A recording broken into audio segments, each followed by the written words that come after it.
Chapter 354. He tilde. Guess who I am?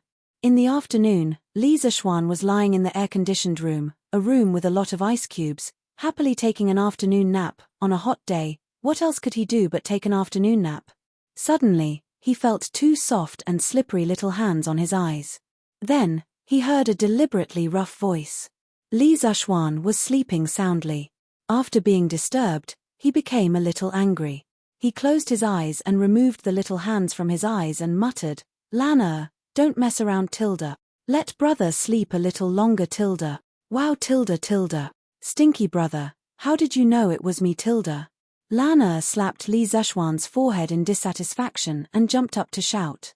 Lisa Schwan curled his lips and was speechless. He thought to himself, such a boring game. Only a little girl like you won't get tired of it no matter how many times you play it tilde. Stinky brother, get up quickly. Someone is looking for you in the front yard tilde. Seeing that Lisa Schwan was about to go back to sleep, Lana impatiently pinched his face and said, "Ouch tilde. Little girl, let go of me tilde." Although Lisa Schwan had practiced martial arts, he had never practiced being thick-skinned. He quickly slapped the little girl's hand and shouted, "Hiss tilde. Who is looking for me tilde?" In this state, he definitely couldn't go back to sleep. He sat up and rubbed his face. He thought to himself, this little girl is really ruthless. What will happen when she gets married in the future? Oh tilde. Brother Crown Prince and Sister Changle are here tilde. Brother, go and wash your face tilde. Li Chengqian? Changle tilde? What are they looking for me for tilde? Lisa Schwan said in disbelief. He suspected that Lana was deliberately teasing him. How would I know? They just said that they have something to talk to you about. Brother, go quickly. Lana put her hands on her waist and said matter-of-factly, "Oh tilde, okay." Seeing Lana's confident expression, Lisa Schwan nodded. He got up and was about to wash his face when he suddenly remembered that there was something wrong with Lana's words. He patted Lana's little head and asked, "What? Little sister, aren't you coming with me?" "Ah tilde." Lana was not going. "They are here to look for my brother, not me tilde. Lana will use brother's telegram machine to chat with Sister Yushi later." Lana raised her head and said in a crisp voice, "Chatting again? What do you two have to talk about?" "Chat every day." Lisa Schwan rubbed his forehead, speechless. Ever since she discovered the function of the telegram machine, this little girl would come over to play and chat with Han Yushi almost every day. The key was that the only one that could communicate with Lisa Schwan's telegram machine was the Han family's one. The little girl couldn't find anyone else to talk to even if she wanted to. After a while, the length of her conversation with Han Yushi was almost as long as Lisa Schwan's. In order to prevent misunderstandings, Lisa Schwan specially created a password to prove his identity, hitting the tiger at the back of the mountain. Every time he spoke to Han Yushi, he would first send these 4 words to prove that it was him. This also prevented Han Yushi from accidentally recognizing the wrong person and saying things that she shouldn't say. Of course, it was also very power-consuming for the telegram machine to keep working for such a long time. After Lana's actions, Lisa Schwan recently worked overtime to make more than 20 batteries. He sent half of them to Han Yushi and kept the other half for himself. Of course there's something to talk about. This is a matter between us women. Brother, you don't understand. Hurry up and go to the front yard. Lana raised her chin proudly and pushed Lisa Schwan out of the room. She was like a dove taking over a magpie's nest. What tilde? A matter between women tilde? Little girl, can you be considered a woman tilde? Lisa Schwan sweated profusely. There was only a 7 or 8 year difference between the two of them. Was there a generation gap? Fortunately, there were no computers, no internet, and no QQ in this era. Otherwise, Lana, this little girl, would definitely evolve into an internet-addicted girl. Okay. You guys chat. I'll leave first. Lisa Schwan waved his hand helplessly. Anyway, Lana was already familiar with how to operate the telegram machine. She didn't need him to teach her at all. Moreover, what was even worse was that when she sent the telegram, she was even better than him. That speed, TSK, was simply incomparable. Hihi Tilda. Oh Tilda. Right. Brother, don't forget Sister Yushi just because you have Sister Changle. Otherwise, Lana will complain Tilda. F***ck Tilda. Li Zushwan staggered and almost fell to the ground. Changle was indeed natural and unrestrained, beautiful and cute, but she was only 8 or 9 years old, okay? No matter how much of a beast he was, he wouldn't have any thoughts about a little girl. Looking back at the room, Li Zushwan couldn't help but ask the heavens. Could it be that the children of ancient times were also so mischievous? Hihi Tilda. Chengqian, Changle, why are you guys here Tilda? After washing his face in the western courtyard, Li Zushwan went to the main hall and saw Li Chengqian and his sister sitting there, eating fruits and drinking iced wine. They chatted as they ate and drank. They were very comfortable and didn't treat themselves as guests at all. Haha Tilda. Little Xian, you're up? Come, sit first. Li Chengqian laughed and pointed to the chair beside him. He Tilda. Was this fellow trying to turn the tables? Li Zushwan rolled his eyes and sat opposite Li Chengqian, next to Princess Changle. Hihi Tilda. I've long heard that Brother Xiaoxian likes to sleep. Today, I've finally personally encountered it Tilda. Changle covered her mouth and laughed softly. Li Zushwan's face reddened, and he awkwardly said, ahum, little sister Changle's words are wrong. You have to know that taking a nap can eliminate fatigue, recover physical strength, and strengthen the heart. It can also increase the ability to resist diseases, delay aging, and promote longevity. There are many benefits, so we should all take more naps. Stop. Li Chengqian hurriedly waved his hand and interrupted. He speechlessly said, Xiaoxian, your skin is really thick. You can find so many excuses for your own laziness. I'm convinced. Phut Tilda. Changle couldn't help but giggle. However, she was afraid that Li Zushwan would be too embarrassed and hurriedly covered her mouth. Li Zushwan angrily said, What do you mean by looking for excuses? Everything I said is in line with medical theory. If Chengqian doesn't believe me, you can go to the Imperial Physician Bureau and ask the old Imperial Physician. He then turned his head to look at Changle and said, Also, little sister Changle should do as I say and take more naps. Your foundation is weak to begin with. Oh, that's right. Is your chi better? Hearing Li Zushwan's slightly concerned words, Changle's tender face reddened. She softly said, It's better. Previously, Daoist Sun gave Changle a prescription. Changle has been taking it all this time. It's already been a long time since my chi flared up. Li Zushwan nodded his head. In history, Changle had died before the age of 22. Regardless of the reason, Li Zushwan didn't want such a gentle and pleasant girl to die so early. However, it was a pity that he hadn't studied medicine in his previous life. Now, he could only hope that Sun Simiao was more capable. That's good. However, Changle can't let down her guard. It's summer now, and it's not easy for qi to flare up. You still have to take care of your body. Qi, asthma, was the most common season in winter. It was indeed not easy to flare up in summer. That was why Li Zushwan reminded her. Chapter 355. Thank you for your concern, Brother Xiaoxian. Changle will definitely pay attention. Changle's bright eyes flashed with a hint of complexity. She stood up and bowed to Li Zushwan. Xiaoxian, you were able to obtain blood to prolong Uncle Qin's life.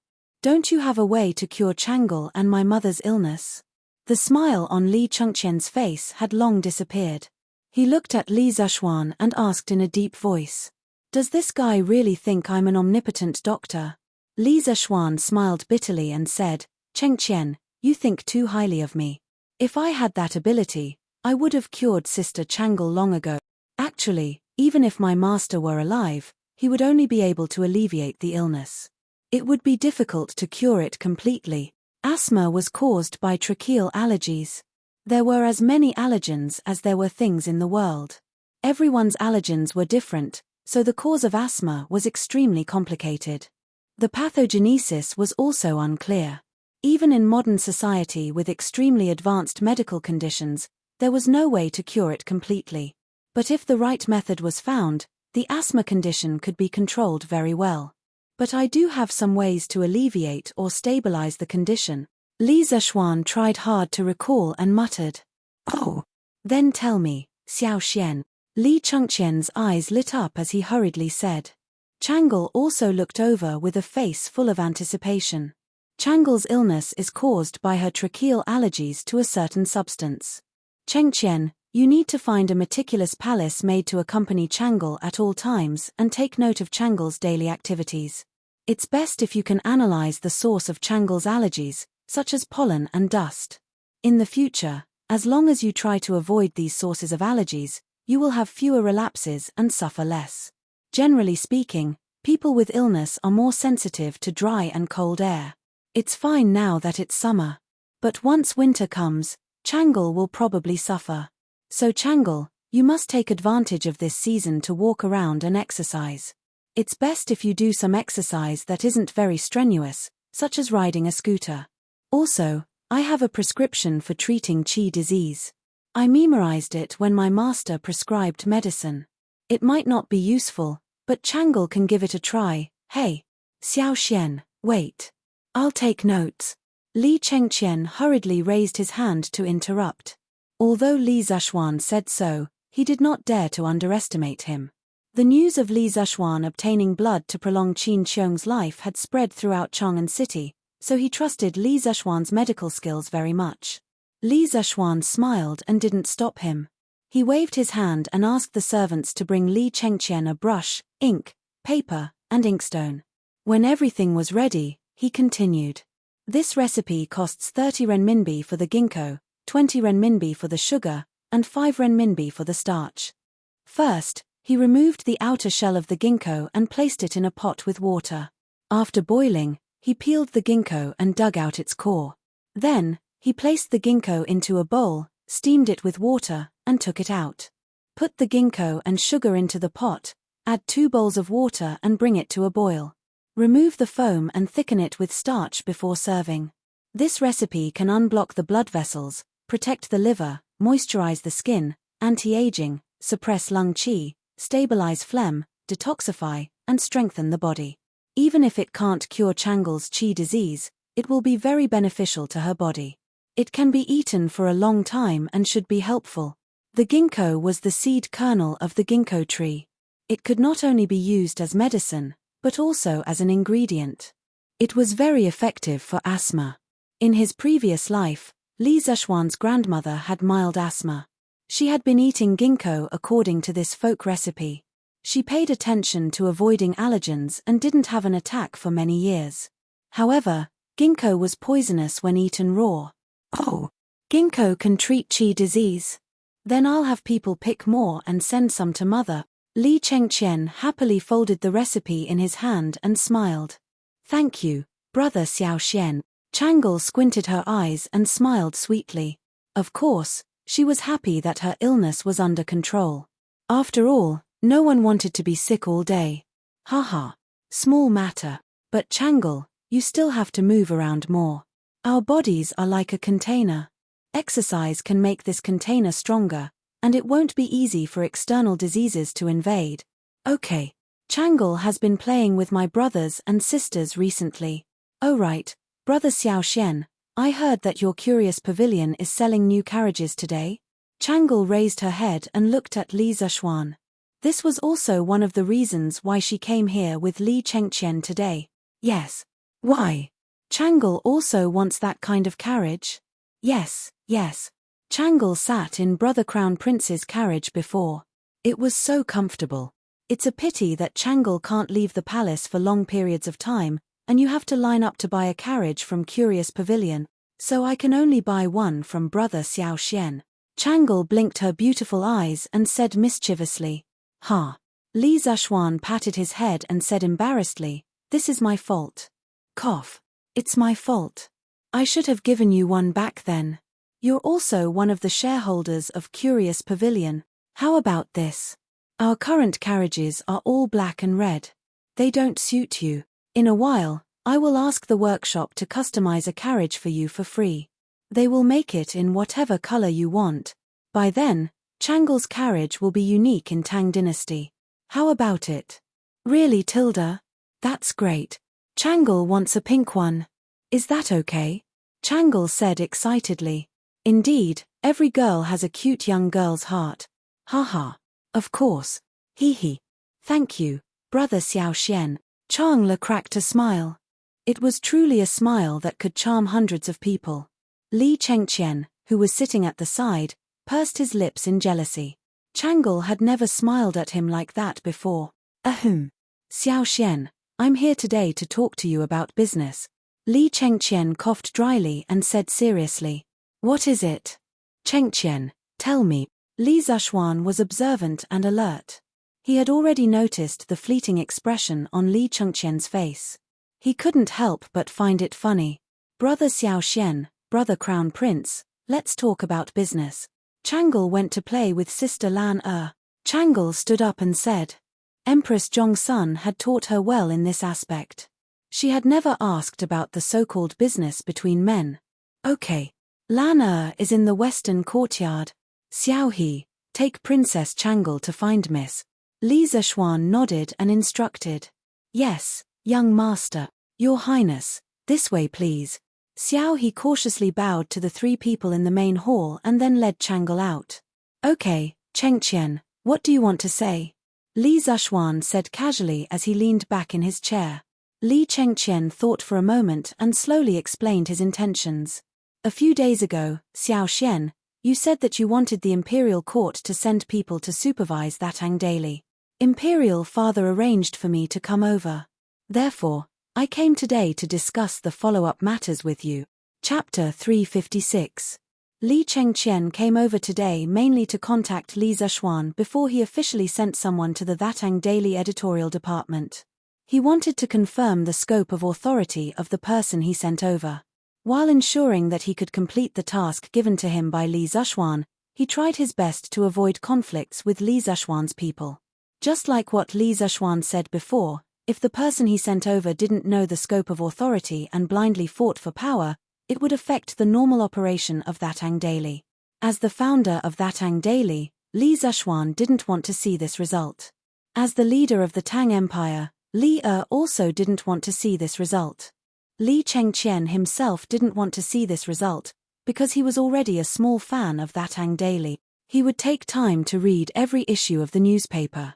After an hour of friendly negotiation, both sides finally reached a peace treaty. From tomorrow onwards, Li Chengqian would send 5 scholars, led by Yu Shenan, to the Thatang Daily editorial department to set up the censor department.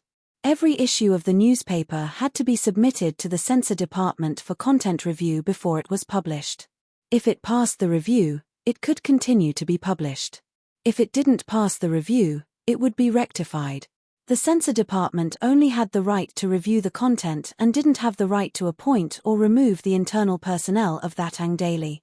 As for the restrictions on the content of Thatang Daily, as long as it didn't involve party struggles or maliciously smearing the imperial court, it would be reviewed and passed. Of course, this didn't mean that Thatang Daily could only flatter the imperial court in the future. For some corrupt officials, if there was conclusive evidence, the censor department could also report it on Thatang Daily after more than half of the scholars approved it. The Thatang Daily editorial department also had the right to supervise the censor department. If the censor department's review wasn't fair, it could be reported to Li Chengqian 3 times. If Li Chengqian couldn't make a decision, it would be reported to Li Er. At first glance, in terms of function, the so-called censor department was a bit like the modern *****, which specialized in reviewing media content.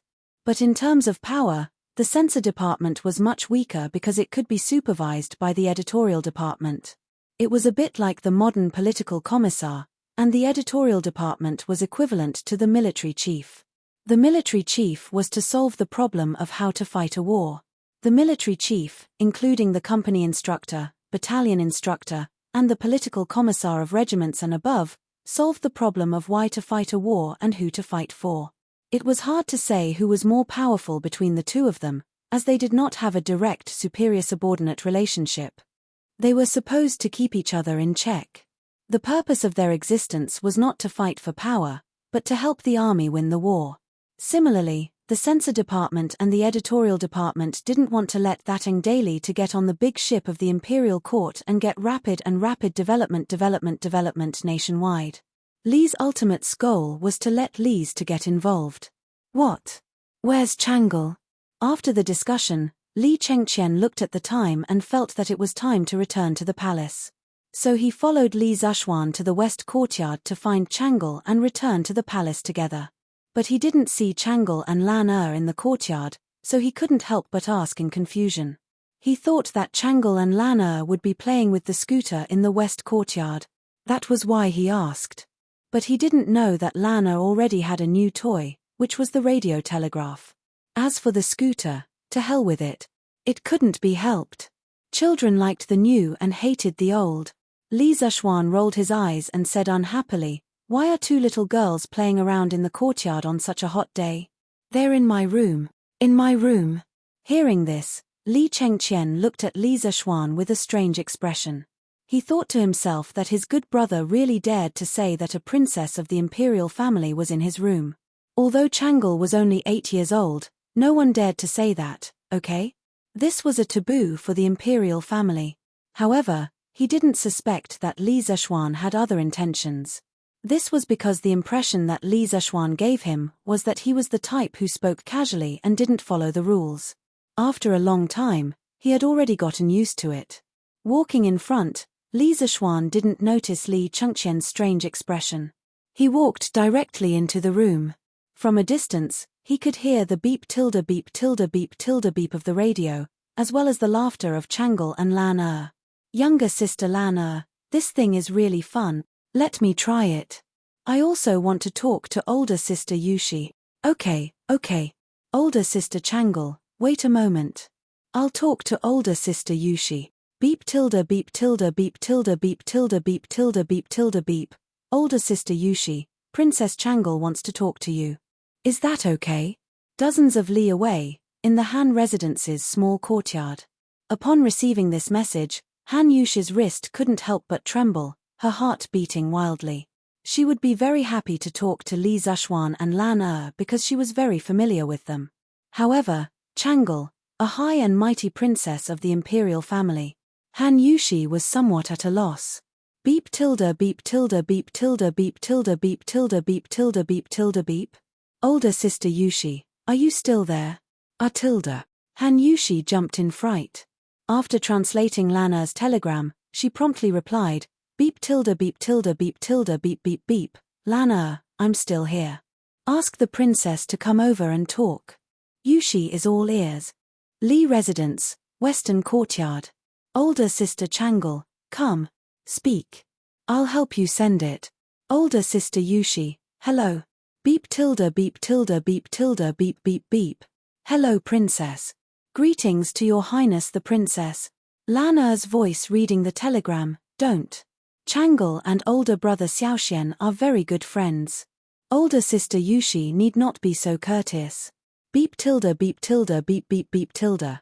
Thank you, your highness. What does your highness want to say to Yushi? Older sister Yushi will be married to older brother Xiaoxian in a few days. Changle wishes older sister Yushi and older brother Xiaoxian a blissful marriage for 100 years. Changle will definitely come when you two get married. Also, older sister Yushi, you're so lucky. Older brother Xiaoxian treats you so well. After Changle finished speaking, she stared at the telegram machine in a daze. A trace of envy and inexplicable complexity flashed in her eyes. Lana waved her pianist and quickly operated the telegram machine to send this sentence to Han Yushi. Beep tilde beep tilde beep beep beep tilde. Ahum. Lana, Changle, what are you doing? Li Zishuan listened outside the house for a while and couldn't listen anymore. Especially since Li Chengqian looked at him strangely, he coughed dryly and entered the house to interrupt. Brother, you're here? Wait a moment. Lana will send this sentence to older sister Yushi first. Lana didn't even raise her head. She waved her hand and said, brother Crown Prince. Older brother Xiaoxian. You're here. Changle, who was in a daze, was shocked by this voice. After she reacted, the little girl's face turned a little red. Chapter 357. Little Xian, Is this a telegraph machine? I've heard father mention it before. It's said that it can send messages from far away. Today, I've finally seen its true form. After all, she was still his sister. Li Chengqian saw Changle's embarrassed face and hurriedly tried to smooth things over. However, his interest in this telegraph machine was real. Hearing this, Li Zishuan's eyes moved away from Changle's blushing face. He nodded and replied, "Yes, that's right. This is a wireless telegraph machine. TSK, how magical. It's amazing that such an iron box can send messages to each other from so far away." Li Chengqian walked to the side and looked at it seriously for a moment. He kept making TSK size. Then he turned his head and said to Li Zishuan, "Xiao Xian, although I don't know how to make those scooters, plows, bearings, and so on, I can still understand them. But for this telegraph machine, even if you explain it to me, I probably won't be able to understand it. I keep feeling that this iron box is wrapped in endless mystery.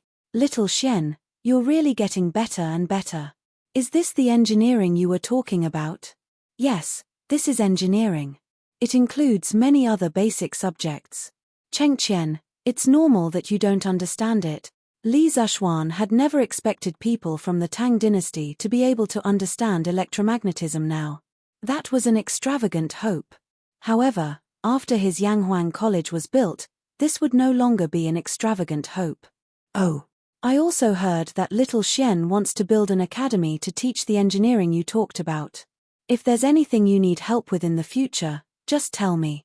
If I can help, I'll definitely do my best to help." Speaking up to here, Li Chengqian sighed and said sincerely, "If I were just an ordinary person, I would definitely enter your Yanghuang College. Listening to the engineering you talked about, I keep feeling that it's not the knowledge of the human world. Unfortunately, it's not up to me." Li Zishuan said unhappily, "Don't make trouble here. Chengqian, you were born with a noble status and didn't have to worry about food and clothing. Do you know how many people envy you? If you're still not satisfied, how are those poor commoners going to live? As the saying goes, be content with what you have. When you are envious of others, you don't know that even more people are envious of you." Li Chengqian was stunned when he heard this, then he smiled bitterly and said, "Be content with what you have. Looks like I still don't understand it as well as you, little Xian. Brother little Xian, where are you going to build your academy? Was there enough money? If it's not enough, Changle can give up this year's bonus." When Changle heard them talking about Yanghuang College, she raised her head and said, No need, no need. I have more than enough money." Li Zishuan waved his hand in relief and said with a smile, "The academy will be built in Plum Village in the east of Chang'an City. It's surrounded by mountains and rivers, and the environment is beautiful. It's very suitable for learning. Moreover, it's not far from Chang'an City. If Changle and Chengqian have time in the future, you can visit Yanghuang College. After my academy is built, it will definitely be beyond your imagination." "Oh tilde. Is that so tilde? When the time comes, Changle must go and have a look." Changle blinked her eyes and said excitedly, "Little Xian, how big is your academy going to be?" The more Li Chengqian listened, the more he felt that something was amiss. How was this building an academy? This was building King Villa. Haha, it's not that big. The Cloud Mountain behind Plum Village is about 1,000 acres. After some rest, it should be enough to build Yanghuang College." Li Zishuan rubbed his chin and said, 1,000 acres. Li Chengqian and his sister were instantly petrified. Brother Crown Prince, Changle heard from Lan that this telegraph machine was made by Brother Little Xian to relieve Sister Yushi's boredom. Brother Little Xian is so good to Sister Yushi. On the carriage back to the palace, Changle shifted her gaze from outside the window and said as she held her little face, "Oh tilde. I didn't expect little Xian to be a guy who forgets his friends over his lust." Li Chengqian had never heard Li mention this before. He couldn't help but say with a cheeky look, tilde. What do you mean by forgetting his friends over his lust? It's obviously Brother Little Xian who values his friends, okay tilde. Changle rolled her eyes at her brother and secretly thought that her brother Crown Prince was really unromantic. After being together for so many years, How could Li Chengqian not understand what Chang'e's expression meant? His face was full of black lines. He wanted to explain but didn't know how to. He could only blame Li Zishuan. Brother Crown Prince, if Chang'e can be like Sister Yushi in the future and marry someone who loves me so much, Chang'e will have no regrets even if I die. But it's said that the marriage of the children of the royal family can never be decided by themselves. In another 3 years, father and mother will probably arrange a marriage for Chang'e. Chang'e is so scared that I'll marry the wrong person. But Chang'e doesn't want to make father and mother unhappy. Brother Crown Prince, what should Chang'e do? The carriage was silent for a few breaths of time. Chang'e suddenly raised her watery eyes and looked at her brother as she said with a pained expression. Li Chengqian had always doted on his sister. Now that he saw Chang'e like this, his heart felt as if it was pierced by a needle. He hurriedly said, "Don't think like that, Chang'e. Father and mother have doted on you since you were young. They definitely won't let you marry someone who doesn't love you. Besides, I'll definitely speak up for you when the time comes. Hey Forbet. Busy." After sending Li Chengqian and his sister off, Li Zishuan let Lana chat with Han Yushi at home while he went to the workshop to see how the printing of the Tang Dynasty dictionary was going. "Yo young master, you're here Forbet put down the stack of papers in his hand and said with a bitter smile, "Young master, the entire workshop is so busy that their feet don't even touch the ground now. I'm no exception Li Zishuan scratched his head in embarrassment. He was here today to give the workshop an additional task. With Forbet in such a state, how could he say it out loud? "Forbet, it seems that our workshop still needs to be expanded a little bit Now, the workshop's products were still in short supply. Even though the scooters had been launched for several months, they still didn't have to worry about sales. Generally, when the workshop produced something, it would definitely be sold out within 5 or 6 days. That was because foreign merchants liked to resell. As for the new products, needless to say, the demand in Chang'an City couldn't be met by the workshop. People in other places certainly couldn't enjoy the latest technology of the fantastic pavilion workshop immediately. "Young master, you've seen the workshop now. Even if I want to recruit more people, I don't have a place to settle them down." It was reasonable to say that the workshop of the Odd Taste Pavilion occupied a large area, occupying nearly a quarter of the entire Anyi Lane. However, it was wishful thinking to use the productivity of this small area to meet the needs of the entire Anyi Lane and even the entire Tang Empire. Chapter 358. Looks like it's time to expand our workshop. Li Zishuan looked up at the sky and said after some thought. "Expand? How do you plan to expand?" When the workshop was in Minister Yang's hands, the surrounding houses that could be moved away had all been moved away. "Now, we can't expand anymore." Forbet shook his head and sighed. "Since there's no space in Chang'an, we'll move outside of Chang'an." Li Zishuan's eyes suddenly became firm as he said in a deep voice. "Outside of the city? How can we do that?"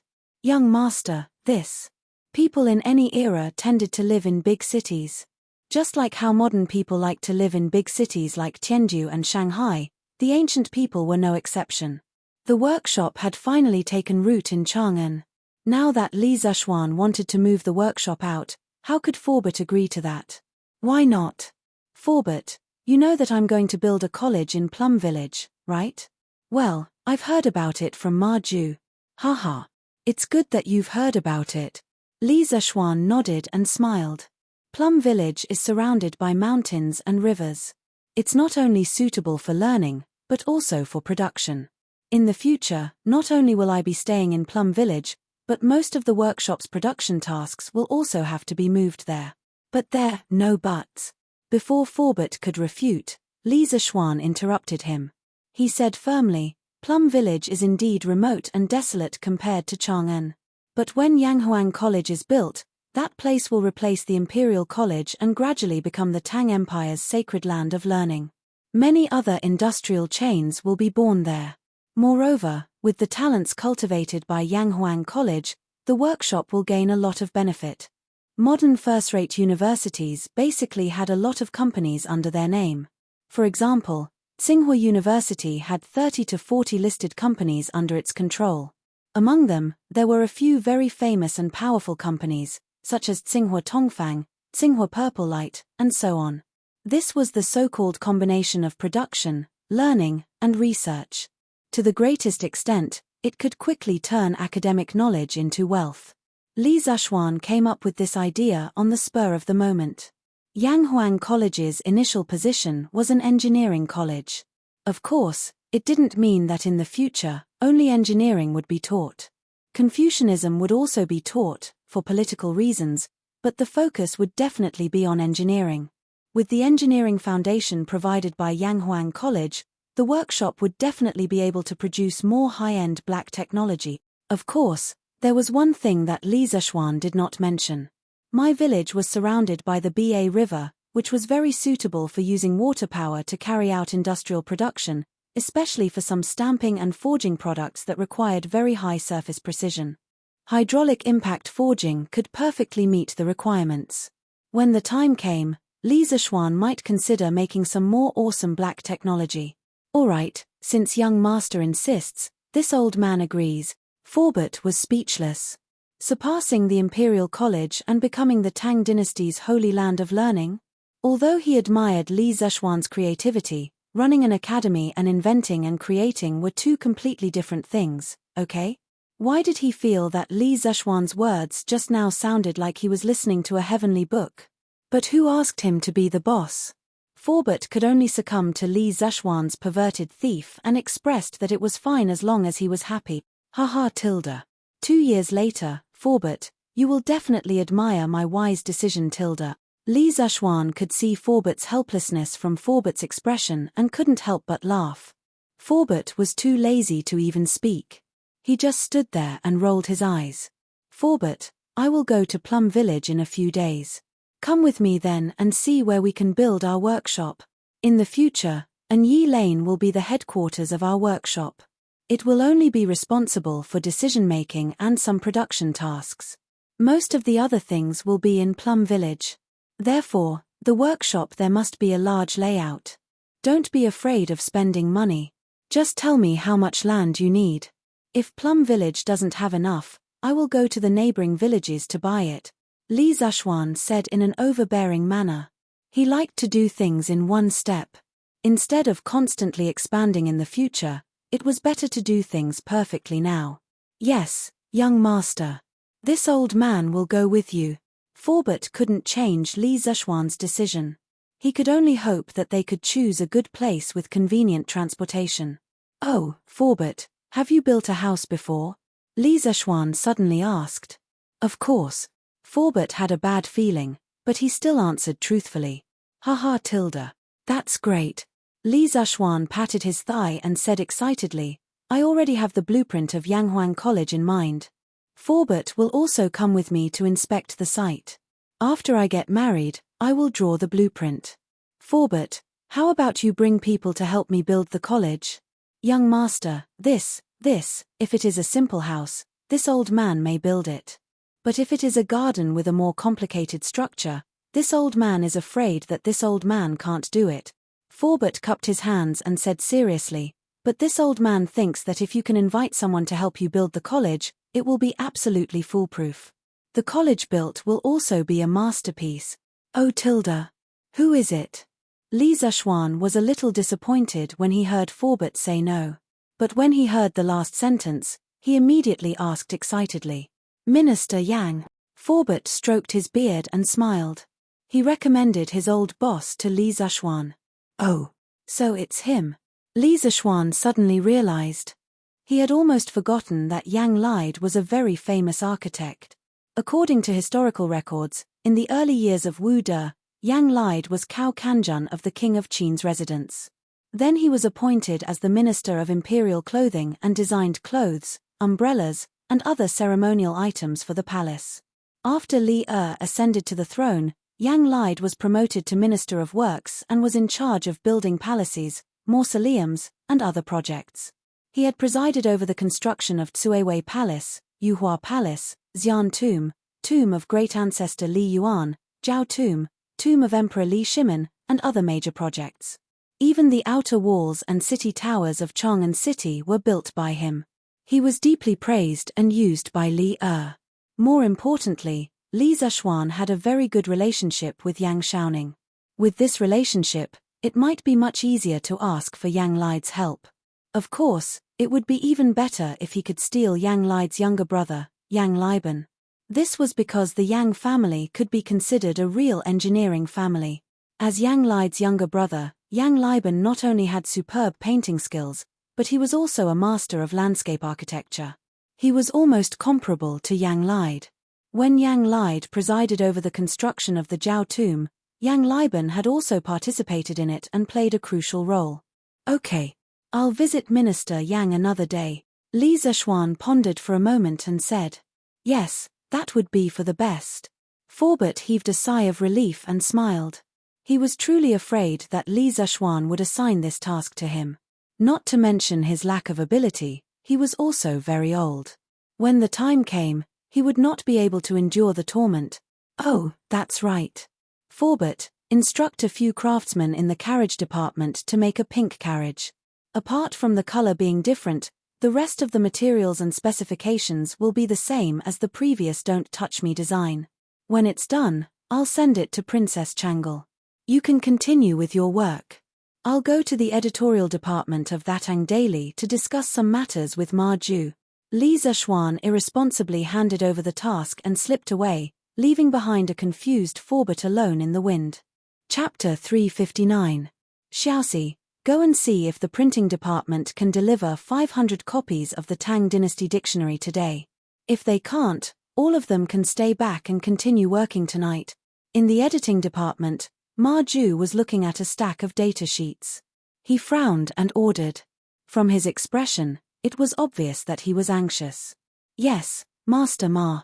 Song Xiaoxi bowed and accepted the order. He turned around and was about to leave when he bumped into Li Zishuan. Ayo. Greetings, Master Ju. Ma Ju was deep in thought when he heard Song Xiaoxi's words. He stood up and cupped his hands. Master Ju, you're here. Yes. Xiaoxi, go and do your work.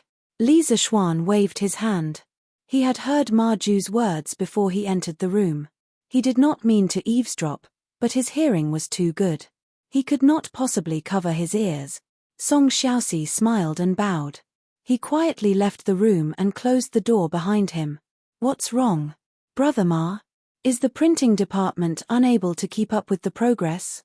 Li Zishuan sat down at the head of the table and asked with a smile. That's true. Ma Ju nodded helplessly and said gloomily, you can't blame the editing department. The craftsmen there are so busy that they can't even eat. The main reason is that the people are too enthusiastic about the Tang Dynasty Dictionary. Master Ju, the 1,000 copies you mentioned earlier is far from enough. Oh, why do you say so? Li Zishuan's interest was piqued as he asked curiously. 2 days ago, Ma Ju was still questioning his decision to print 1,000 copies. He did not expect that in just 2 days, Ma Ju would change his mind. Li Zishuan wanted to know what happened in between. Ma Ju mumbled. I'm sorry to say that I had doubts about Master Ju's decision. So after the Tang Dynasty Dictionary was released today, I hired dozens of workers and asked them to go around the streets of Chang'an City to find out how many people were willing to buy the dictionary. In the end, what's the outcome? Li Zishuan's eyes lit up. He did not expect Ma Ju's thinking to be so advanced. He even knew how to do market research before a new product was launched. What a genius! According to the data I just collected, there are nearly 2,300 people who are willing to buy the Tang Dynasty Dictionary immediately, not including those who don't know the news of the Tang Dynasty Dictionary and those who haven't been investigated. In other words, we have attracted at least 2,000 people who are willing to spend money to buy it through just 1 day of publicity. Our printing department worked so hard to print the dictionaries for 2 days, but I don't think it's enough for 1 day tilde. Moreover, as more and more people know about the Tang Dynasty Dictionary in the future, I can't imagine how terrifying its sales will be. I'm afraid that even if everyone in the workshop does nothing but print the dictionary of the Tang Dynasty, we still won't be able to catch up with the sales speed. Ma Ju scratched his messy hair and smiled bitterly. Li Zishuan said in surprise, why are there so many people who want to buy it? It shouldn't be. He already had a very optimistic estimate of the demand for the Tang Dynasty dictionary. However, from the data that Ma Ju brought back, the actual demand for the first batch was more than 4 times higher than his estimate. He found it hard to understand. After all, the Tang Dynasty dictionary was only advertised in the newspaper today. Why not tilde? Ma Ju shook his head and explained, I didn't think it would be so crazy at first, but after I got the data, I thought about it seriously. It's reasonable that there would be such a huge demand. Our Tang Dynasty dictionary is an essential reference book for the imperial examinations and an elementary teaching material for children. How can those students who are preparing for the imperial examinations not buy it when they see today's headlines tilde? Those poor families will see this news and know that the imperial court will send teaching assistants to teach illiterate children pinyin for free. How can they not buy it? After all, they only need to pay the price of a Tang Dynasty dictionary to let their children learn how to read. Which poor family can resist such a temptation tilde? The cost of learning how to read is too low. Now that I think about it, I don't find it strange that there would be such a huge demand tilde. Li Zishuan was enlightened. He correctly estimated that the powerful features of the Tang Dynasty dictionary would arouse people's desire to buy it. However, he underestimated the huge influence of Li Er's words on the people. This time, he used Li Er's name to advertise. Oh, I see. But Brother Ma, you don't have to feel too much pressure. You can't get fat with a single bite. The situation of supply not meeting demand isn't something that can be solved overnight. Let's take it slow. Those who need to eat still need to eat, and those who need to rest still need to rest. The problem now is that the workshop is not big enough. I just discussed with Forbert about expanding the workshop in the future. At that time, we can recruit more people tilde. When Li Zishuan saw Ma Ju frowning with a bitter expression, he couldn't help but find it funny. Hence, he consoled him. Expand tilde? Ma Ju suddenly raised his head and looked at Li Zishuan in disbelief. Obviously, he knew the current situation of the workshop very well. He knew that according to common sense, the workshop could not be expanded tilde. Bang, bang. Haha tilde. Godfather Ma, I'm back tilde. This time, I have to thank you properly tilde. Alright, I'll be the host later, please. Creak tilde tilde in the house. After Li Zishuan told Ma Ju about the workshop relocation plan and Li Chengqian's plan to set up an internal audit department in the Thatang Daily editorial department, he looked at the sky and felt that it was time to go home. When he got up and walked to the door, he heard Brother Chicken knocking on the door and shouting outside. A tilde. Lord Ju, you're here too tilde. Haha tilde. That. I'm sleepwalking. Haha. The door opened wide. Looking at the young and handsome face behind the door, Brother Chicken's right hand suddenly froze in the air. After several breaths of time, Brother Chicken dryly laughed. Li Zishuan. Ma Ju was speechless. Hold on. Li Zishuan watched as the clown stretched out his arms and hopped away like a zombie. Li Zishuan angrily called out, Come back here. Haha. A tilde. Why am I here? Pang Feiji was stunned. He stopped in his tracks and turned around to walk over. Haha. Is Pang Saij back from his investigation? What's the result? Seeing the awkward atmosphere, Ma Ju chuckled and tried to smooth things over for Brother Chicken. Ha. Yes, it's true. It was all thanks to old Ma for pointing out the right path. You're really like a god when it comes to solving cases. Cough cough. As you expected, it was really a bunch of kids playing tricks.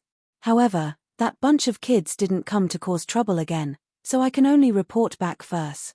After all, the safety of the workshop and the strange culture is also very important tilde. Brother Chicken went up and said flatteringly.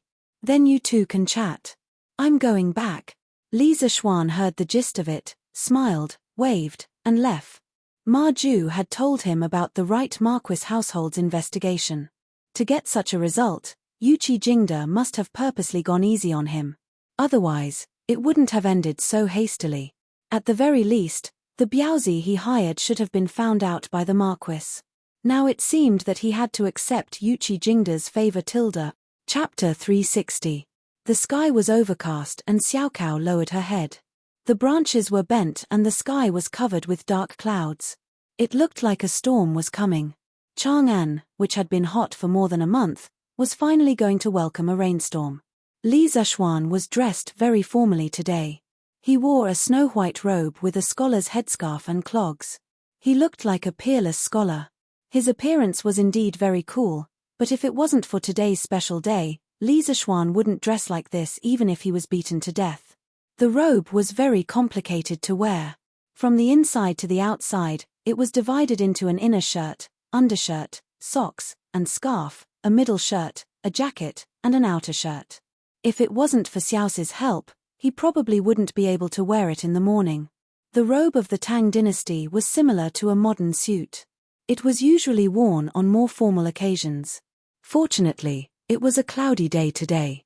Otherwise, Li Zishuan would definitely be treated as a fool by others. Even so, when the students of the school saw their teacher's stunning outfit, they couldn't help but be astonished. They secretly wondered if their teacher's brain had short-circuited today. Usually, when Li Zishuan came to class, he would dress very casually. It couldn't be said that he dressed sloppily, but it could be said that he was unrestrained. The sudden change in style made the students of the school very uncomfortable. A few mischievous troublemakers were ready to tease him. Li Zishuan didn't give them a chance to ask questions. He directly started the class with a serious expression. Everyone in the classroom inexplicably felt an invisible pressure. A kind of oppressive atmosphere gradually filled the classroom. Everyone couldn't help but look at the blackboard. Even Cheng Chumo and Wang Meng, who were usually the most mischievous and didn't like to study the most, didn't dare to make trouble. Clang, clang, clang tilde tilde. Unknowingly, the class had passed. Li Zishuan, who never delayed classes, didn't stop to let the students rest this time. It was as if he didn't hear the end of the class and continued his class as if nothing had happened. After so many lectures, all of you should have an intuitive understanding of fractions. Next, I'll talk about the addition, subtraction, multiplication, and division of fractions. Some students might be confused. How do you add, subtract, multiply, and divide a score? In the first chapter, we learned about addition, subtraction, multiplication, and division between natural numbers. Of course, it is possible to extend it from natural numbers to fractions, but the rules of addition, subtraction, multiplication, and division between fractions will be different. Please look at the blackboard. On the podium, Li Zishuan was meticulously and seriously teaching the class. It was as if he wanted to give all the knowledge to the students in this class. Influenced by this solemn mood, no one raised any objections. They all sat in their seats and listened attentively. Why hasn't the class ended yet? As the status of the mathematics school in the Directorate of Imperial Studies rose, students from the other schools came here more and more frequently. Very quickly, people discovered that the mathematics school, which had always been very normal, was very abnormal today. Classes at the other schools had ended a long time ago, but there was still a class here. Thus, they all discussed it outside the window. That's not right. Li Xie would never give a lecture during recess. What's going on today? Are my eyes playing tricks on me? Yuan Shuo couldn't help but touch his chin and wonder. You're right. Why does Li Xie's clothes today feel a little off? Also, look down there. Even Cheng Chumo is listening attentively. This is unbelievable. The person who spoke clearly knew Cheng Chumo from the mathematics school very well. This is too strange. They're still in class at this time. Don't they need to go to the toilet? This idiot's brain is clearly wired differently from the other students. Chancellor, I heard that Li Xie is going to resign from his position as Sai Yi. In the red attic in the center of the Imperial Studies Directorate. In Kong Ingda's study. Wang Yaluan looked at Kong Ingda with a solemn expression and asked. He was the first scholar from the directorate to publish a policy article on that Tang Daily when it was first published. However, due to his old age, Wang Yaluan had long since resigned from his position at the Directorate of Imperial Studies. He hadn't asked about the internal affairs of the directorate for a long time. However, he was very experienced, even older than Kong Ingda. Most of the teaching assistants and scholars in the directorate could be considered his juniors. Thus, even though Wang Yaluan had already resigned, he had personally appeared today. Even Kong Ingda, the Chancellor of the Directorate of Imperial Studies, had to take him seriously. Indeed, Brother Yaluan. Kong Ingda smiled bitterly. How did things end up like this? I've heard about what happened before. Li Xie's words in the newspaper were a little too harsh, and many of the things in the newspaper were vague. Overall, it didn't seem like a big deal. At most, Chancellor, you could have just reprimanded him. Why did you have to force him to leave? Wang Yaluan glared as he spoke up for Li Zishuan. Like Li Gang, Wang Yaluan, who was half a foot in the grave, wasn't a pedantic Confucian. He had long since gotten over some problems. He knew very well that there were some arrogant people in Confucianism who thought too highly of themselves. He believed that any method that could help students learn was a good method. Li Zishuan's blackboard, chalk, the start and end of class system, pinyin, and so on were all extremely important for teachers to teach and pass on culture. Thus, Wang Yaluan had always admired Li Zishuan. Brother Yaluan. This isn't this Kong chasing Li Xie away. A few days ago, Li Xie told this old man that he had taken the initiative to resign from His Majesty. This Kong was also very surprised and repeatedly urged him to stay, but Li Xie had already made up his mind. This Kong has the heart but not the strength. Kong Ingda complained with a bitter face. How could this be? Chancellor, can you tell this Wang in detail? Alright, this chapter has been finished. Everyone, remember to revise when you go back and complete the homework. This time, I won't be marking your homework anymore because, after teaching 3 classes in a row without any breaks in between, Li Zishuan's throat was a little dry. After he finished teaching the chapter of marks, he looked at the students below and said in a deep voice, because this is the last class that I will be teaching you in the School of Mathematics. The last class. When Li Zishuan's voice fell, all the students couldn't help but widen their eyes and stare blankly at their seats. The classroom fell into a dead silence. No sound could be heard, including the sound of breathing. At this moment, if a needle fell on the ground, one could probably hear a ding-dang sound. Wow tilde. After a full 5 to 6 breaths of silence, the students below finally reacted. Instantly, there was an uproar. Sir. Why is it the last class tilde? You, what do you mean tilde? Meng Wenhao gathered his courage and stood up first as he shouted with red eyes. Chapter 361. Sir, what do you mean? Why is it the last class? There are still 7 days before the field holiday. Sir, are you going somewhere? In the classroom, after Meng Wenhao's voice, the other students also reacted. Ku Shiqing, Cheng Chumo, Wang Meng, and the others all spoke up. Only Li Tian sat in the front row, leisurely and relaxed. Just like his name, he was as calm and steady as Mount Tai. Li Zishuan gestured for everyone to be quiet. Looking at the anxious faces of the students in front of him, he felt somewhat gratified. In just a few months, he had left his mark in the school. He could not bear to part with these students, and they could not bear to part with him. For a teacher who was about to leave, what could be more gratifying than this? Everyone, be quiet. Listen to me. My wedding is in 3 days. I asked for leave from His Majesty yesterday, and His Majesty gladly agreed. Therefore, after today's class, I will go home to prepare for my wedding. According to the Tang dynasty law, officials were entitled to 9 days of leave when they got married, and relatives were also entitled to 1 to 5 days of leave when they got married. Logically speaking, Li Zishuan could have asked for leave long ago to go home and prepare for his wedding, but in the end, he could not bear to part with these students, so he delayed it until today. However, there were only 3 days left until the wedding, and he could not delay it any longer, so he chose to bid farewell to these students today. His original plan was to say goodbye to them when the directorate had their field break, but now it seemed that he could only bring forward the date of his departure. Even if he got married 3 days later, he wouldn't have the time to come and teach. Therefore, this was really the last time he would teach in the mathematics school. Phew. So it's just a wedding leave. I wish sir and madam a happy life together. Meng Wenhao could not help but heave a sigh of relief when he heard Li Zishuan say that this was the last class because of the wedding leave. Sir, if you want to get married, Just get married. Why did you make it sound so scary? It's still the last class. You scared me to death. Wang Meng patted his chest and said with an I was scared to death look on his face.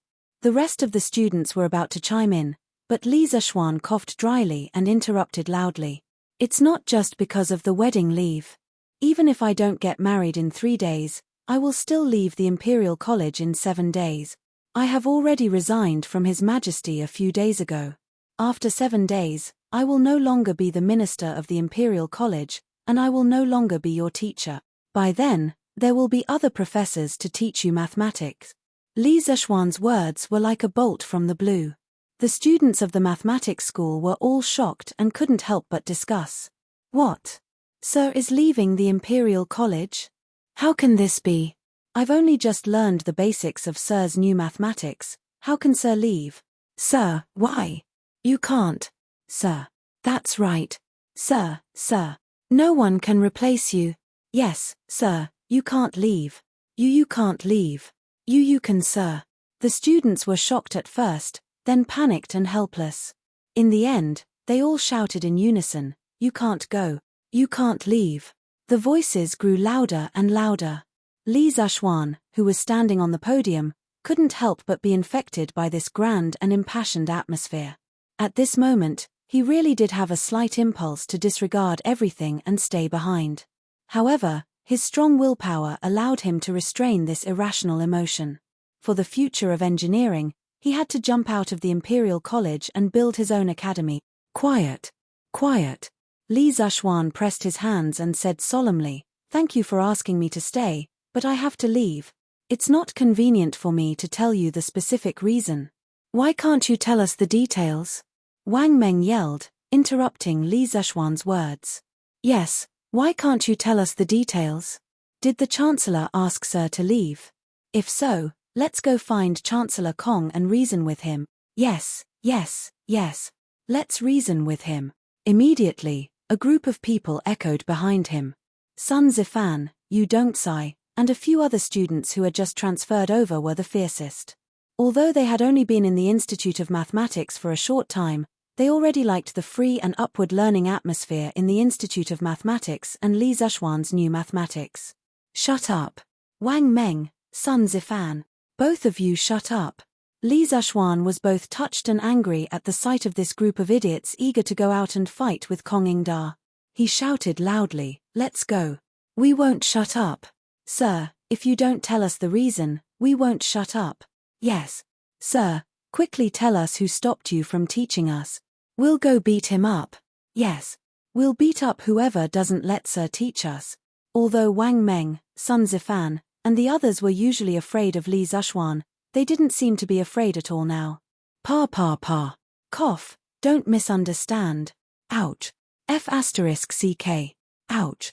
Li Zishuan broke a piece of chalk and shot 3 arrows at the same time. They accurately hit Wang Meng, Sun Zifan, and Yu Dongcai, the 3 little rascals who were jumping around the most. He said coldly, I'm still your teacher now. Does no one listen to what I say? Once these words were spoken, the teaching room immediately regained its silence. Only then did many people recall Li Zishuan's past as a pervert, and stopped their heckling. No matter what the reason is, I have to leave the Imperial College. I appreciate your good intentions, but as my students, you must abide by the rules. My students definitely wouldn't do such a thing. After saying that, Li Zishuan waved his hand and prepared to leave.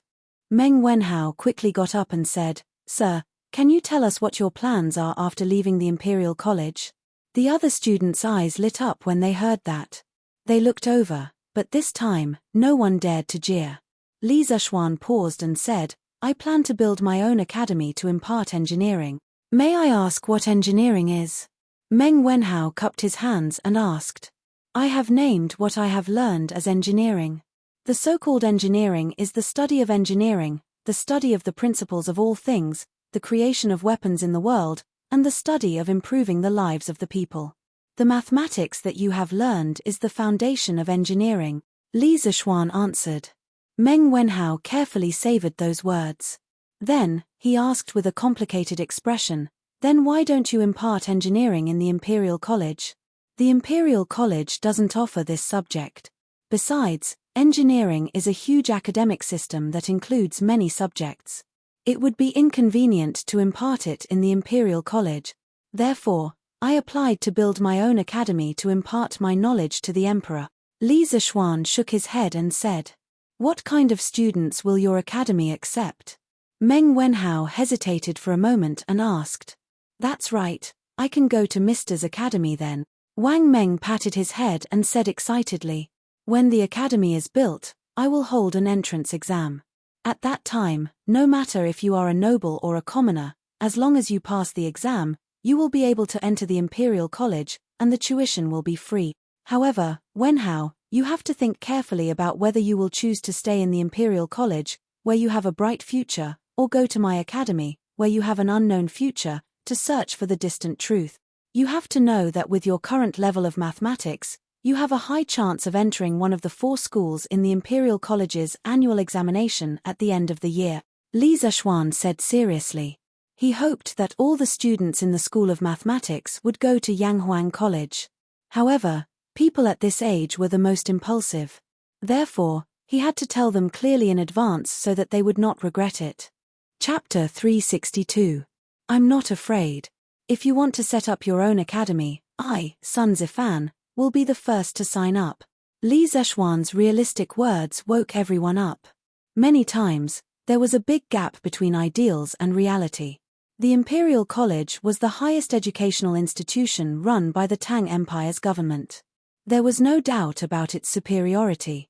There were so many poor students in the 360 provinces and 1,500 counties of the Tang Empire who wanted to enter the Imperial College. For them, entering the Imperial College was equivalent to taking half a step into the official career.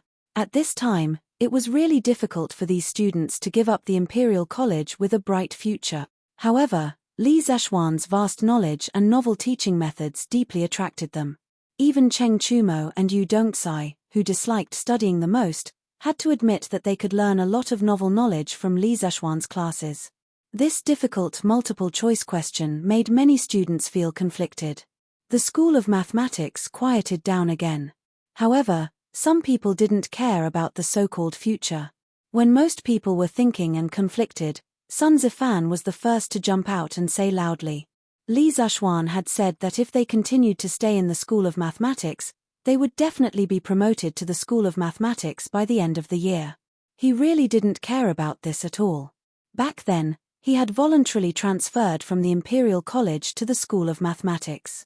Why would he care about the School of Mathematics, which was one level lower than the Imperial College? For him, the most important thing was to be happy.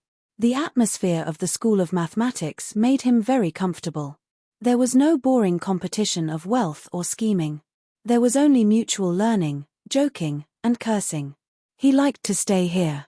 As for his father, Sun Zifan, he sent his son to Li Zishuan because he liked Li Zishuan's knowledge and wanted his son to learn more. Coincidentally, the father and son had the same idea. Therefore, Sun Zifan was the first to stand out and say that he wanted to follow Li Zishuan. Tai is also willing to go to teacher's school. Li Tai raised his head and laughed. He was the first of the students to know that Li Zishuan wanted to leave the directorate and set up his own school. He had already made a decision in his heart, so when Li Zishuan had just announced the news, he was not at all surprised. However, what made him depressed was that he had originally wanted to deliberately delay for a while before stepping forward to show his importance, but the first place had been snatched away by Sun Zifan. Ah, even King Wei is going. Yes. This is too crazy. Who was Li Tai? Hearing his decision, some of the wavering students couldn't help but discuss in whispers. They felt that it was too crazy, but there was something even crazier than this. Count me in. Isn't it just a directorate? Old Cheng, don't care about it at all. Following Mr. Li is still the most comfortable. As Li Zishuan's best buddy, Cheng Chumo certainly couldn't show weakness. He also stood up and shouted, "Count me, Li Huiren." Li Huiren also stood up. In fact, it was the same whether he stood or not. When his father left, he asked him to follow Li Zishuan. Wherever Li Zishuan went, of course he had to follow him. Otherwise, when Li Xiaogong came back, he would have a hard time. In addition, he had a good relationship with Cheng Chumo. When he had just transferred to the Imperial College a few days ago, he had been tutoring with Cheng Chumo. He had already become Cheng Chumo's underling. If the big brother wanted to go, how could the underling not follow? Count Qin Huayu in. The relationship between the Qin family and the Li family was stronger than iron. At this time, if Qin Huayu didn't come out to support Li Zishuan, Qin Qiong would teach him a lesson when he returned. Count me, you don't sigh in. This guy was also a top student in the Imperial College, so he didn't care about his future. Count me, Wang Meng in. Count me, Duan Wenbo in. Count me, Kong Chuansuan in. Count me in. Students continuously stood up to express their opinions. Their firm voices rose and fell. In just half an hour, almost 21 students had stood up. However, in the front row, Meng Wenhao, Ku Shiqing, Zheng Ziran, Liu Yang, and the other poor children with good grades but ordinary family backgrounds all lowered their heads. They frowned and gritted their teeth, as if they were deep in thought, but also as if they were struggling. Li Zishuan was slightly disappointed, but he really didn't blame these people. The result now was better than what he had expected. After all, these poor children came to the Imperial College with the mission of changing the lives of their families. In a sense, they were no longer living for themselves. They couldn't be like Cheng Chumo, Sun Zifan, and the other officials' children, who casually made decisions. They had too many things to consider. Hey, Meng Wenhao, sir is so good to you. Why aren't you saying anything? You're doing right. Shut up. This strange situation was easily noticed by others. Sun Zifan was the first to jump out and point at Meng Wenhao. However, before he could finish, he was interrupted by Li Zishuan's angry shout. Sun Zifan, Li Tai, Cheng Chumo, Wang Meng, Yu Dongcai, Duan Wenbo, Kong Chuansuan, Song Tianyu, Li Huiran, Qin Huayu, Guang Gaohan, Jiang Wenchang, Bai Hongyuan, Lu Yangming, Jiu Ji, Mu Yihan, Jiu Ruochen, Yin Shenghao, Sai Tingxian, Hua Yunfan, Xiaolan Mai. I am very happy that you are willing to give up your future and follow me to the academy to search for the truth. However, each of us has a different destiny. You just have to be yourself. You have no right to criticize other people's choices, Li Zishuan said to the 21 students who were standing. Then, he looked at the students who were sitting with their heads lowered and said softly, no matter what choice you make, as your teacher, I will respect your decision. Whether it is to fight for a better future or to search for the truth in your heart, there is no right or wrong. I am your teacher and student. I only hope that you can get the future that you want. Many years later, as long as you don't regret it, it will be fine. There is no need to feel guilty. None of you owe me anything. Moreover, it is not like your master's academy cannot recruit students. There are many people who want to learn from me. All of you are lowering your heads. Are you pitying me? Teacher, it is not like that. This student also wants to. Hearing this, Meng Wenhao hurriedly stood up and explained to Li Zishuan with a face full of shame. Haha. Wenhao, you don't have to say any more. Your master knows what you want to say. You are one of my most valued disciples. You are also very talented in mathematics. After your master leaves, I hope that you can continue to study diligently. The path of mathematics is endless. You have only grasped the surface. A teacher for a day, a teacher for life. If you have any questions in the future, you can come to Yanghuang College in the eastern suburbs of Chang'an City to find me. Li Zishuan waved his hand and smiled. A teacher for a day, a teacher for life. Teacher. Meng Wenhao was greatly moved. His eyes were red as he shouted. He wanted to say something, but he could not say it. All right. Your master is leaving. Everyone, this September, we will meet at Yanghuang College. If the other students change their minds, your master will also welcome them. Lastly, I will leave you with a word of advice. Your master's Yanghuang College may not be worse than the Imperial College in the future. If you believe it, it will exist. If you don't, it will not exist. Choosing Yanghuang College does not mean that you have given up your future. It depends on whether you have the guts to take the gamble. 3 years later, you will know the result. Li Zishuan smiled meaningfully. He waved his sleeves and left without taking a trace of cloud with him. The more than 40 students in the School of Mathematics, whether standing or sitting, were all staring in the direction where Li Zixuan had left. After a while, Li Tai broke the silence and said, "All right. Class is over. The teacher has already left. What are you all waiting for?" After that, he tidied up the things on the table and stood up to Meng Wenhao. He whispered, "Wenhao, pack up and come with me." Chapter 363. Qingqiu, Yu. On the path of the Imperial College, Meng Wenhao finished packing his things and came out to find Li Tai, who was waiting for him by the roadside. As if he had guessed what Li Tai would say to him, Meng Wenhao's expression was somewhat ashamed. He wanted to say something, but stopped himself. "Haha, let's talk as we walk." Li Tai, who had been in the palace for many years, could tell what Meng Wenhao was thinking. He smiled, picked up his backpack, and walked forward. Li Zixuan was no longer in the Imperial College, and he definitely wouldn't come back in the future. The only reason he came to the Imperial College was because of Li Zixuan's novel knowledge. Otherwise, he wouldn't have come.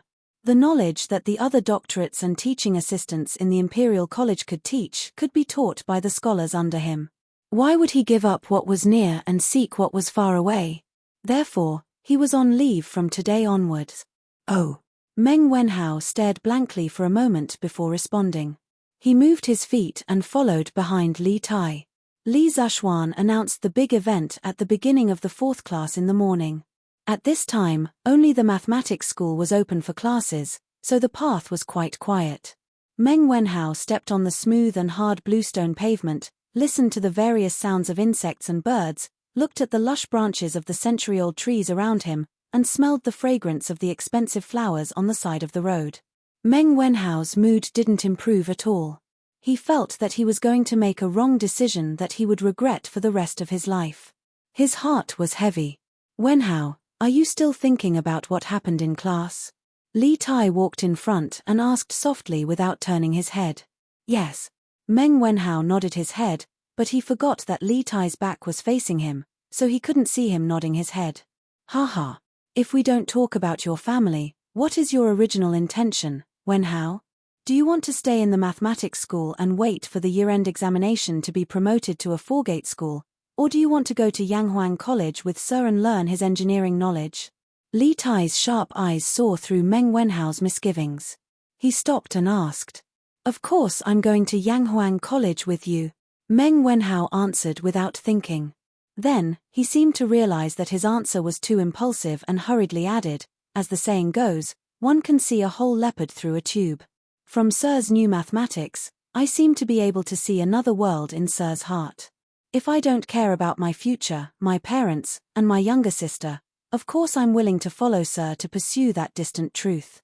That kind of knowledge is what scholars like us should spend our whole lives studying. Moreover, entering the 4-Gates Academy and learning all day long to recite pedantic articles for no reason is definitely not what I want. Also, Mr. Wenhao's family is greatly indebted to you. When my father went out to sea this time, it was you who personally asked Prince Hejian to take care of him. But now, when Mr. needs me, I am wavering. Wenhao is so ashamed that he wants to die. This." "Stop." Li Tai turned around and interrupted, "Wenhao, you are right about one thing. Only engineering is worthy of us scholars to spend our whole lives studying. I deeply agree with this point, but the second half of your sentence is wrong. Sir helped you out of his own heart, not because you want to repay him. Sir is not the kind of person who wants to repay kindness." Meng Wenhao hurriedly shook his head and said, I know, I definitely don't mean that. Haha. Also, Wenhao, you just said that if you don't consider your future, you would be very willing to go to Yanghuang College. I don't agree with this very much.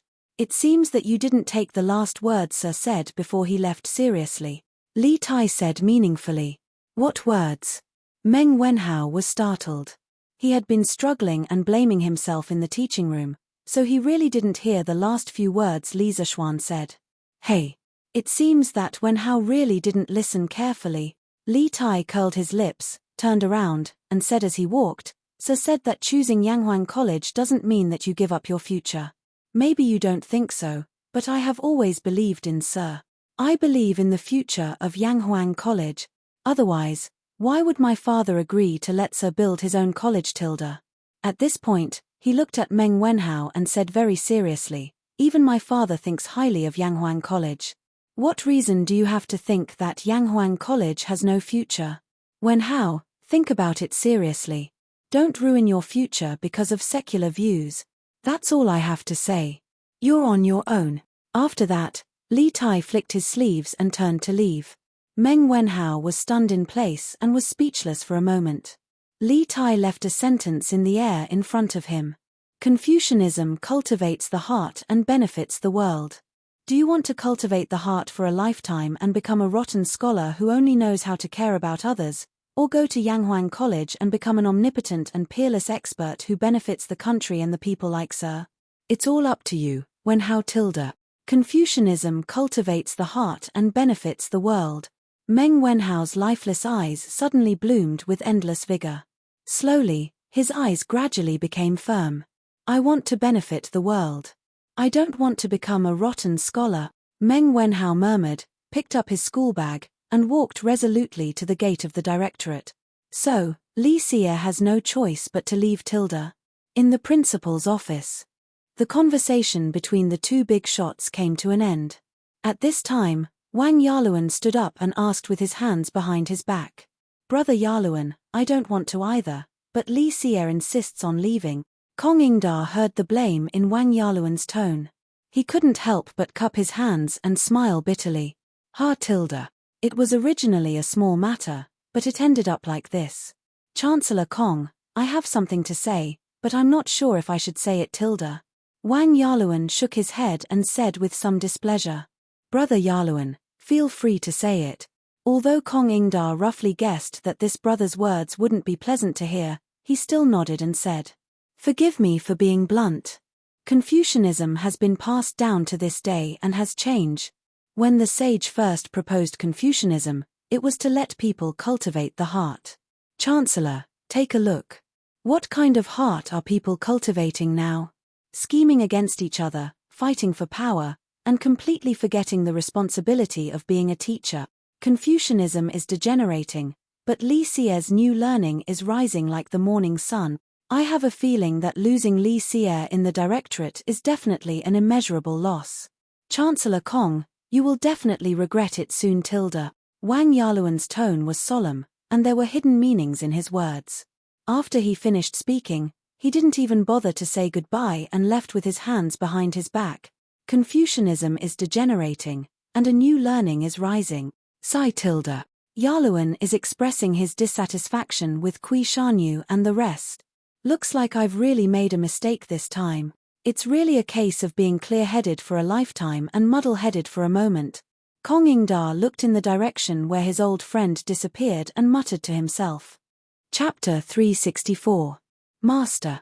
This concubine just heard a piece of good news outside. In the evening, at the Kui residence. Madame Kui smiled as she walked into Kui Shanyu's room with a bowl of medicine. Kui Shanyu had already been transferred home from the Imperial Medical Department yesterday. After all, he wasn't seriously ill. He just vomited 2 mouthfuls of blood out of anger. How could the medical officers of the Imperial Medical Department let him stay there every day? After a few days of recuperation, Kui Shanyu's complexion was clearly much better. However, he was a little gloomy because it was almost time for the Imperial College's field break, yet he still hadn't fully recovered. Back then, Li Er had said that he would wait for him to fully recover before restarting the case of 8th Doctor's impeachment of Li Zishuan. Now, it seemed that it was impossible before the field break.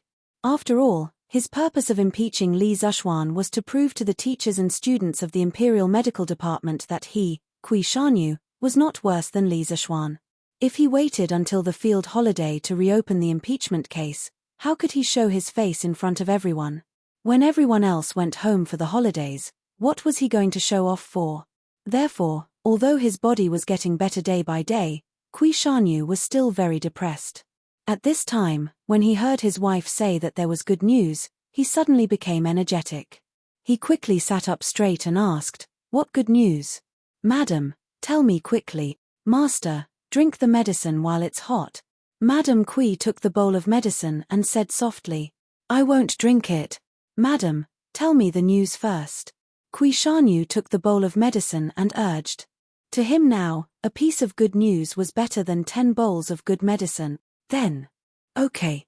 Seeing that her husband insisted, Madame Kui could only nod helplessly and say, "When I came back, I happened to meet Dr. Zheng, who had just finished his class. I heard from him that Li Xie took the initiative to resign from the emperor a few days ago. This afternoon, he took advantage of the marriage leave and left the Imperial Medical Department in advance. He will never come back again. Ha. Ha ha. Ha ha ha ha. That's great. That's great. Ha ha ha ha." Kui Shanyu was stunned for 2 seconds. He patted his thigh excitedly and laughed wildly. The melancholy that had coiled around his heart for the past few days was finally swept away at this moment. Cough cough cough. As the saying goes, extreme joy begets sorrow.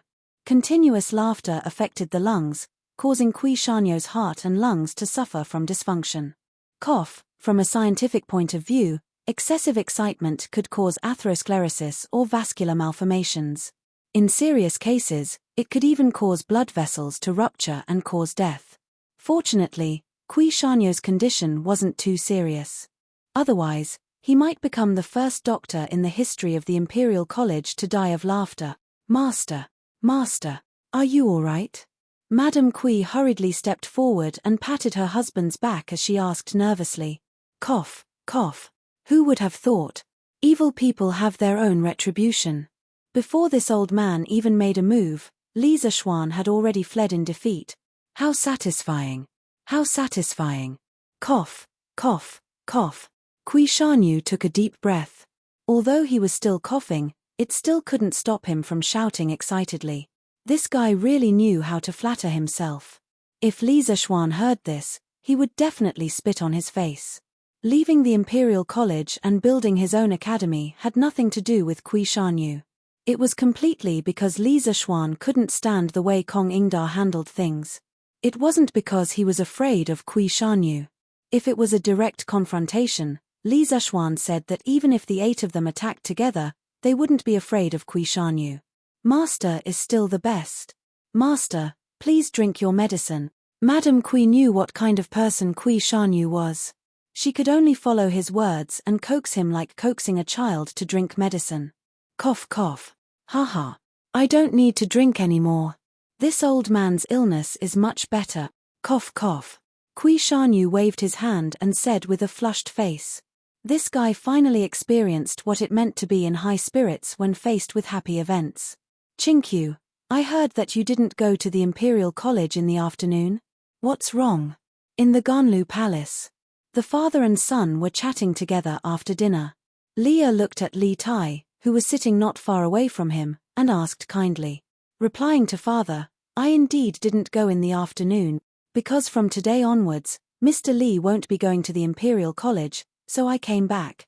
Li Tai knew that Li was probably just asking casually and didn't blame him for skipping school. Therefore, he replied indifferently. Going to the School of Mathematics was originally an impromptu decision. He had never treated this as an academic task that he had to complete. Leah also didn't expect him to become an omnipotent sage. Oh Tilda. Right. I almost forgot. I just approved that kid's marriage leave yesterday. Leah patted his head and said with a smile, It's strange. Your master has always liked to be lazy. This time, he could have taken leave 4 to 5 days ago. I didn't expect him to only take leave 3 days before his wedding. How rare. The corner of Li Tai's mouth twitched slightly. He secretly thought that his master was famous for being lazy. If he was a little diligent once, others would think that it was abnormal. Sir couldn't bear to leave the 44 students in the School of Mathematics, so he persisted until today to leave. Li Tai said with a deadpan expression. At this time, he felt that he had to clear his master's name. Ha Tilda. Since he couldn't bear to leave, why did he insist on leaving? This kid is really asking for trouble. Li shook his head. He didn't sympathize with Li Zishuan's situation at all. Who asked Li Zishuan to be unwilling to let him be a part of it? Chinkyu, then can you stay in your school of literature and concentrate on your studies in the future? as Li Tai was brimming with talent, intelligence, and love for literature. He had collected tens of thousands of books and had extremely high attainments in calligraphy and painting. Li especially allowed Li Tai to set up a school of mathematics in the mansion and let him recruit scholars as a show of favor. Now that Li Zishuan had left, the school of mathematics was no longer the same. In Li's opinion, Li Tai would definitely not go there again. "Father, I want to go to Yanghuang College with Mr. Li." Li Tai cupped his hands and said, "Ha tilde. I only mentioned Yanghuang College to you yesterday. Why have you decided to go now?" Li stood up and said seriously with a frown, "Although I am optimistic about Yanghuang College's future, Yanghuang College has nothing at the moment. Even the teaching building hasn't been built yet. Qingqiu, have you thought about it? Do you really want to go?" "Yes. I will definitely go." Li Tai also hurriedly got up and respectfully bowed to Li. He said sincerely, "I think that Confucianism cultivates the mind and benefits the world. Ever since Tai learned how to read and write, Confucianism has been with me for 6 years. I have made up my mind and don't want to learn it every day. I think that Mr. Li's skills are even more novel and practical. The curved plow, the scooter, the paper machine, and the wireless telegraph that I heard from Big Brother and Sister Changle recently that can transmit messages from far away are all beneficial to the country and the people. The more I understand, the more I feel that Mr. Li's knowledge is as profound as the sea. He is simply omnipotent. I don't want to cultivate the mind for the rest of my life and become a rotten scholar. I want to become someone who is almost omnipotent like Mr. Li. I hope that Father can grant me my wish." Li Tai's loud and clear words echoed in the hall. Li stared blankly at the little fatty who was not even 10 years old. It was as if he was meeting Li Tai for the first time. After a while, he laughed and said, "Confucianism cultivates the mind and benefits the world. That's a good saying. Qingqiu, you have grown up. I am very happy. You can do whatever you want. Father will definitely not stop you." Chapter 365. The next day, June 23rd. The wedding date was set for the 25th of June, and there were only 2 days left. The Li family attached great importance to Li Zishuan's marriage. Although Han Yushi was not from a prestigious family, she was the newly adopted daughter of Qin Qiong and his wife. Compared to the old aristocratic families, the Qin family and the Cheng family were upstart groups that belonged to the imperial court. This was a force that could not be ignored. Therefore, it was reasonable to say that Han Yushi's identity had indeed increased a lot of attention for this marriage. Of course, the most important thing was that Li Zishuan liked Han Yushi very much. Since their son liked her, what else did Li Jingmo and Mrs. Li have to say? As the saying goes, love the house, love the crow. They also cared about this marriage very much. It must be a big event. It must be lively. The extravagance must not be lacking. Otherwise, people will laugh at us. This was what Li Jingmo said a month ago. In fact, he did do so. These days, Old Man Li and Madam Li's faces were glowing with health and vigor, as if they had been rejuvenated. The whole mansion was also filled with a jubilant atmosphere. The red cloth and red curtains had been hung up in advance. Madam Li had organized the servants to clean the mansion several times. Every place had been cleaned several times. Basically, there was no blind spot. Not to say that the mansion was spotless, but if you looked at it with the naked eye, you wouldn't see a speck of dust in any room. This caused Li Zishuan to have to take off his shoes every time he returned to his room. Otherwise, the wooden floor in the house would definitely have to be cleaned again. Fortunately, it was summer now. Otherwise, there would be no floor heating. Wouldn't he freeze to death with bare feet? Half a month ago, the Li family had already sent the betrothal gifts to the Han family. Just the copper coins alone were used to pull 30 ox carts, which amounted to a total of 30,000 strings of cash. 50 jars of the Drunken Immortal, which was popular in Chang'an, were pulled. When Cheng Yaojin found out about this, he was extremely envious. He secretly hated himself for not having a daughter. Cheng Yaojin did not have a daughter in the official history, but of course, the TV dramas could not be trusted. He sent 3 of the new horse carriages, "Don't Touch Me," 1,000 mu of fertile land, and various other gifts. Such a huge betrothal gift shocked the onlookers. The entire Chang'an city was in an uproar. The people of the Han family manor and the neighboring villages were still talking about it after such a long time. They were envious of Han Tianhu for finding such a son-in-law. Many people who had daughters were also wondering if they should bring their daughters to Li Zishuan to have a look. If Li Zishuan took a fancy to them, then wouldn't their family be rich? Li Zishuan did not know what others were thinking. Anyway, when he thought about the tedious wedding process in the next few days, he could not help but have a headache. He actually felt that the wedding should be simple, but he had to consider for Han Yushi. If the wedding was simple, the one who would be embarrassed would not be him, but Han Yushi.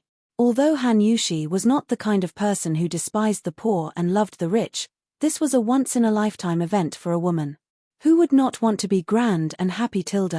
Therefore, when his parents said that they wanted to hold a grand wedding, Li Zishuan also followed suit and said that they wanted to hold a grand wedding. He was not afraid of spending money. In order to give face to Han Yushi, this new daughter-in-law, it was worth spending any amount of money. The current Li family did not lack money at all. Yesterday afternoon, the Han family had sent someone to deliver a message saying that they would be sending people over to make the beds today. Thus, Lady Li had woken up early in the morning to make preparations. Naturally, the entire residence was cleaned up once again. None of the servants complained. Instead, each and every one of them was overjoyed and worked hard without complaint because they would be rewarded. Making the bed, also known as making the house or making the bed, was usually done a few days before the wedding by a lucky person who would move the new bed to the appropriate position. Then, the lucky woman would be responsible for making the bed. She would spread the mattress, bed sheets, and dragon and phoenix quilt on the bed and sprinkle all kinds of wedding fruits, such as red dates, longans, dried lychees, and red mung beans. After making the bed, no one was allowed to enter the new room or touch the new bed until the newlyweds entered the room on the night of the wedding. Ever since the wedding date was confirmed, Madame Li had been nagging Li Zishuan about the wedding process. Otherwise, how would Li Zishuan know about these complicated formalities? After breakfast, Li Zishuan leaned back on the recliner leisurely looked at the freshly printed Datang daily, allowing his parents to busy themselves in the courtyard and command him. It was not that he did not want to help, but that he would only make things worse. Regarding this point, Father Li and Madame Li had a deep consensus. Li Zishuan was also fortunate to be at ease. TSK, it's great not to have to go to work. Li Zishuan thought contentedly. Stinky brother is slacking off again. Suddenly, Lan Er's legs sank, and he saw Lan Er sitting horizontally on Li Zishuan's thighs. Her two hands reached over to pinch Li Zishuan's face.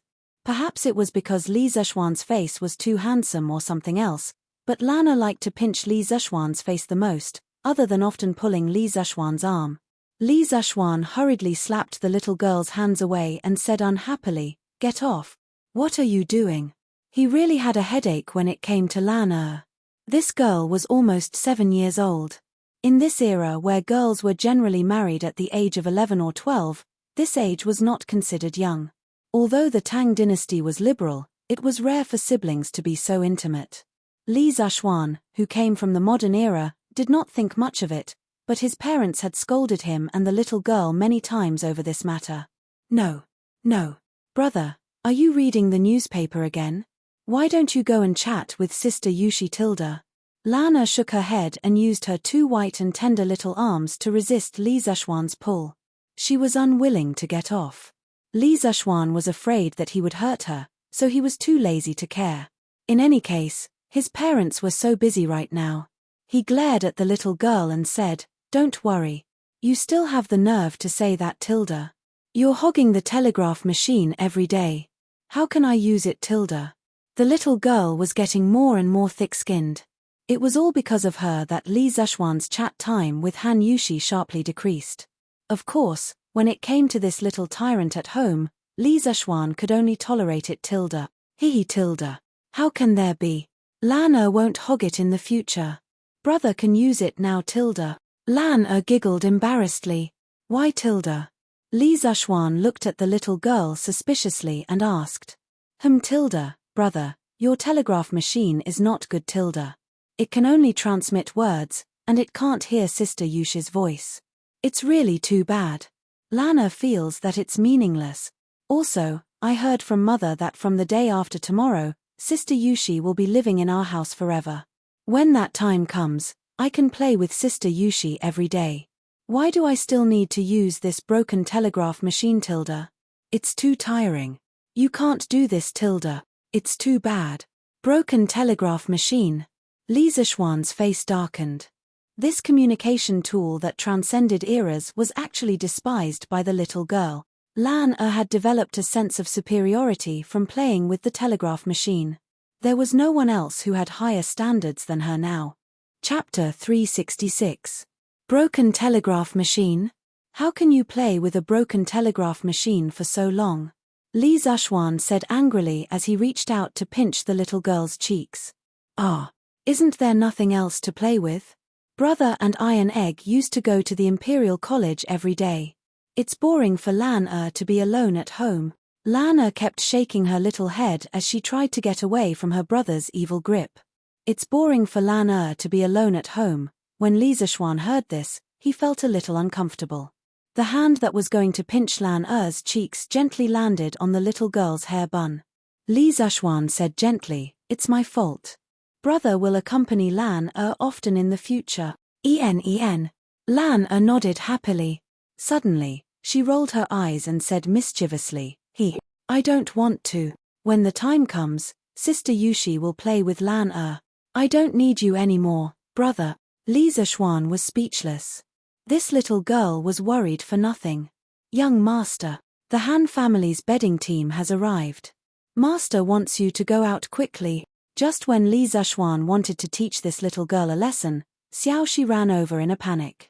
The little girl might have run too fast as her face was red.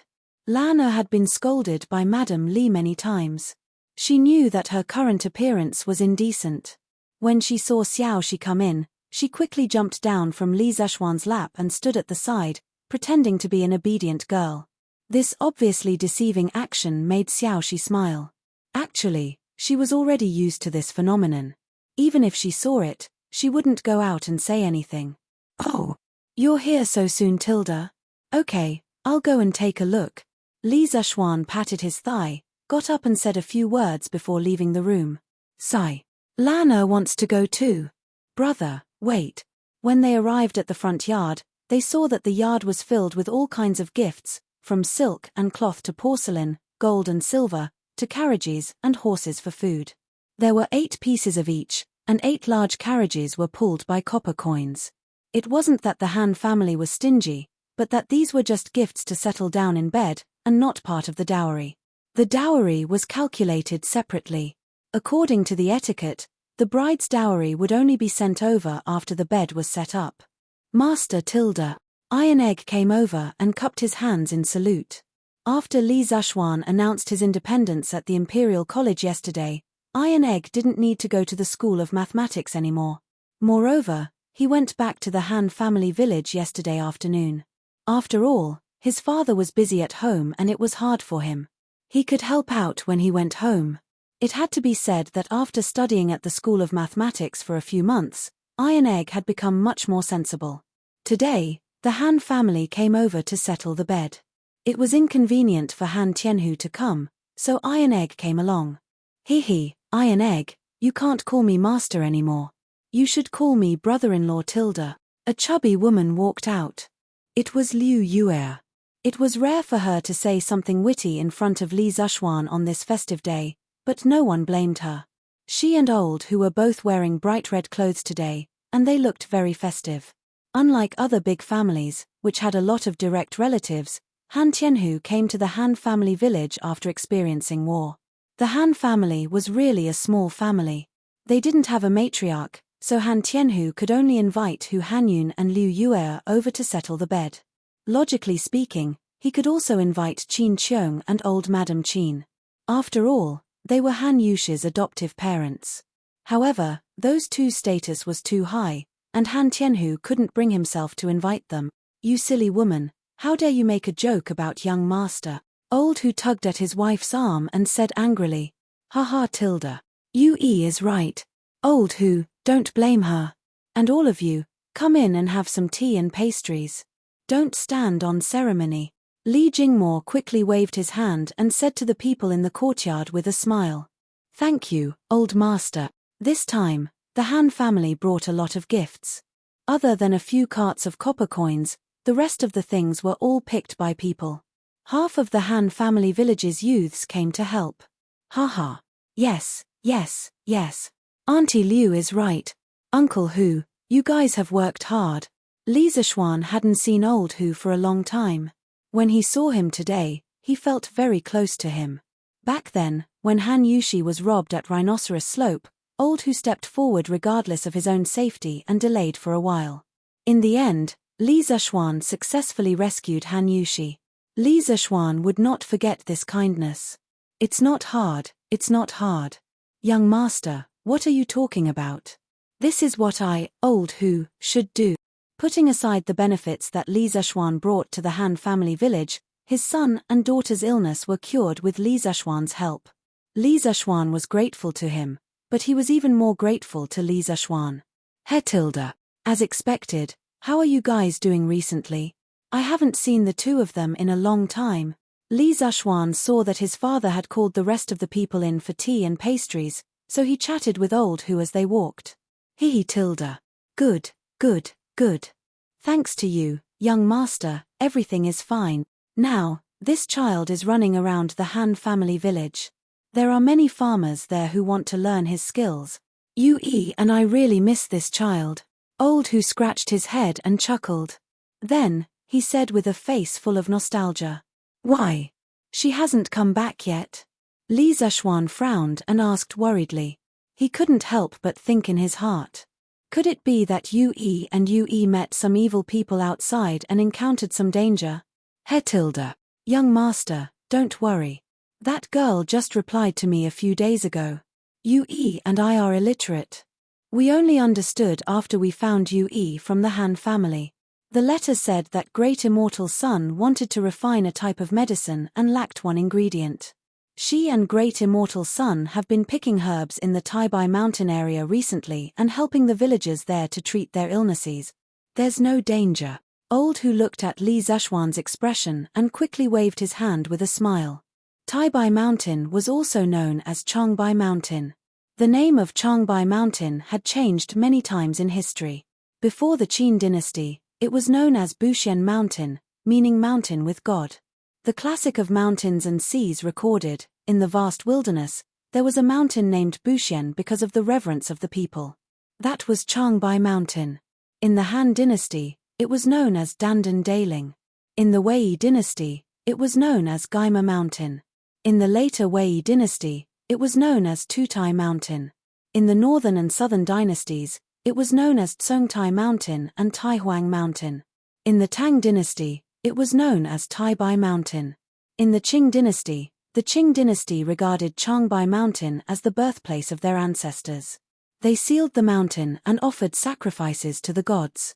They also designated it as a forbidden area and forbade ordinary people from entering. It became a place where no one could enter. Even in the 21st century, the Changbai Mountain still maintained its primitive state. It was almost like the time when Pangu first created the world. Haha. That's good. Uncle Hu, come in and have a seat Tilda. Li Zishuan smiled in relief. After everyone rested in the front hall for a while, Li Jingmo and Mrs. Li brought Hu Hanyun, Liu Yue, and the others to the western courtyard and began the bedding ceremony. They chose the room that Li Zishuan usually slept in because it was the largest and most luxurious room. However, in the next 2 days, Li Zishuan could only sleep in the other small guest rooms. After the bedding ceremony, no one was allowed to enter the new room or touch the new bed until the wedding night. When they arrived at the door, Old Hu took off his shoes and was about to go in to place the new bed. A few young men from the Han family village nimbly covered their mouths and noses and jumped far away before Old Hu bent over. Old Hu was so angry that his face turned red. He wanted to scold them but was afraid of offending them. He could only say angrily, Niu Dazhuang, Han Erhu, why did you guys jump so far away Tilda? I've been soaking my feet for 2 hours every day since half a month ago just to be here to make the bed today. Ha ha ha tilde. Old man Li and the people who came with him laughed. Liu Yue looked at Old Hu's face and was so angry that she stomped her feet. Li Zishuan also couldn't help but laugh. He thought to himself that Old Hu still had some funny genes in him. Chapter 367. Due to a lack of supplies, the new carriage Don't Touch Me will be temporarily suspended for the next few days. It is estimated that sales will resume on the 26th of this month. 30 carriages will be available on that day. It's gone. Why aren't there any carriages for sale today? The unlucky fellow who was behind Lu Yun in line yesterday and almost got the chance to buy the new carriage had come to line up as soon as the East Market opened this afternoon. In the end, he saw this notice and couldn't help but want to curse. That's right. Why aren't there any more? Hurry up and call your shopkeeper out. I want to buy a carriage today. I don't care if you give me a discount. Just sell me one first. Damn it, the carriage that Hu Wangfu's family bought yesterday is too grand. I have to buy one today no matter what. That's right, I can also pay in full. Just give me one first. 2 people behind him immediately chimed in. If Li Zishuan heard this, he would be very happy. The new carriage's hidden attribute, which was to compete with the rich, had finally been discovered by others. In the future, those rich people who like to pay attention to extravagance might habitually use the new carriage as their first choice for showing off. Ayo! Shopkeeper Sun is out. Shopkeeper Sun, do you have any more carriages for sale? Sun Huayuan looked at the lineup in front of him and couldn't help but feel a little guilty. As for the new carriages, the workshop did have some in stock. However, they couldn't sell them because Li Zishuan was going to get married the day after tomorrow. He needed to borrow the stock to show off. Thus, the curious pavilion could only lie to the public that they were out of stock. Fortunately, he had a backup plan yesterday. Otherwise, where would Li Zishuan find a carriage? Hihi, dear customers, please calm down. Ahum, I'm sure that most of you have personally experienced our curious pavilion's carriages yesterday. Everyone knows the superiority of these carriages. However, the better the quality, the more complicated it is to make. Thus, I ask that everyone wait a few more days. Our workshop is already rushing to make them. Everyone, please forgive me, please forgive me. Sun Huayuan cupped his hands and said apologetically. However, the people around him didn't buy it. In this day and age, money was everything. How could there be a situation where money couldn't buy anything? Shopkeeper Sun, I won't say anything more. I'll add 200 strings of string on top of your original price. Sell me a carriage now. I don't believe that there isn't a single carriage left in your workshop. An old man in luxurious clothes pulled Sun Huayuan and said, Sigh. Boss Cow, it's not that I don't want to sell it to you, but we really don't have any stock these days. Sun Huayuan cupped his hands and said with a bitter face. This was Cao Wendong, the biggest silk merchant in Chang'an. His family was not much weaker than Li Zishuan. They could not afford to offend him. 500 strings. It's impossible that your workshop doesn't have a single one in stock. Cao Wendong stretched out 5 fingers and insisted. Whoosh tilde. The surrounding people were in an uproar. 500 strings of string of cash could almost be sold for half a carriage. He was really rich and willful. Cao Wendong was indeed not lacking in money. A few hundred strings of string of cash was really a drop in the ocean for him. The reason why he wanted to buy a carriage today was because he had a business acquaintance who bought a new carriage from Curious Pavilion yesterday. How could he fall behind? On the other hand, Curious Pavilion's carriages were indeed high-end and comfortable. Putting aside the fact that he was angry, he also wanted to buy this carriage. This way, when he went out for business in the future, not only would he be able to go back and forth faster, but he would also be able to avoid the pain of a bumpy carriage on the road. As for shopkeeper Sun saying that there was no stock, he believed him. However, he also didn't believe that there wasn't a single extra carriage. He was also a businessman. He knew that businessmen would more or less keep some stock at the bottom of their chests. Therefore, Cao Wendong directly used the simplest and most crude method, throwing money at him. He didn't believe that Sun Huayuan wouldn't be tempted. Boss Cow, say no more, I'll add 1,000 strings of cash. Shopkeeper Sun, quickly think of a way to get a carriage for me. Sun Huayuan was indeed tempted. Just as he was about to say that he could use a carriage, Cao Wendong mistakenly thought that Sun Huayuan was going to refuse again and directly added 1,000 strings of cash. 1,000 strings of cash tilde. Boss Cow is so rich. Boss Cow is so generous. The onlookers were shocked. No one would spend nearly twice the price to buy a carriage. No. Sun Huayuan waved his hand and hurriedly said, Boss Cow, this old man didn't mean it that way. To be honest, the workshop does have a few carriages in stock, but those are for my Lord Ju's wedding. This old man really doesn't dare to act on his own initiative and sell them. As for the remaining carriages, there's only one left in front of the door. Speaking up to here, Sun Huayuan pointed at the carriage in front of Curious Pavilion that was previously used for customers to try out. Oh. So County Lee's man is getting married. This is truly worthy of celebration. When the time comes, this cow will shamelessly go to the Lee estate and ask for a toast. Back in the day, Lord Lee had a lot of business dealings with this cow. Cao Wendong nodded and smiled as he stroked his beard. He wasn't spouting nonsense. The Lee family had a few ready-made clothing stores, and it was inevitable that they would have dealings with him, the largest silk merchant in the capital. Of course, if he could use this opportunity to build a relationship with a Lord Ju, Cao Wendong felt that it would be worth it even if he had to spend an extra 2,000 strings of cash today. Therefore, he wasn't particularly interested in the carriage in front of him now. He was thinking about whether he could build a relationship with the Lee family at the wedding banquet the day after tomorrow and get familiar with him. Ah, so Lord Lee is getting married. Boss Sun, congratulations. Yes. That's right. Congratulations. Congratulations. When the time comes, we have to ask for a toast. The rest of the people also laughed and said happy words. Most of them were businessmen, and no one was willing to offend a Lord Ju for no reason. Hee. Thank you. Thank you. My Lord Ju has always been hospitable. He will definitely welcome Boss Cow and all of you. Boss Sun clasped his hands and said politely. He looked at the carriage in front of the door again and said hesitantly, if Boss Cow doesn't mind, I can sell this carriage to you at its original price. Don't worry, I will first send this carriage to the workshop for refurbishment. It will be sent to your residence in the afternoon. When the time comes, I guarantee that it will be exactly the same as a new carriage. When Cao Wendong heard this, his heart skipped a beat. He looked at Boss Sun and said with a forthright smile, haha. Boss Sun's words are very good. This cow wants this carriage. However, this cow said earlier that I will increase the price by 1,000 strings of cash. How can I go back on my word? This cow will buy this carriage for 2,199 strings of cash. I will have to trouble Boss Sun to send it to this old man's residence in the afternoon.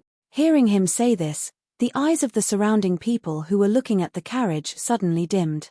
If Cao Wendong didn't want it, they would also be willing to buy this carriage at its original price. But now that Cao Wendong had raised the price so high, they were a bit hesitant. After all, the Strange Interest Pavilion would have stock in a few days. There was no need for them to waste money. Cao Wendong glanced at the expressions of those people and couldn't help but laugh inwardly. The reason he increased the price was to make the other hidden competitors withdraw. After being in the business world for so many years, how could he not see through these people's little schemes? Of course, he also had another intention, and that was to use this opportunity to gain favor in front of Li Zishuan and show his face.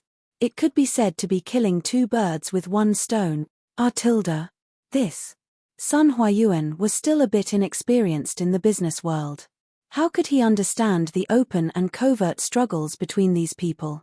When he heard Cao Wendong's words, he was dumbfounded. These days, there was still a customer who would take the initiative to pay more. What ? Boss Sun, are you going back on your words ? Cao Wendong asked with a smile. No, it's just that. Haha, since you aren't going back on your words, then it's a deal. This cow will send someone to deliver the money to you. Boss Sun, please send this old man's greetings to Lord Lee. Cao Wendong laughed and said directly without giving Sun Huayuan a chance to refute. Good, good, good. This Sun will definitely pass on your words. Sun Huayuan seemed to understand something as he cupped his hands and said.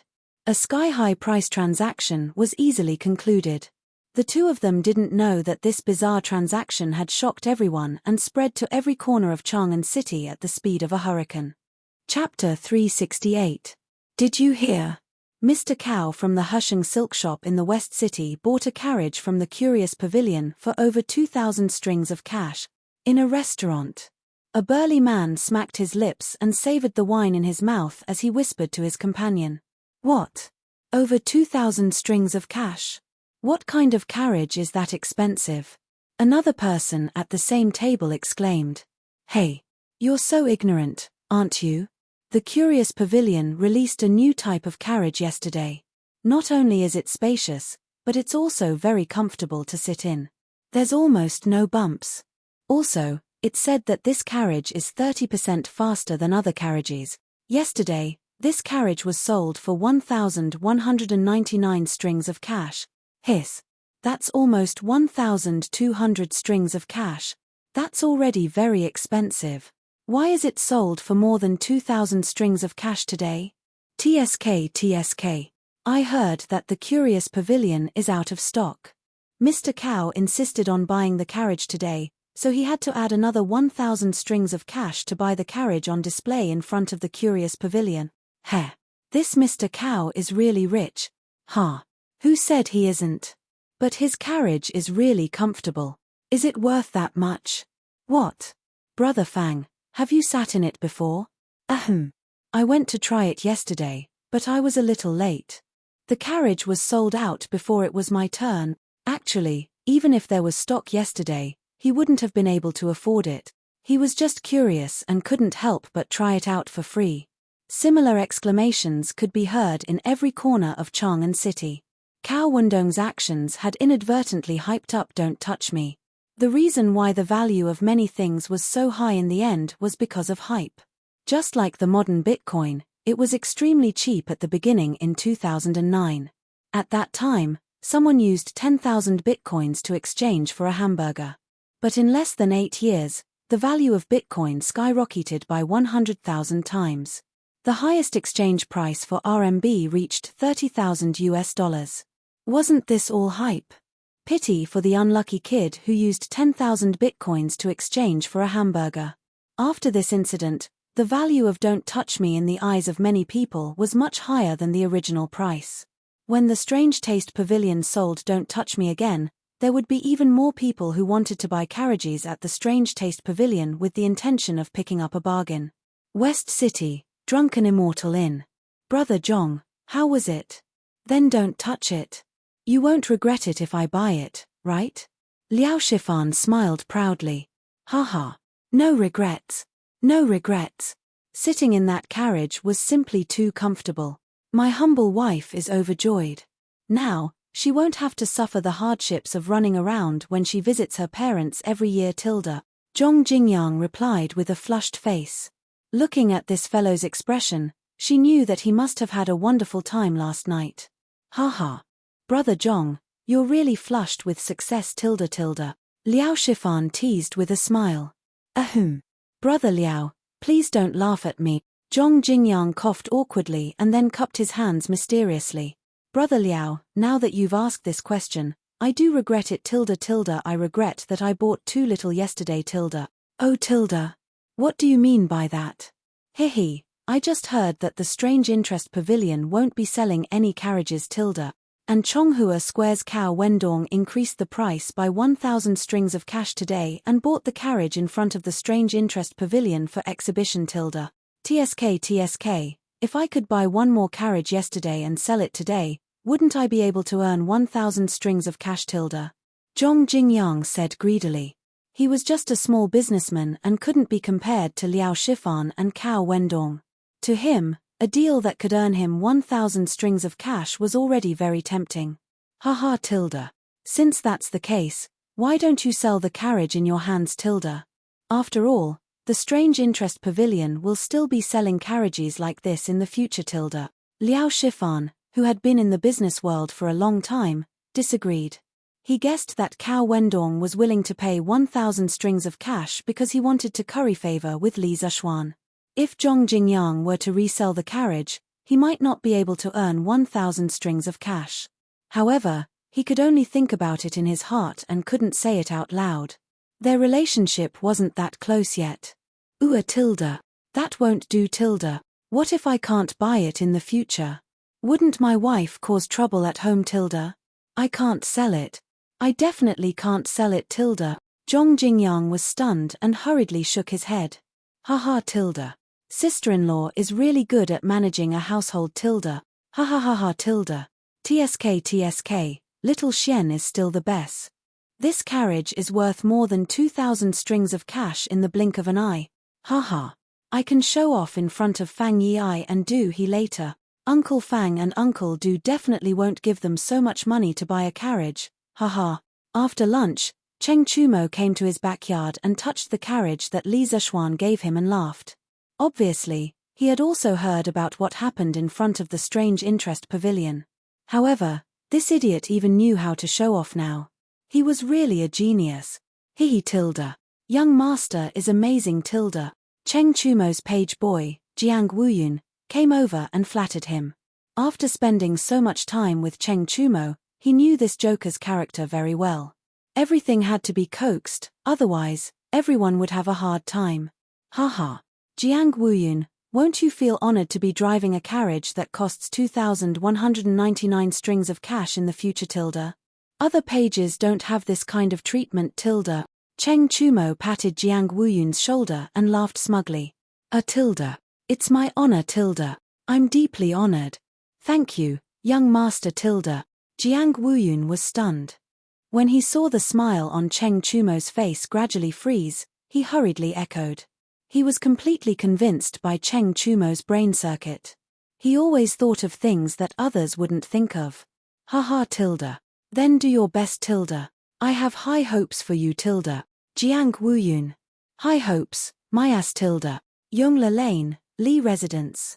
After a bustling morning, the bedding ceremony was finally completed in a joyous and warm atmosphere.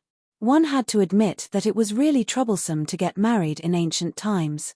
If it was in modern times, who would have the time and effort to find a wedding company and get everything done in one go? Although that was the case, they had nothing to do anyway. It was quite refreshing to go through the entire process of an ancient wedding. It was just a little tiring, but for the sake of this white and tender girl, everything was worth it. Li Zishuan thought to himself. After setting up a few tables and entertaining Hu Hanyun and his wife, as well as the youths of the Han family manor, they completed their mission today and returned to the Han family manor. Xian, since you've resigned, you should stay at home and prepare for the wedding these 2 days. Don't go out and cause trouble, Tilda. Li Jingmo glanced at his son and said worriedly after sending off the bedding team sent by the Han family manor. Li Zishuan wasn't the only one who was busy with the marriage between the Han family and the Li family. Li Jingmo and Mrs. Li were even busier. The two elders were handling everything. Old man Li, who was already in a terrible fix, was really afraid that his son would cause trouble at this crucial time. Father, Tilda. Am I the kind of person who likes to cause trouble, Tilda? Don't worry, Tilda. Li Zishuan's face was full of black lines. No matter how he heard it, it didn't sound right. Hey, Tilda. Do you think I don't know what kind of person you are, Tilda? Remember, don't cause trouble these 2 days, Tilda. Li Jingmo waved his hand in annoyance and went on to do other things. Li Zishuan felt even more wronged than Do-yi at this moment. Chapter 369. Since his father wanted him to stay at home obediently and wait for the bride to enter the house, Li Zishuan followed his father's wishes and continued to be an otaku at home. Comfortable. Xiaoxi, use more strength. Xiaohe. Don't stop. Continue reading. Our upright male protagonist didn't do anything shameful. He was just lying on the bamboo bed, enjoying Xiaoxi's massage while listening to Xiaohe reading the story in the newspaper. Needless to say, Zhong Xiaohua's journey to immortality written by Outer Beauty became more and more exciting as it went on. After all, the writer was not a transmigrator like Li Zishuan. She looked at the problem from the perspective of the Tang people. Although the opening part imitated a record of a mortal's journey to immortality, there were many original plots in the later parts of the story, which was very good to pass the time. Young master, is this strength okay? Xiao Shi increased her strength and asked softly. Yes. Xiao He, continue reading. Feeling the soft and boneless hands on his back moving around his various acupuncture points, Li Zishuan moaned comfortably. He then instructed Xiao He, who was next to him. Xiao He helplessly rolled her eyes. This young master at home was becoming more and more like a master, but what could she do? She could only obediently read. Jiang Tianwu's eyes flashed with unwillingness. He gritted his teeth and cursed, but he still fled into the distance. Although he was cruel and evil, he was only in the early stage of foundation establishment. He definitely couldn't block the attack of a core condensation cultivator's thunder palm. Seeing that the other party was about to escape, Yun Ying waved her hand and cast a spell into the blue light. Suddenly, the whole blue light boiled like a ladle of water being poured into boiling oil. A bolt of lightning as thick as the mouth of a bowl whizzed towards the other party. June 24th, early morning. The people from the Han family came to deliver the dowry. Although the Han family was not as rich as the Li family, Han Yushi's mother used to come from a rich family. When she was alive, she naturally left her rich dowry to her daughter. Gold, silver, and silk were filled with 10 large carriages. It was so dazzling that it blinded the eyes of others. Han Yushi didn't use this dowry during the most difficult time in her life. Now that she brought it to the Li family, it was enough to show how much the Han family valued this marriage. After Han Tianhu came back from the battlefield, he worked hard for many years and saved a small dowry for his daughter. Even though it wasn't as much as what Han Yushi's mother left, it still filled 5 carriages, including 3 carriages of copper coins and 2 carriages of satin. He knew that his daughter was marrying into the Li family this time. Marrying a county man was really climbing the social ladder. Therefore, in order for his daughter to live a more comfortable life in the Li family, Han Tianhu spent a lot of money on the dowry. He almost used up all the family's assets. Not only that, he also returned the extravagant betrothal gift that Li Zishuan sent last time and added it into his daughter's dowry. Ancient times were different from modern times. The custom of this time was for women to marry rich. In the poem Ruffian, it said, "Come with your carriage, I bribe to move." It described the scene when the women of Wei country were married. "Come quickly with your horse, I'll bring my dowry to your house." It was clear that the custom of marrying rich had a long history. People often said, 1,000 acres of fertile land, 10 miles of red dowry. It referred to the queue for dowry that stretched for miles. In ancient times, the custom of marrying rich was spread to almost every family. There was even a rumor that it was difficult to get married without a dowry. At that time, the royal daughter of the same clan often couldn't get married if her family was poor. Even if it was a daughter of an ordinary family, her family would help her from the moment she was born to prepare a dowry.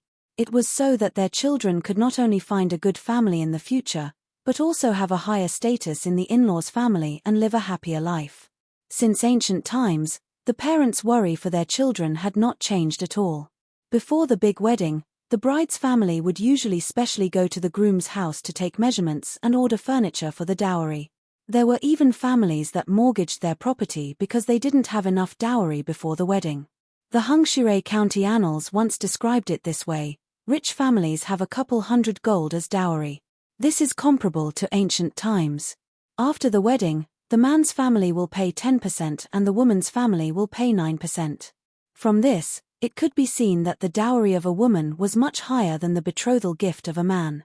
The bride's parents thought that this would let their daughter be valued in the husband's family. Moreover, if their daughter was bullied, they would have a generous dowry to rely on and it would be better. The ancient peoples marrying rich and the modern peoples marrying rich also changed the economic form from mother-in-law economy to mother-in-law economy. Some people said that China's housing prices were pushed up by mother-in-law. Whether this was true or not, it wasn't important. But regardless of whether it was marrying rich or not, It was not advisable to use the parents' life savings to satisfy their children's extravagant fantasies of marriage. With the Han family bleeding so much, it was estimated that their future days would be very difficult. Han Tianhu himself also understood the consequences, but he, who had always been upright, still insisted on using all of his family's wealth to send out such a large dowry.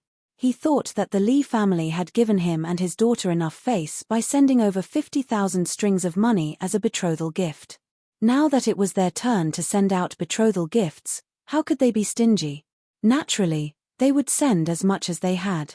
Otherwise, when his daughter married into the family, she would be laughed at. Therefore, excluding the dowry that was sent to the Li family yesterday, the dowry that the Han family sent today was 25 carts worth of copper coins, a total of 25,000 strings of cash, 1,000 mu of fertile farmland, gold and silver utensils, silk, clothes, bedding, furniture, books, medicinal herbs, and other valuables. A total of 35 ox carts were pulled. As for the cheaper items such as small utensils, poultry, and livestock, a total of 40 carts were brought over by Han Tianhu. Hundreds of youths from the Han family manor and Plum village were all invited over by Han Tianhu to deliver the dowry. 60 carts, 40 carts of goods, and hundreds of people, led by the 3 new carriages of the curious pavilion, Don't Touch Me, chose to enter from the Chunming Gate in the east of Chang'an City.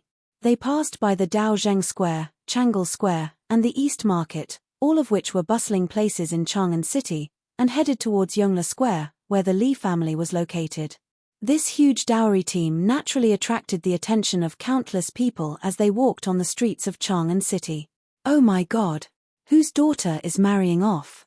Why is there such a big scene? I know this. It's the daughter of the Han Manor in the east of Chang'an City. Is their family very rich? Why is there so much dowry? Look at the 20 carts carrying the copper coins. It must be at least 20 million, right? He. The Han family doesn't have that much money. In my opinion, most of this is the betrothal gift sent by the Li family. Li family? Which Li family? It's Li Xiaonan, Li Xie's family. The Han family's daughter is marrying Li Xiaonan this time. TSK, that daughter is really lucky. Li Xiaonan is one of the rare young talents of Tang dynasty. Oh, I remember now. Half a month ago, the Li family sent 30,000 strings of cash and 30 carts of gifts outside the city to send the betrothal gifts. So it's the Han Manor. Yes. That betrothal gift is at least 40 million. The Li family is really generous. The Han family has really struck it rich this time. He. You can't say that. The last time the Li family sent the betrothal gifts, I saw it for myself. That betrothal gift was not as much as the dowry sent by the Han family today. Not only did the Han family not earn anything this time, they even gave a lot more. TSK. That's true. The Han family is quite generous. If it were any other family, they would be lucky if they could even send back half of the betrothal gift. Chapter 370. Wow. Isn't that the carriage in front, the Don't Touch Me, that was just released by the Curious Pavilion? Hiss. Yes. Someone was willing to pay more than 2,000 strings of coins for one carriage yesterday. It's rare that the Han family is willing to give it out. Yes. Han Lizheng's actions are undeniable. He's not greedy for money. He's a real man. Yes. Not bad. Those with a bit of eyesight could immediately tell that the 3 carriages leading the dowry team had an extraordinary origin. Combined with yesterday's incident in front of the Strange Interest Pavilion, everyone's eyes became even more fervent as they looked at this team. This dowry was really too generous. There were also people who were jealous of such a generous dowry and were not convinced. Li Xianji's marriage is not a bad deal. Look at the dowry sent by the Han family. There are so many precious gold, silver, and jade items. It's worth a lot. TSK, what a lucky bastard. Why is no one willing to marry me, Liu Fengshui, with so much dowry? Fut. Liu Fengshui, who would want to marry someone like you? Moreover, this Li County man was not simple. Not only was he young and held a high position, but his business was also doing well. It was as if he could earn a lot of money from whatever he did. Many peddlers privately called him the god of wealth. If the Han family's daughter can marry into the Li family, she'll be lucky in the future. Yes, yes. Liu Fengshui, what do you know? I've always wanted my daughter to marry into the Li family. I'm willing to give as much dowry as you want. Haha. Boss Huang, your daughter looks like an old woman. Even if you give her to me, I, Liu Fengshui, don't want her. Why would Lord Li want her? Liu Fengshui was first scolded until his face turned red. When he heard what the person behind him said, he held his stomach and laughed. Bastard. Liu Fengshui, you bastard, you're too much. Sanfu, beat him up. Yes. Old master. Today's dowry delivery team was led by Hu Hanyun and Iron Egg. After feeling the envious gazes of the people around them, the two of them could not help but puff out their chests and walk forward valiantly and proudly. Iron Egg didn't resent his father for giving his sister so much dowry. First of all, the childhood days when he and Han Yushi depended on each other for survival were deeply engraved in Iron Egg's heart. He knew that without this sister, he would not be where he was now. In addition, Tai Dan felt that now that he had acknowledged Li Zishuan as his master, he would definitely not have to worry about his livelihood in the future. Therefore, Tai Dan supported Han Li's decision to spend all his wealth to buy a dowry for Han Yushi. Ouch. Which family is marrying off their daughter over there? It's true. Why is there another gift-giving team here? Just as they were watching the show, someone noticed another gift-giving team on the other side of the street. Heh, there are quite a few gifts here. Look at this long line. Which family is this? They actually bumped into the Han family. Those who came to watch the show would never mind that things were getting out of hand. Since they had nothing to do, this group of melon-eating people chatted as they watched the show. It was extremely comfortable. It seems to be the Du family's carriage. Look, there are markings on it. Du family. That Du family. Could it be that Duke Cai's, Du Ruhui's, family is marrying off their daughter? Someone immediately laughed. Nonsense. Since when did Minister Du have a daughter? The person next to him suddenly realized that he had misspoken. Chonghua Square's Du family's Du Yanheng is adding to his niece's dowry. 800,000 copper coins, 30 carts of silk, satin, gold, silver, and jade. At this moment, in front of the gift-giving team, a page boy walked forward while beating gongs and drums and shouting loudly. During the spring and autumn period, when the dukes married off their daughters, the officials had to send their daughters as concubines and dowry as dowry. Later on, when those big families married off their daughters, their relatives and friends would usually send gifts called adding to the dowry. Oh. So it's Chonghua Square's Du Josheng's family. I didn't expect the Du family to be the Han family's daughter's maternal uncle, someone shouted in realization. There were also people who had never heard of the Du family. What Du Josheng? Why haven't I heard of this Du Yanheng before? Haha. You might not have heard of Du Yanheng, but you must have heard of Du Dowling, right? He is the famous master brewer of the previous dynasty, the true successor of wine sage, Du Kang. People call him Little Wine Sage. This Du Yanheng is Du Dowling's eldest son. Oh. So he is the son of Du Josheng. I know this. Their family's Josheng workshop used to be very famous. Ingzhou's Fu Shui, Wu Cheng Ruoxia, Hezhong Sang Luo, and Yuanju's Ichuan Josheng workshop can all be brewed, and the taste is extremely pure. But since the Drunken Immortal restaurant launched the Immortal Drunken Wine, their wine is no longer good. What do you know? That's because after the death of Old Man Du, his two sons fought for the family property, and that's why the Josheng workshop declined. Didn't you see that only Du Yanheng came today? Even his younger brother Du Shaokuan didn't come. Oh. So their family doesn't get along? Bah. You two really have nothing better to do. What does it have to do with you whether their family is harmonious or not? The question now is, how did Du Yanheng become the Han family's daughter's maternal uncle? Someone scolded angrily. At this time, an old man in his 50s stroked his beard and said, "Oh, I know. It's said that 15 years ago, Old Man Du's youngest daughter, Du Shenyang, secretly agreed to marry an illegitimate son of a general. Old Man Du didn't agree to this marriage, But Du Shenyang threatened him with her life and wouldn't marry anyone else. Old man Du was so angry that he wanted to expel Du Shenyang from the family. Fortunately, old lady Du couldn't bear to see her beloved daughter suffer and prepared a dowry for Du Shenyang to marry that poor boy. But since then, old man Du didn't recognize this daughter anymore. Ah, there's such a thing. Uncle Meng, can you tell us more about it? The Tangs also liked to gossip, and this kind of love affair was the favorite of the onlookers. Go, go, go. I've said what I need to say. What else is there to say? Uncle who? Why do I have an uncle? Iron Egg was born late, so how would he know about these old things? He looked at the convoy behind him and asked in confusion. Ah, Iron Egg, you do have an uncle. The one behind is your mother's elder brother, but they didn't interact much in the past. Cough, cough, it's a long story. You can ask your father when you get back. Hu Hanyun obviously knew the inside story, but it didn't seem right to talk about the love history of his parents in front of Iron Egg, so he could only give a vague answer. Then after my mother left, my sister and I depended on each other. Why didn't they come to visit us?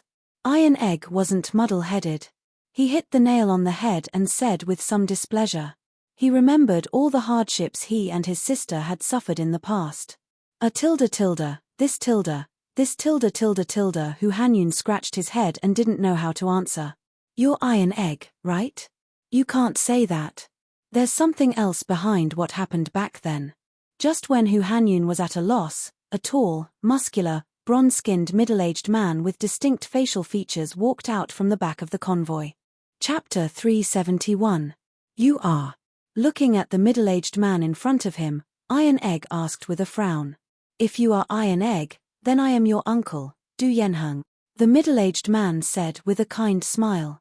Iron Egg's face immediately showed displeasure. He snorted, I don't have an uncle tilde. I only know that when I was young, my sister and I depended on each other for survival. We almost starved to death.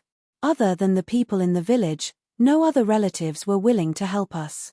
If my father didn't come back in time, my sister and I would have been long gone. Being scolded by a child like this, Du Yenheng's old face was somewhat embarrassed.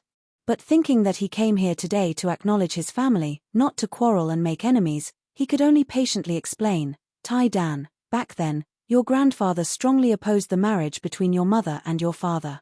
He didn't even hesitate to sever their relationship as father and daughter in order to stop the marriage. However, your mother threatened him with her life. She insisted on marrying only your father.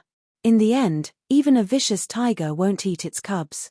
With your grandmother's help, your mother finally married your father. But since then, under your grandfather's insistence, the Du family no longer had any contact with your father and mother. Tianhu changed his name and went to live in the countryside with your mother. Later, your family moved several times. After your grandfather passed away, the Du family didn't even know where your father and mother live. So, then why didn't my grandfather agree to my mother marrying my father tilde? Iron Egg asked angrily. In his opinion, his father was a hero who had fought on the battlefield. The only person he had met so far who was stronger than his father was Li Zishuan. So when he heard that his father was disliked by the Du family, he was naturally very unhappy. When Du Yenheng heard his nephew's question, he couldn't help but have a headache. He thought to himself, why is it so difficult to deal with children nowadays? Is it because I haven't dealt with children for a long time, or is it because this child in front of me is too monstrous? Iron Egg, there are too many things involved in the past. I'm afraid it's not convenient to talk about it now. If you really want to know, you can ask your uncle after you send your sister's dowry, or you can go back and ask your father tilde. Du Yenheng shook his head and said in a deep voice. Why can't you say it now? If you are really my uncle, then please explain everything clearly now. Otherwise, we don't want the dowry you added. When he asked Hu Hanyun earlier, Hu Hanyun wasn't willing to go into detail. Now that he asked Du Yenheng was also being secretive. Iron Egg couldn't help but ask impatiently. You tilde. When had Du Yenheng ever been humiliated by a child like this? He was so angry that his face turned red. He pointed at the Iron Egg and was about to explode. Cough, cough. Iron Egg, don't make a fuss. Your uncle is here to add to your elder sister's dowry. This is related to Miss Han's happiness for the rest of her life. Don't make a fuss and let others see you as a joke. Let's send the dowry as usual first and talk about other things in private later. When Hu Hanyun saw that his nephew and uncle were about to start fighting, he hurriedly tugged at Bruiser and said earnestly, "Don't worry about it." Although old Hu was careless, he spoke with a sense of propriety at critical moments. He knew that Iron Egg cared a lot about his elder sister, so he directly brought up Han Yushi and used this to persuade Iron Egg to look at the big picture and not make a fuss that would embarrass both of them. Sure enough, Iron Egg's stubborn face immediately loosened. After a while, he hesitated and said, "Then we will listen to Uncle Hu and go to Master's house to send the dowry first." After that, he cupped his hands at Du Yenheng and said coldly, "Thank you, Uncle, for sending my elder sister's dowry. You're welcome. How could Du Yenheng, who had lived half his life, not see the perfunctory expression on Iron Egg's face? He waved his hand expressionlessly and then returned to the Du family's dowry team. Thus, the slowly moving dowry team finally returned to its normal speed and continued to drive towards Yongla Lane. Most of the onlookers had more or less figured out the background of the Du family, as well as the romantic affairs between Father Han and Du Shenyang back then. They couldn't help but feel satisfied, secretly thinking that today's trip wasn't in vain. This Han family is really lucky. More than 10 years ago, Han Tianhu married the Du family's daughter, and now his daughter is married to a young county founding man. This fortune is really amazing. Yes. This Han family's fortune is really heaven-defying. Ayo, look, another team has come. Don't tell me they are also here to send the Han family's young Miss dowry. The new team had more than 50 carriages and hundreds of gifts. It looked like there were more gifts than the Du family's previous gifts. It's from Duke Yi's mansion. The leading carriage has a symbol on it. Someone with sharp eyes immediately recognized the words on the carriage and quickly shouted, "Hey. The leading carriage is also from Strange Interest Pavilion. Don't touch me, how generous. Aren't you talking nonsense. What kind of status does Duke Yi have? How can he not get a carriage? The question is, what does Duke Yi have to do with the Han family. I know this. Do you still remember the bandit suppression a few months ago? Duke of Yi Guo, Duke of Lu Guo, Duke of Wu Guo, Great General Niu, and 1,000 Yulin guards all filed out of Yenqing Gate at noon. In the evening, the army escorted several thousand bandits back in triumph. Many people saw it. I also saw it at that time, but what does this have to do with the Han family's young Miss Hey. It has a lot to do with it.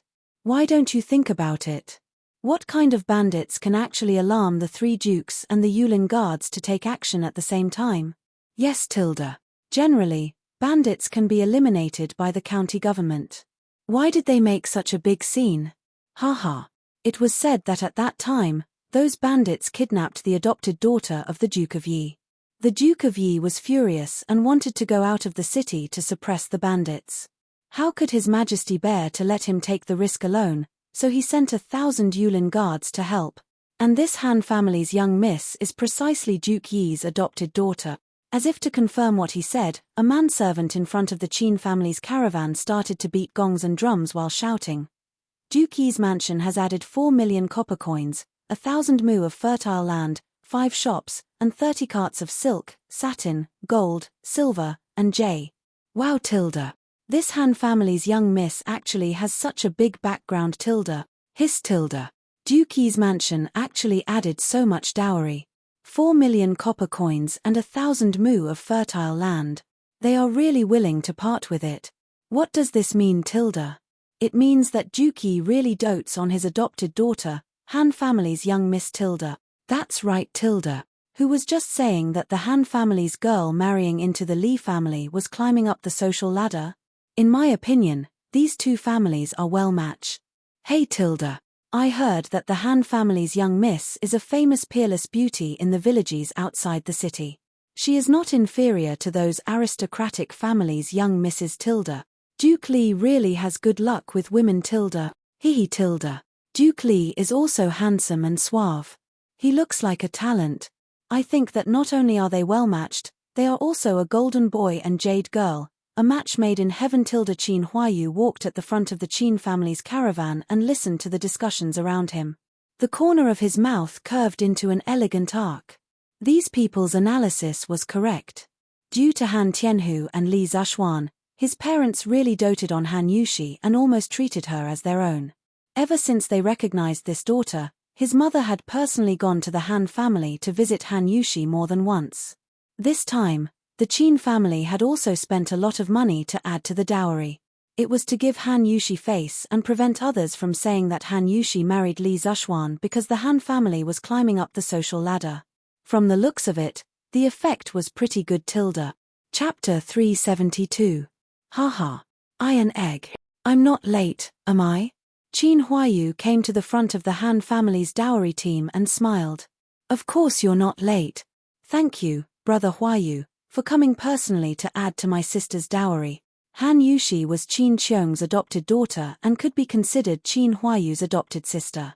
With this relationship and the fact that Iron Egg was sitting next to Qin Huayu in the mathematics school, they had a very good relationship. Therefore, when he saw Qin Huayu representing the Qin family to support his sister, Iron Egg was naturally happy from the bottom of his heart. Haha. We're all family, no need to be polite, no need to be polite. Let's go and send the bride off together. Qin Huayu chuckled as he patted Bruiser's shoulder. Iron Egg nodded, and the two walked side by side. Du Yanheng saw this scene from behind, and his expression changed slightly. His eyes flashed, and then he quickly returned to normal. He continued to follow the Han family's team expressionlessly. After the Qin family's huge dowry team joined in, the atmosphere was pushed to a climax. Just when everyone thought that today's excitement would end here, another small team came from the west side of the street. There were only about 20 carriages, and it looked about the same size as the Du family's dowry team. Hey! Why is there another team here? Are they also here to add to the dowry? Oh my god! One family after another. Who exactly is that, Miss Han? Which family is this? It doesn't look like there are many gifts. Just when everyone was puzzled, someone in front of the team shouted, Duke Wei's mansion is adding to the dowry of his grandniece, Han Yushi. 1 million copper coins, 500 mu of fertile land, 15 carts of silk, satin, gold, silver, and jade. Fut. How did Duke Wei become Miss Han's granduncle? Someone vomited blood after hearing this. Yes. I've never heard of it before. Strange things are happening one after another today. Amazing. This Han family probably has an extraordinary background. Uncle who? Do I have a granduncle? Iron Egg was even more confused than the people around him. Today, he was supposed to deliver his sister's dowry. How did it suddenly become a family reunion? First, there was his uncle. Now, there was an even bigger granduncle. Bruiser had thought that he had become smarter after becoming Li Zishuan's disciple. But now, he felt that his brain wasn't enough to process everything. Hu Hanyun's old face darkened. He really didn't know about this matter. However, if he let the situation freeze at this time, not only would he offend Li Jing for no reason, but he would also make the marriage between the Han and Li families a joke. Therefore, he thought for a moment and said, Iron Egg, you should go back and ask your father. Let's go and welcome them first. Duke Wei is a person of high status, so I don't think he would randomly claim kinship with your family. Let's not be impolite. After Hu Hanyun finished speaking, he wiped the cold sweat on his forehead and thought to himself, I, old Hu, have been forging iron all my life and farming all my life, but I have never used my brain like today. I have to eat more pig's head for lunch to nourish my brain. Uncle Hu is right. Li. Uncle Li is a righteous person. He would definitely not claim kinship for no reason. The most important thing now is to bring the dowry to the Li residence first. We can talk about the other problems later in private. Although Qin Huayu didn't know why Li Jing became Iron Egg and Han Yushi's granduncle, he still felt that the bigger picture was more important. However, when he habitually called Li Jing Uncle Li, he felt a little awkward. He had just called Iron Egg brothers, and in the blink of an eye, he called Iron Egg's granduncle uncle. Why did it feel like their relationship was a little messy? Okay.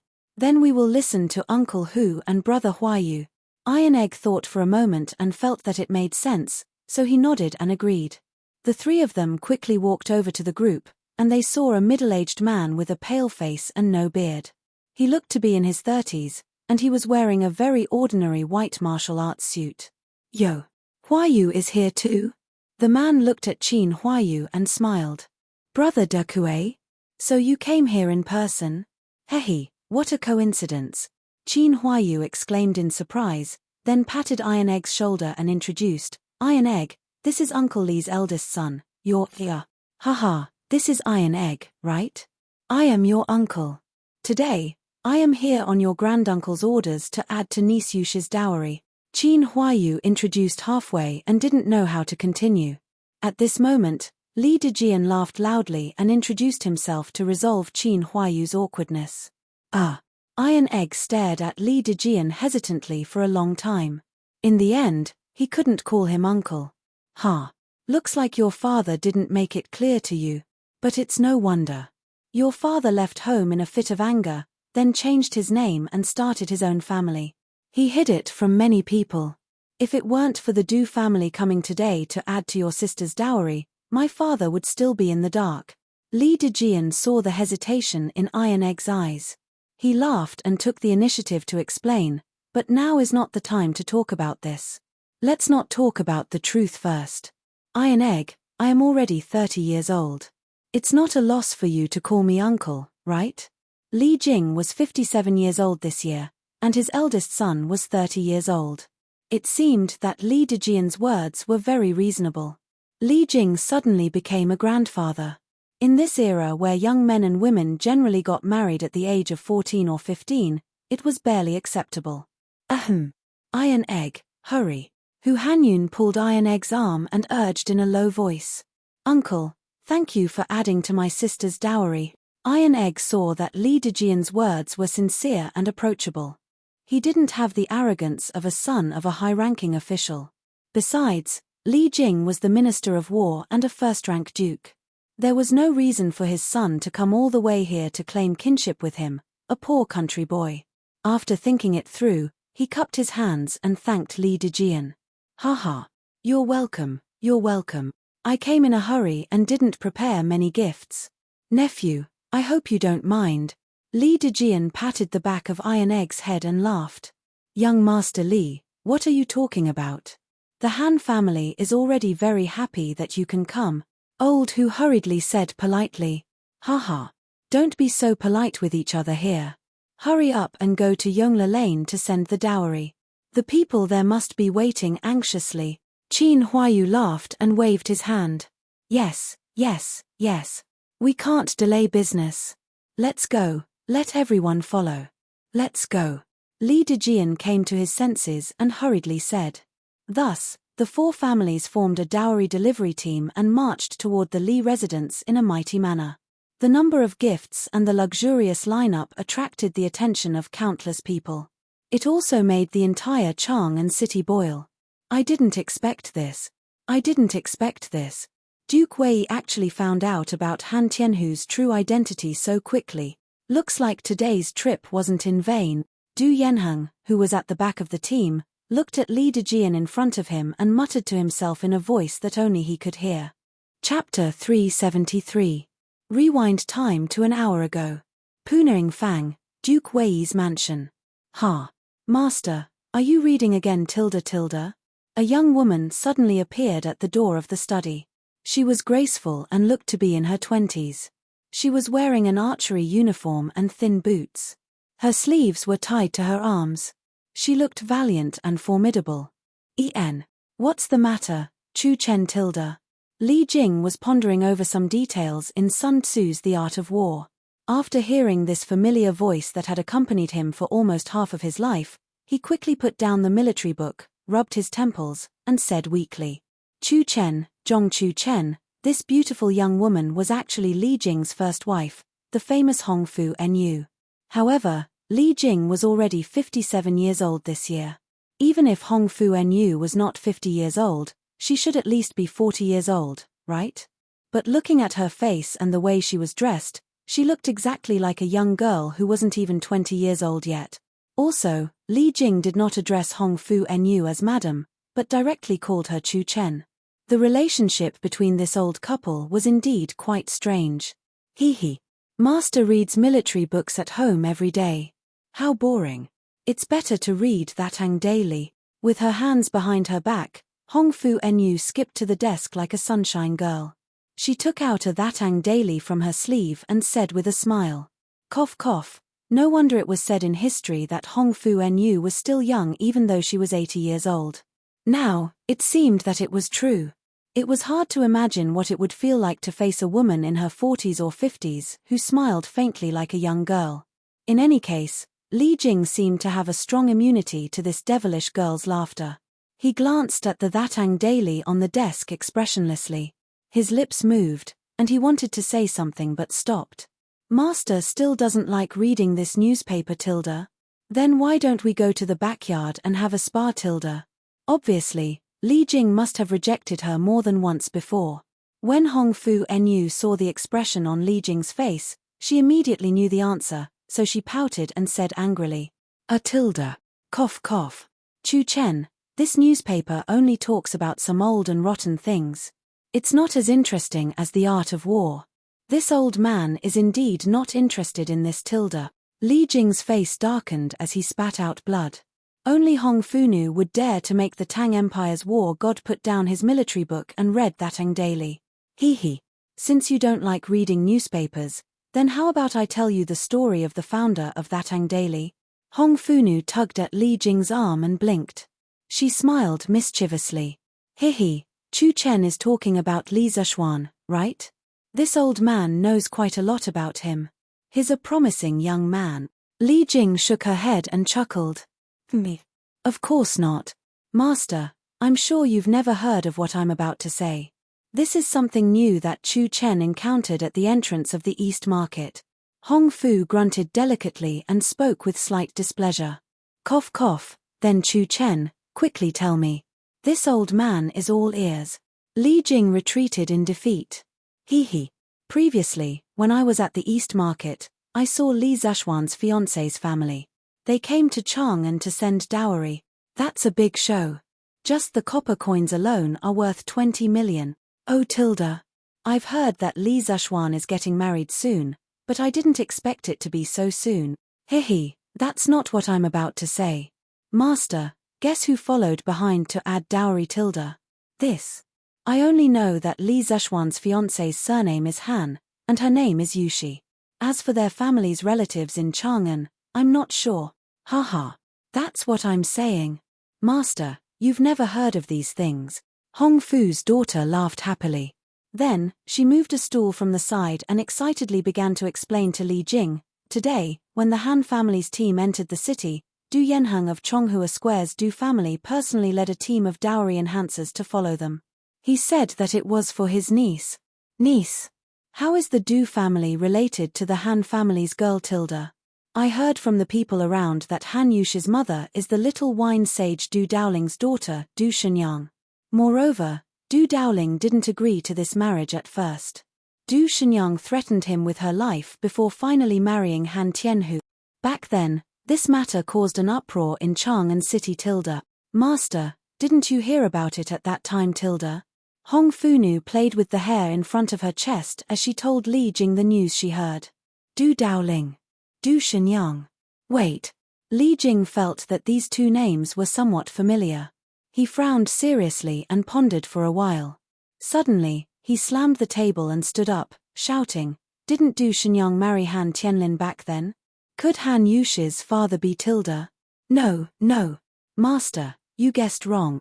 Han Yushi's father is called Han Tianhu, not Han Tianlin. Hong Fu Nu waved her hand and said with a look of superiority. Han Tianhu. Ha Tilda. That's definitely right. Han Yushi's father must be Han Tianlin, Tilda. Li Jing said with certainty. Master, is it really the Han family's little Lindsay, Tilda? Hong Fu Nu rolled her eyes and suddenly asked excitedly. Yes, it's most likely. In order to live a leisurely life, this kid really concealed his identity and hid it from everyone. Li Jing recalled the past with a look of nostalgia. After a while, he suddenly opened his eyes and said, quick. Chu Chen, quickly instruct all the servants in the residence to immediately prepare dozens of carriages of gifts. Go and add to the Han family's girl's dowry now. Oh Tilda. Yes, yes, yes. If it's really little Lindsay, then isn't Han Yushi your grandniece? We really should go and add to the dowry. Hong Funu reacted and said happily. Li Jing was speechless. Isn't she also your grandniece? Me. Of course not. I'm still so young. I don't want to be someone else's grandaunt. Master, you should be it yourself. Hong Funu snorted and was about to leave. When Li Jing heard that, his face was filled with black lines. Was this something a grandmother should say? Sigh. Oh right, Master. If we want to catch up to the Han family's team, we have to hurry. But this way, we won't have time to prepare many things. What should we do? Hong Funu had just walked to the door when she came to her senses and turned around to ask. Hee. It's fine. Even if we don't bring anything and only send some people to support the Han family, little Lindsay will be very happy. Li Jing stroked his beard and said calmly. Yes, that's true. Then, I'll personally send the Han family's girl's dowry. Hong Funu said eagerly. Nonsense. Just let De Jian go. What will you look like if you go? Li Jing said unhappily. Throughout history, which grandaunt personally went to send dowry to her grandniece? Me. Why can't I go? Am I unpresentable? Hong Funu said angrily with her hands on her hips, revealing her shrewish and unreasonable side. You. The veins on Li Jing's forehead were throbbing. He wanted to be angry but didn't dare to. After a pause, he could only swallow his anger and coax her nicely. Cough, Chu Chen, I definitely didn't mean that. Then, what do you mean? You see, you let De Jian send the dowry. We can practice martial arts in the backyard. I haven't tested your martial arts skills in a long time. Oh, so that's the case. Master, please wait a moment. I'll let De Jian bring people to send the dowry. Then, we'll spar. Hong Funu smiled and ran out immediately. Chapter 374. Li Zishuan, who had been woken up early in the morning and tidied up neatly, was ordered by his father to stay at home and wait for the Han family's makeup team to arrive. After waiting for a long time, Li Zishuan lay down comfortably on the recliner and went back to sleep. Li Zishuan, who was wandering in his sleep, naturally didn't know about the wave of family reunion that was happening on the streets of Chang'an City. He also didn't know that today's makeup team would be so huge that it would stun everyone. Hey, old master, why isn't the makeup team here yet? Could it be that something went wrong on the way? Madam Li was anxiously pacing back and forth in the front yard, looking at the gate from time to time. However, after waiting for a long time and not seeing the makeup team, she finally couldn't help but ask. Haha. Madam, don't be anxious. What could happen to the Emperor? They will definitely be here soon. Besides, didn't Madam just send Sanbao out to scout for news? There should be news soon. Li Jingmo was also a little anxious, but he forced himself to calm down and comforted her. Me. Still talking about it.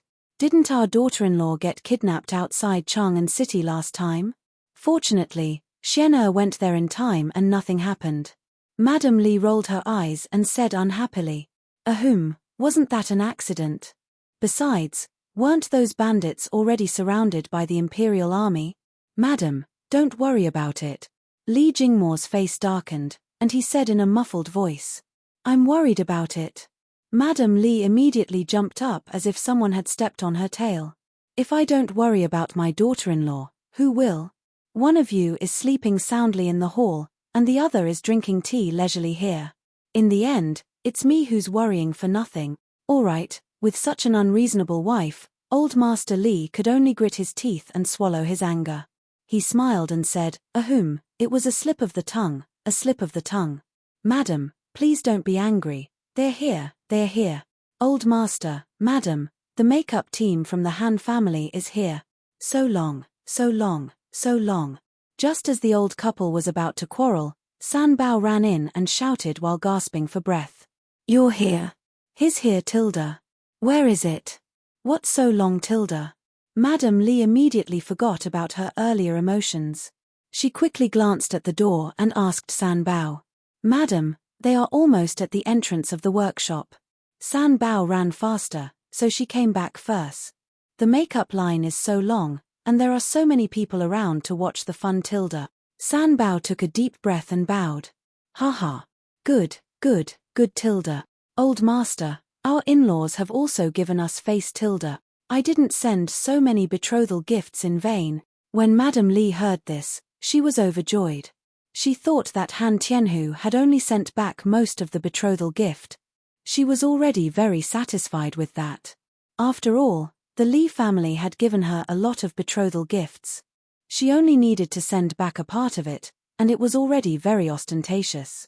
It could be considered giving face to the Li family.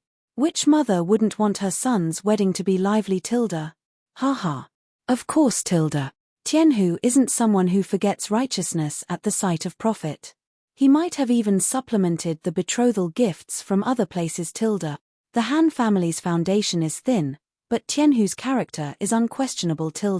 This marriage is going well. Old man Li stood up and said with a smile. Yes, yes. Xiao He, go and wake young master up and wipe his face.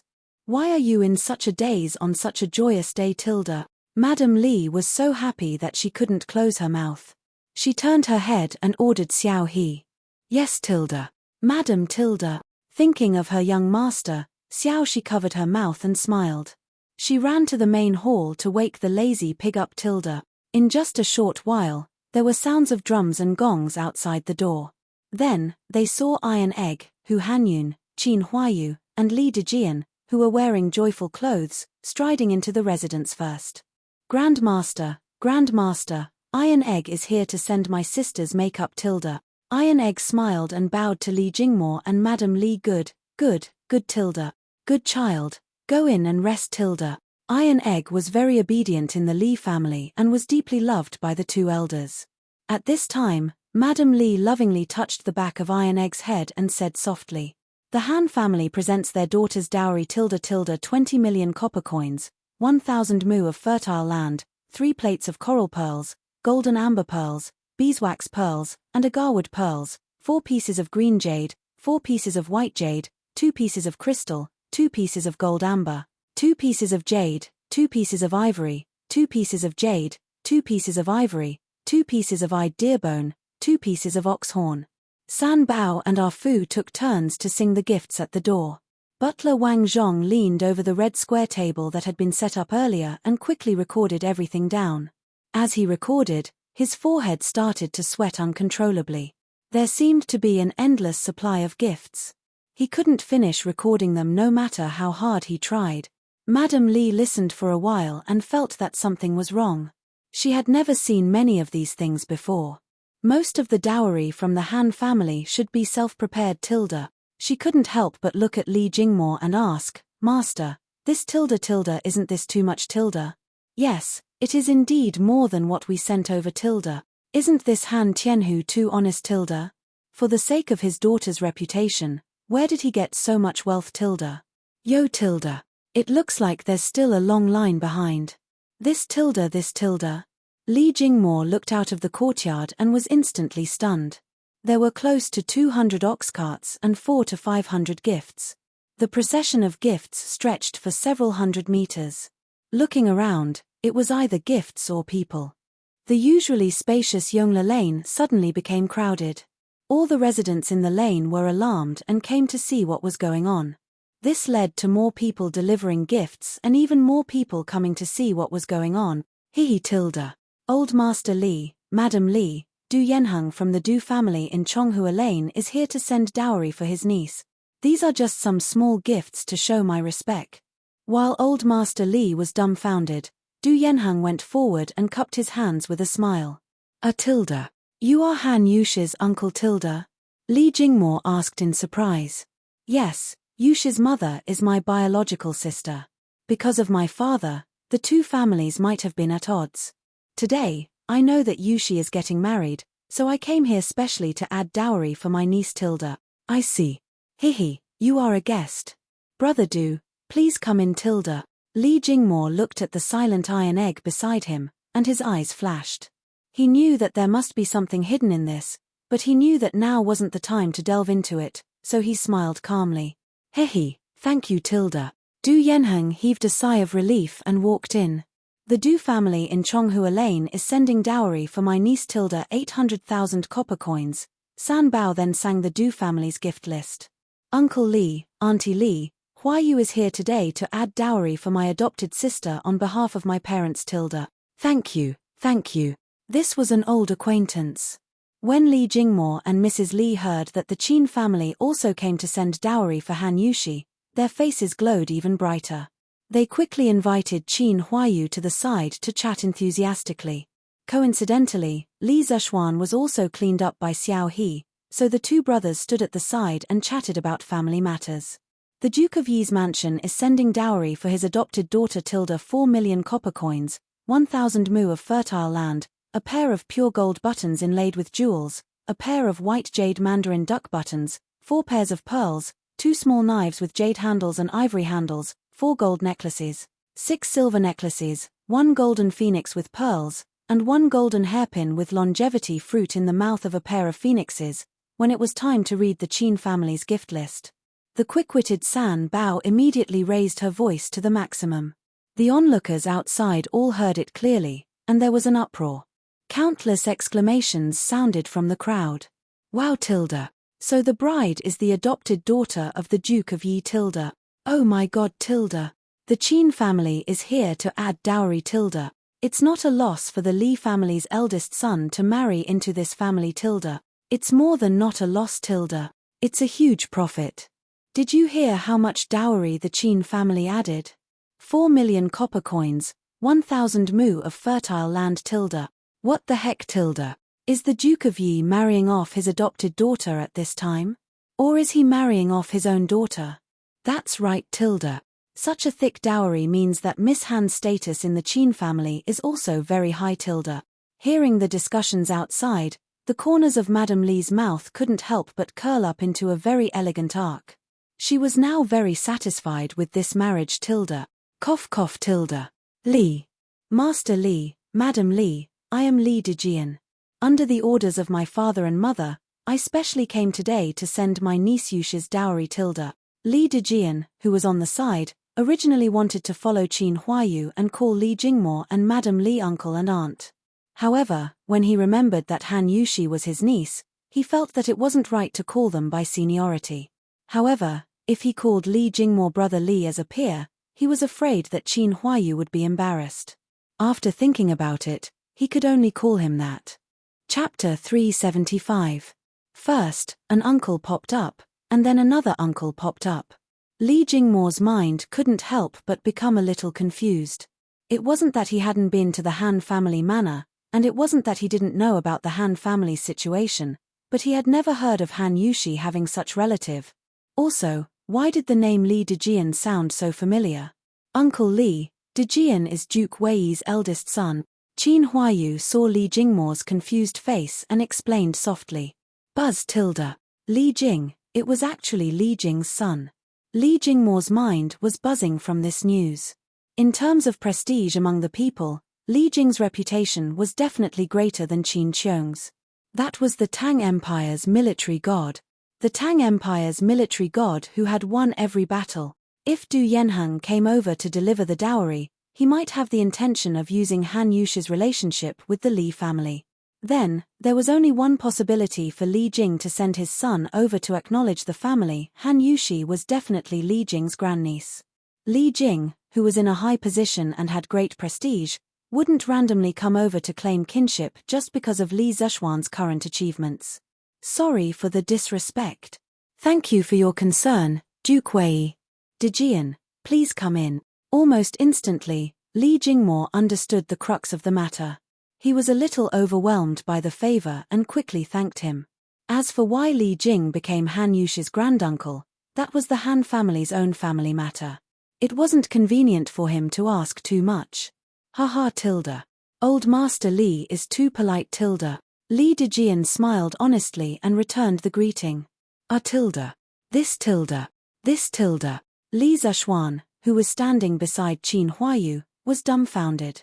Li Jing was also present when he was treating Qin Qiong's illness at the Qin Manor. At that time, he even called Li Jing Uncle Li. In just a few short months, he had just married a wife. Why was he suddenly a generation lower than him? This was a little too big of a loss. He had to go back and ask Han Yushi properly. The majestic procession of gifts entered the Li residence at a very slow speed. All kinds of gifts were piled up like a mountain, and the front courtyard could not fit them all. In the end, some of the gifts were piled up in the west courtyard. Old man Li saw that he was short of manpower, so he hurriedly sent for 3 accountants and 8 workers from the shop to sort out the gifts before noon. As for the storage of these gifts, they could only wait until noon. There were many gifts, but there were even more people who came. There were close to 200 people who came to deliver the dowry for the Han family. The other 3 families brought more than 300 people together. With so many people, it was impossible to let them come all the way here for nothing. At the very least, they should take care of lunch. Lunch for over 500 people was definitely not something the Li residence's own kitchen could handle. Although Li Jingmo didn't expect so many people to come today, he was already prepared. The Drunken Immortal restaurant's kitchen had all been called over in advance. Today, the Drunken Immortal restaurant's business would definitely be down, but the Li family didn't care about that. Therefore, these 500-plus ordinary people were very lucky today. They didn't spend a single cent and enjoyed a feast personally prepared by the Drunken Immortal restaurant's kitchen. There were 30 big tables in the front courtyard of the Li residence, 20 big tables in the open space in front of the Li residence, and 2 tables in the main hall to entertain the important people who came today. When it was time to eat, the fragrance spread for 10 miles. The entire Yongla Lane was filled with the fragrance of the Li residence's banquet. TSK. Old Master Li is really generous. It's so fragrant. Is this chicken nibbled on? I didn't expect it. I can actually eat this expensive chicken today. I didn't come for nothing. Oh my god. This wine is so fragrant. It's a little. Bah. Big Dog Wang, you really don't know how to be content. Do you know what wine this is? This is the Drunken Immortal Restaurant's Gentle Village. It's 2 strings of money per liter. It's already very rare for us to have a pot on each table. You better cherish it. Heh. So this is the Gentle Village. I've never drunk it before. I have to taste it today. TSK. Big Dog Wang, you bastard, leave some for us. That's right. The people who came to deliver the makeup today ate and drank to their heart's content in the Li residence. The passers-by saw the commotion inside and smelled the fragrance inside. They couldn't help but stop and discuss in low voices. Their envy was obvious. Wow. The Li residence's extravagance today is really grand. They set up so many tables for the banquet. Hey, you didn't see the extravagance of the makeup delivery this morning, right? That's called a grand occasion. Chang'an City hasn't had such a grand ceremony for many years. Haha. After smelling the fragrance for so long, I don't even need to eat lunch. The Li family's chef skills are really good. What do you know? Old Master Li specially asked the Drunken Immortal restaurant's chef to come over today to prepare the banquet. Didn't you see that the Drunken Immortal restaurant is closed today?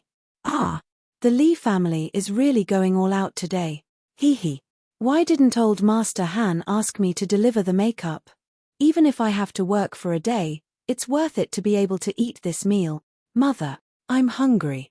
A little girl by the roadside twitched her nose and said to the madam beside her. Nyonyo is hungry?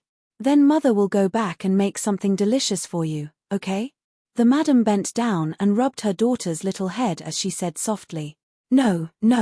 Nyonyo wants to eat their food. The little girl blinked and pointed at the Li residence's main door. This, Chonghua Square. Do Residence, Side Hall. Old Master, I heard that Big Brother still went to deliver the makeup to that girl. A woman in purple in her 30s said to the middle-aged man sitting at the head of the table. Big Brother is really selfish. Seeing that girl climb up the social ladder, he went over to suck up to her. What a disgrace to the Du family. The middle-aged man's face was gloomy. He slammed the table and said angrily, What did my father say when he was alive? Has he forgotten all about it? Besides, the Lee family's drunken immortal and gentle village are said to be made by that girl. She has stolen a lot of business from our winery saint. That girl betrayed us and used the winemaking skills her mother taught her to deal with us. Big brother actually went to deliver her makeup. How shameless. Old master is right. That wild girl is really hateful. She caused our Du family to decline day by day. I didn't expect her to be able to hook up with a county man. She is really lucky. The woman in purple said viciously. Me. If it was in the past, not to mention a county man, even if he was an earl, our Du family would not even put him in our eyes. Under the leadership of Du family, our Du family is really declining. But luckily, we are separated, Tilda. I'd like to see how much benefit Big Brother can get from sucking up to that wild girl. The sinister man took a sip of tea and said with a sneer. Yes, yes. Old master is really wise. Our winery saint earned more than Big Brother's winery saint last month. Ha ha ha ha. Chapter 376. Oh. The Du family in Chonghua Square and the pharmacist have sent people to deliver dowries to Miss Han. In the Sweet Dew Hall, Li was eating the food that Empress Zhongsun had personally delivered while listening to Zhao Song's report on the interesting things that happened in Chang'an today. Yes, Your Majesty. The Du family is Miss Han's maternal uncle's family. As for Duke Wei, I heard that he is here to add to his grandniece's dowry. Zhao Song said respectfully. Hey, Your Majesty, how did Duke Wei have a grandniece so quickly? Why have I not heard of it before? Hearing this, Zhongsun interrupted curiously and asked. I have not heard of it before either. I did not expect the small Han family to have connections with the pharmacist. Zhao Song, have you investigated the relationship? Li shook his head and asked Zhao Song with a frown. Your Majesty, if Miss Han's mother is indeed Du Dowling's biological daughter, then Han Tianhu is very likely to be the third son of Shouguang County Duke, Han Tianlin. I have read the Chang and county records. 15 years ago, Han Tianlin could not stand the humiliation of the Han family's matriarch and boldly ran away from home. After that, he had an affair with Du Dowling's youngest daughter, Du Shenyang. The Du family did not agree to this marriage at first, but later, old Madame Du mediated and Han Tianlin was able to marry Du Shenyang. But since then, the Du family and Du Shenyang no longer had any contact. Han Tianlin and Du Shenyang concealed their identities and led a leisurely life. Zhao Song was clearly prepared for this and reported to Li seriously. Shouguang County Duke? Han Shiding? Is this really the case? Li was stunned. No matter how he thought about it, he would never have thought that Han Tianhu was Han Shiding's son. This was really big news. Han Shiding was the eldest son of Han Qinhu of the Sui dynasty, and Li Jing's biological mother was Han Qinhu's youngest sister. Therefore, Han Shiding and Li Jing were cousins, and Han Tianhu had to call Li Jing uncle when he saw him. It's absolutely true, Your Majesty. Haha. Your Majesty, this is going to be interesting. Empress Zhongsun chuckled and continued the conversation. Previously, I heard that Juki took in Han Yushi as his adopted daughter. This concubine thought that it should be to prevent that girl from being wronged because of her low status when she marries into the Li family. But now, that girl has the support of the Du family and Duke Wei. This marriage has truly become a well-matched match. Tilda. Tilda. Guanyin maid is right. Haha Tilda. I never thought that the girl from the Han family would have such a background. Heh. Lisa Xuan, that brat, really knows how to pick a wife. Tilda. Leah smiled maliciously. East Market, Strange Interest Pavilion. Now, it was a different scene. Give me Tu Tang Dynasty Dictionary. Hurry up, it wasn't easy for me to get in line. Tilda. A man excitedly said to the clerk of the Strange Interest Pavilion. All right, please wait a moment. Sigh. Give me 10 copies of the Tang Dynasty Dictionary. Haha Tilda. It's only 300 copper coins per book. Too cheap. Tilda. A middle-aged man dressed in luxurious clothes laughed. The price of the Tang Dynasty Dictionary was indeed very cheap. It had a lot of pages, and according to the previous price, one might not even be able to get it for 7 or 8 strings of coins. Sorry Tilda. Dear customer, Everyone in the Strange Interest Pavilion can only buy 3 copies of the Tang Dynasty Dictionary today. One of the clerks hurriedly refused. What? There's such a thing. All right then, give me 3 copies. Outside the Strange Interest Pavilion, it was bustling with noise and excitement. Everyone, line up properly, don't fight. Today, we have enough copies of the Tang Dynasty Dictionary, so don't worry. It had been 2 hours since the market opened, but there was still a very long line in front of the Strange Interest Pavilion. There were scholars dressed in luxurious clothes, and there were also farmers dressed in coarse linen clothes. Due to the previous situation of the Strange Interest Pavilion, everyone in the line knew that there was a limited number of copies of the Tang Dynasty Dictionary. Thus, some of the people at the back of the line started to get restless. In order to maintain order, Sun Huayuan quickly calmed them down. Otherwise, there would be a large-scale riot. Shopkeeper Sun, you're not trying to trick us again, are you? Every time you say that you have enough copies in stock, it's always sold out in a short while. That's right. Your Strange Interest Pavilion is always unkind. I've already bought a membership card, but I still can't get anything. That's right. Shopkeeper Sun, don't try to trick us. As soon as Sun Huayuan finished speaking, a group of customers who had suffered from the hunger marketing policy of the Strange Interest Pavilion immediately voiced their doubts. It was not their fault. They had been cheated by the Strange Interest Pavilion too many times in the past. Some of the products of the Strange Interest Pavilion could not be used even if they bought a membership card. For example, the new horse carriage Don't Touch Me. Purple members would still have to kneel if they came late. Which shop in Chang'an City would dare to do the same thing as the Strange Interest Pavilion? Fortunately, the products of the Strange Interest Pavilion were unique. Otherwise, they would have been eliminated by their competitors long ago. Sun Huayuan's old face reddened. He said awkwardly, everyone, I'm not lying at all. After 2 days and 2 nights of hard work by our workshop's craftsmen, the supply of that Tang daily today has reached 1,500 copies. Everyone present should be able to get one. Everyone was stunned at first. They could not believe their ears. Then, a wave of applause followed. Good. Good job, shopkeeper Sun. 1,500 copies? Haha. Looks like I'll be able to get one for my eldest son today. Counting the people here, it should be my turn soon. Let's go to the restaurant next door to eat. That's right. The Strange Interest Pavilion has finally done something good. Let's go eat. Haha. Hearing that the Strange Interest Pavilion had 1,500 copies of that Tang daily in stock this time, many people felt relieved.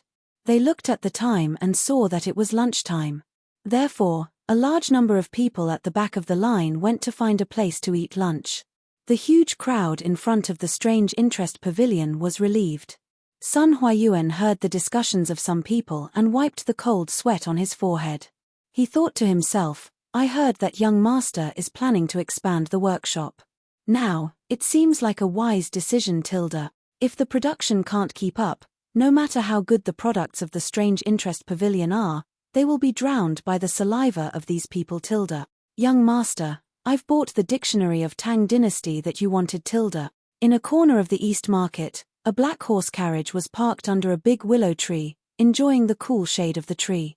At this moment, a servant in grey clothes and a small hat came to the front of the horse carriage with a red cover of the Dictionary of Tang Dynasty. He bowed respectfully to the person inside the carriage. Well done. Bring it over. A feminine male voice sounded from inside the carriage. Yes. Young master. The servant in grey lifted a corner of the curtain and carefully handed the Dictionary of Tang Dynasty in his hands. The curtain moved slightly, and through the gap, a slender and fair hand could be seen taking the dictionary. The curtain closed, and the carriage fell into silence. The servant in grey stood motionless outside, waiting for orders. A moment later, a young man's urgent voice came from inside the carriage. Pan Rong, return to the residence immediately. Yes. The servant in grey didn't dare to say anything else and immediately drove the carriage away. Chapter 377. This lunch was dark and gloomy. The people who came to deliver the makeup had grease all over their mouths and were eating happily. There were 50 tables outside, and basically every table was completely implementing the CD policy. This made the stray dogs outside the Lee residence, who were waiting to eat the leftovers after the meal, suffer. With such a big lineup today, they were destined to have no food to eat. Wow tilde. Awesome. 2F** King awesome tilde. En tilde. The Lee family's food is really F** King good tilde. Fortunately, I came with the master today to deliver the makeup. Zhao Sifang, that little brat, wanted to change shifts with me when he came. Fortunately, I didn't change shifts tilde. Haha. A servant who came with Du Yanheng to deliver the makeup said proudly while rubbing his swollen belly. Hey tilde. Da Zhuang, if you change shifts, won't you regret it for the rest of your life tilde? Haha tilde. That's the truth tilde. Burp tilde. Today is just to entertain us who deliver the makeup. Tomorrow is the official wedding banquet. I don't know how sumptuous the food and wine will be at that time tilde. It's a pity that I'm not qualified to come and participate tilde. Go tilde.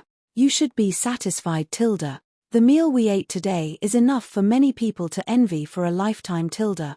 Those who come to attend Lord Lee's wedding ceremony tomorrow are all high officials and nobles tilde. How can it be our turn tilde? Haha tilde. That's right tilde. I'll be satisfied after this meal tilde. The lively banquet lasted until 1:30 in the afternoon, 1:30 in the afternoon. More than 500 people who delivered the makeup rubbed their swollen bellies and left one after another under the leadership of each family. Of course, many of the gifts on the ox carts didn't have time to be unloaded, so all the ox carts were left at the Lee residence. They would be returned after the wedding. Anyway, there was the symbol of each family on it, so there was no need to be afraid of confusion.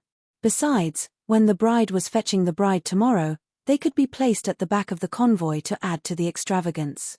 The people who delivered the dowry had eaten their fill and returned home, each looking for their mothers.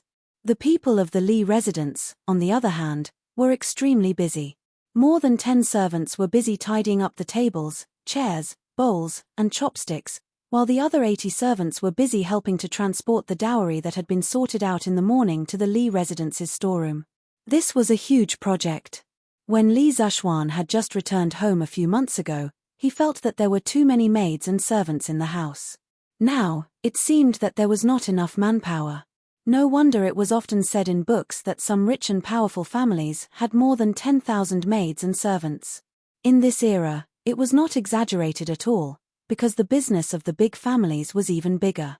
The current foundation of the Lee family was still not comparable to those 1,000-year-old families. Today, the amount of dowry sent by the Han, Li, Du, and Qin families was so much that it almost filled up the 2 courtyards of the Lee residence. The Lee residence was not a small residence. The entire area of the Lee residence could be counted with one's fingers in the several nearby squares. Even so, the courtyard was still full. One could imagine how many gifts there were. If it was a small family, it was estimated that the house would not be able to hold it. The storeroom of the Lee residence was in the backyard. It was an independent 3-story building. There were only some famous people's calligraphy and paintings, gold, silver, jade, and of course, a lot of copper coins. Li Zishuan had been here once, but never again, because he was not short of money to spend tilde. Li Jingmo personally went forward to open a simple and heavy copper lock, and then brought a few trusted servants in. The rest of the servants delivered all kinds of expensive gifts outside, and the servants inside were responsible for placing the gifts in appropriate places. In this way, the servants inside were actually the most tired, but none of them complained. Instead, they were all glowing and looked proud. The gifts that could be moved into the Lee residence's storeroom were the more precious ones. For example, some of the cheaper furniture and decorations that took up more space could only be placed in the courtyard first, and even had to be piled up. As for the rice, wheat, and meat in the dowry, they had long been arranged to be placed in the Lee residence's granary or sent to the Drunken Immortal restaurant. According to Li Zishuan's previous plan, He had originally planned to buy a large amount of food during this autumn harvest to deal with the locust plague next year. But now, it seemed that when the time came, perhaps only half of the planned amount would be needed, because half of the granary at home was filled with food.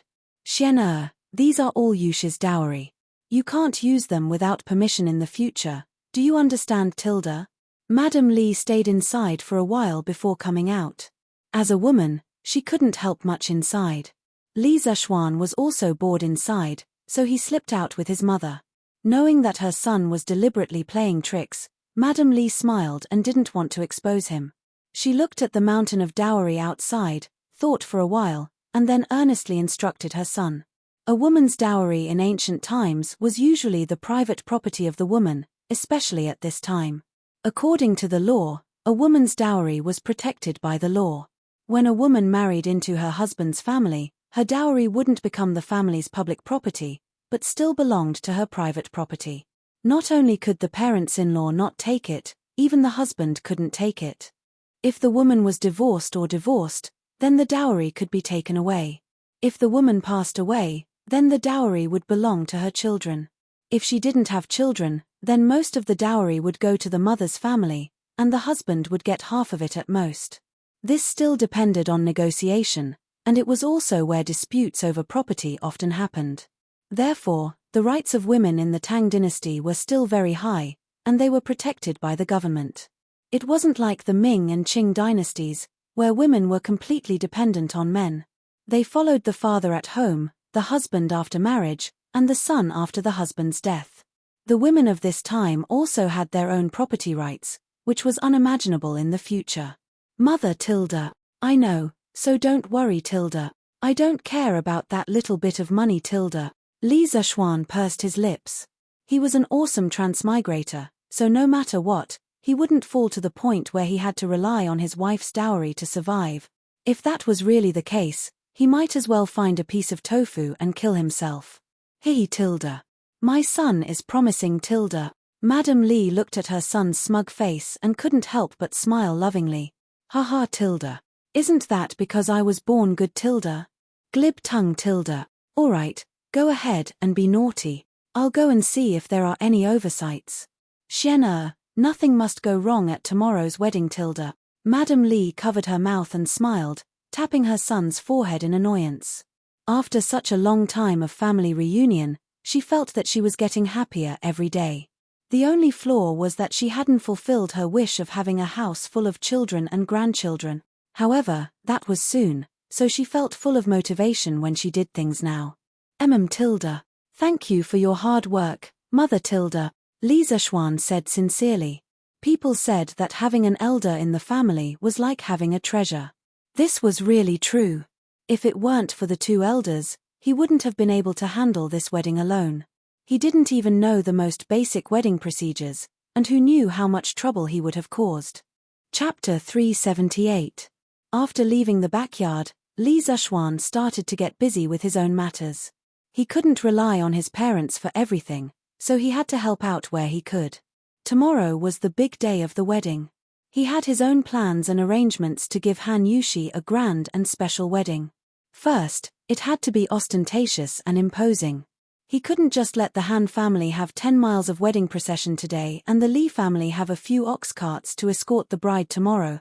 Li Zishuan had already prepared for this. Currently, the Li family had 25 of the new Don't Touch Me carriages. Just this alone made them unique in the entire Tang dynasty. In addition, Li Zishuan had temporarily kept 35 carriages from the workshop, so they had 60 carriages in total. Also, he could borrow the few carriages he gave to Li Tai and Cheng Chumo to make up the numbers temporarily. Together with the 3 carriages sent by the Han family today, they had about 70 Don't Touch Me carriages in total. That's awesome Tilda. It was equivalent to using 70 Maseratis to escort the bride in modern times. Who could be so rich? He transferred over 20 people from his father's side. Li Zishuan arranged for 5 of them to borrow the carriages and 1 to inform Forbert to send the new carriages over. The rest were arranged to prepare materials for decorating the carriages, such as red ribbons, red silk flowers, and so on. San Bao, come here. Li Zishuan rolled his eyes and suddenly thought of a good idea. Young master, are you looking for me tilde? San Bao, go to the workshop now and tell Ma Ju that tomorrow. Do you understand? Young master, San Bao will go now tilde. With that, San Bao ran out like a wisp of smoke. Gi Lane. Meng residence. Brother, how do I pronounce this tilde? In the main hall, Yaya was holding a dictionary of the Great Tang and learning pinyin from her brother. She leaned over the table and pointed at a letter. It was worth mentioning that after Li Tai's persuasion that day, Meng Wenhao had already made a decision in his heart. As soon as he got home, he told his mother about his intention to transfer schools. At that time, Mother Meng almost subconsciously wanted to refuse, but when she saw her son's determined expression, her heart softened. In the end, she didn't say anything. She just sighed and went to cook. Meng Wenhao couldn't understand his mother's intentions, and his heart sank. However, when he thought of what Li Tai had said and the countless surprises brought by Li Zishuan after he entered the school, he gritted his teeth and decided to stick to his original intention. Therefore, from that day on, Meng Wenhao didn't go to the school anymore and started his field vacation in advance. For the past few days, he had been helping some shop owners to settle the accounts outside to earn some pocket money. Today, because the dictionary of the Great Tang was on sale for the first time, he thought of buying a copy for his little sister to learn how to read.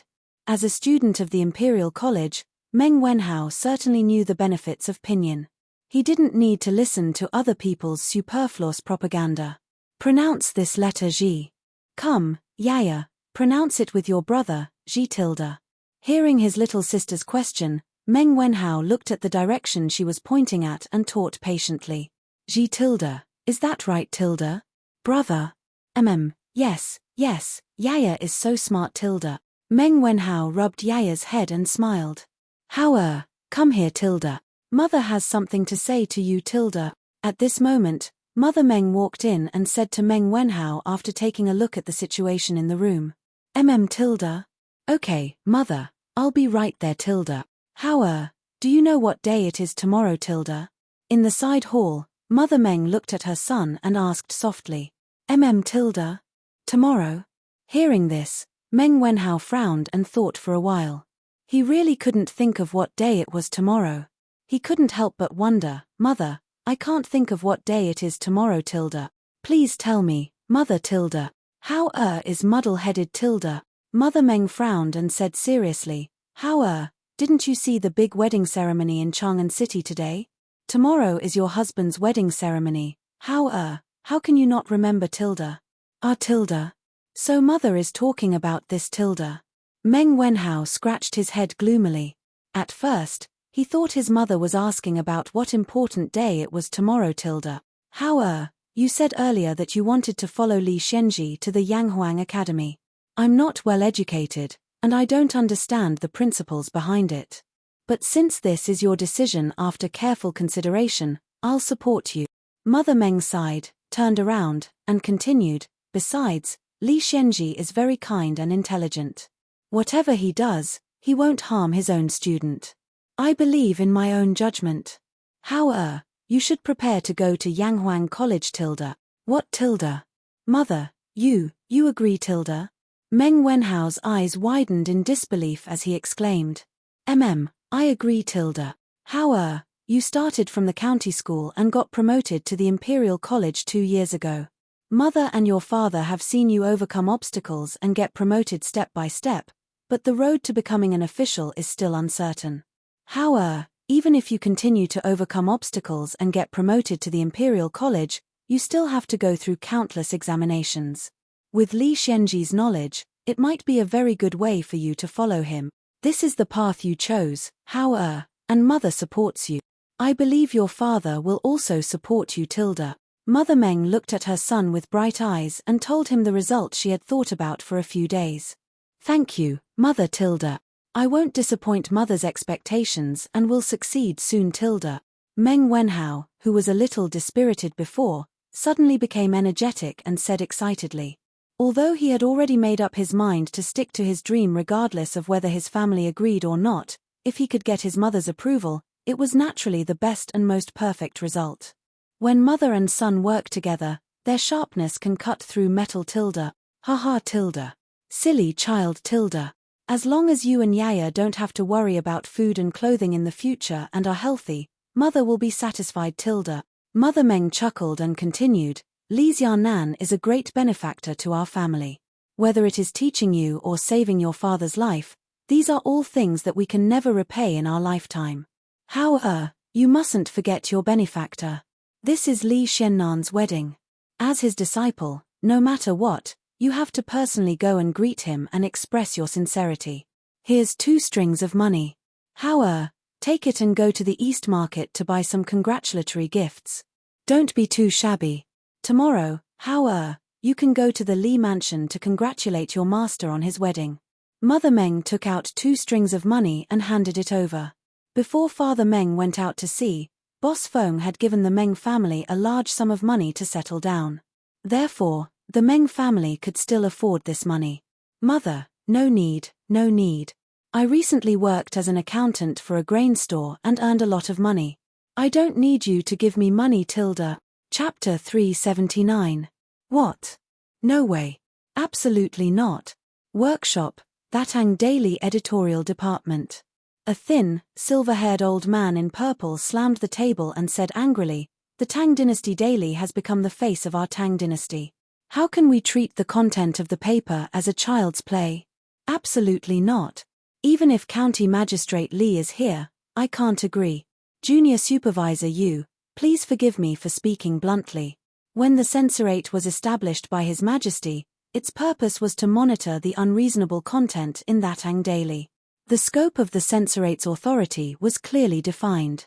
As long as it didn't involve party politics or maliciously smear the reputation of the court, it would be approved without any reason. When Ma Ju heard this, he was not afraid of the old man's imposing aura at all. He immediately stood up and retorted, The 2 requests that Lord Ju has made today do not involve any political strife or maliciously smear the reputation of the imperial court. Junior Eunuch Yu has no right to reject them. Junior Supervisor Yu. That purple-clothed old man was none other than the head of the interrogation department of the Tang Daily that Li Chengqian had single-handedly established, Junior Supervisor Yu Shenan. Yu Shenan was good at calligraphy. During the Chen dynasty, he served as Minister of Justice Cao and Minister of Xiang. After entering the Sui dynasty, he became an official secretary. After the fall of the Sui dynasty, he was appointed by Dou Jianda as Assistant Minister of the Yellow Gate. After Li killed Dou Jianda, he appointed Yu Shenan as Minister of the Qin Palace, Secretary of the Secretariat, and Scholar of the Hongwen Academy. He was one of the 18 scholars with Fang Xianling and others. In the 8th month of the 9th year of Wuda, Li ascended the throne and Yu Shenan was promoted to Minister and Scholar of the Hongwen Academy. This year, Yu Shenan was already 69 years old, so he submitted a petition to resign. Li refused and promoted him to the Crown Prince's right concubine's son. Yu Shenan refused and was promoted to junior supervisor. This year, Li Zhaxuan's Thatang Daily came out of nowhere and stirred up a storm. It made some people in the court nervous. The 70-year-old Yu Shenan was once again appointed to the censorate as an army supervisor. Old Yu's enthusiasm for his work would make him a model worker in modern times. He really lived his life for work and for the world. You brat, you're twisting words and forcing logic. Hearing Ma Ju's seemingly reasonable but completely fallacious arguments, Yu Shenan's old face flushed red as he scolded angrily. If Junior Eunuch Yu doesn't agree, then we can only vote. Scholars present, if you agree with Lord Ju's temporary arrangement, please vote. If you don't pass, then I can only ask His Majesty to make a judgment. Ma Ju shook his head and looked at the rest of the people in the field. Today, it was the first time the original staff of Thatang Daily had clashed with the newly established interrogation division. There were 5 scholars in the Inquisition division. When there was a disagreement, they could vote on their own. The minority had to obey the majority, so it could be considered quite democratic. Junior Supervisor Yu, what Steward Ma said is reasonable. Although Li Xiannan's temporary arrangement is somewhat absurd, it is not against the rules. Furthermore, in view of the fact that tomorrow is Li Xiannan's big day, this arrangement is understandable. There is no need to bring this small matter to Her Majesty, right?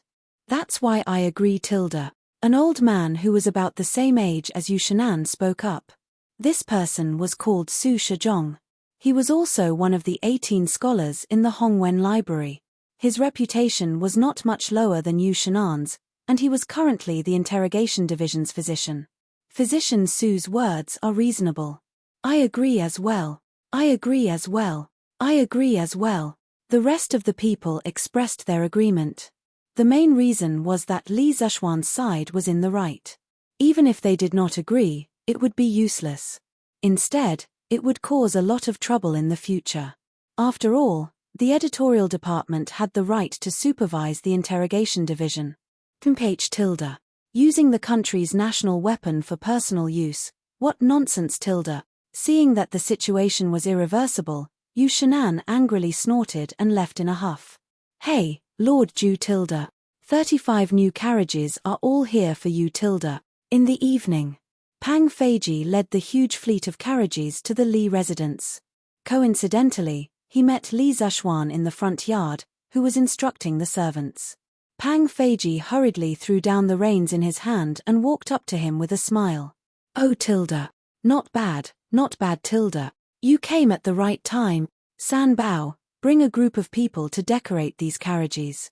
Hang all of them with red ribbons and red silk flowers. After the 35 carriages squeezed into the residence, the front yard immediately became crowded. As far as the eye could see, there were carriages everywhere. Li Zishuan looked around and ordered. Okay, Tilda. Young master. San Bao responded and went to bring people to work. Cough, Tilda. Lord Ju. Why don't I go and help too? Anyway, these brothers have nothing to do. Brother Chicken saw that they were the only ones who had nothing to do and hurriedly tried to curry favor with him.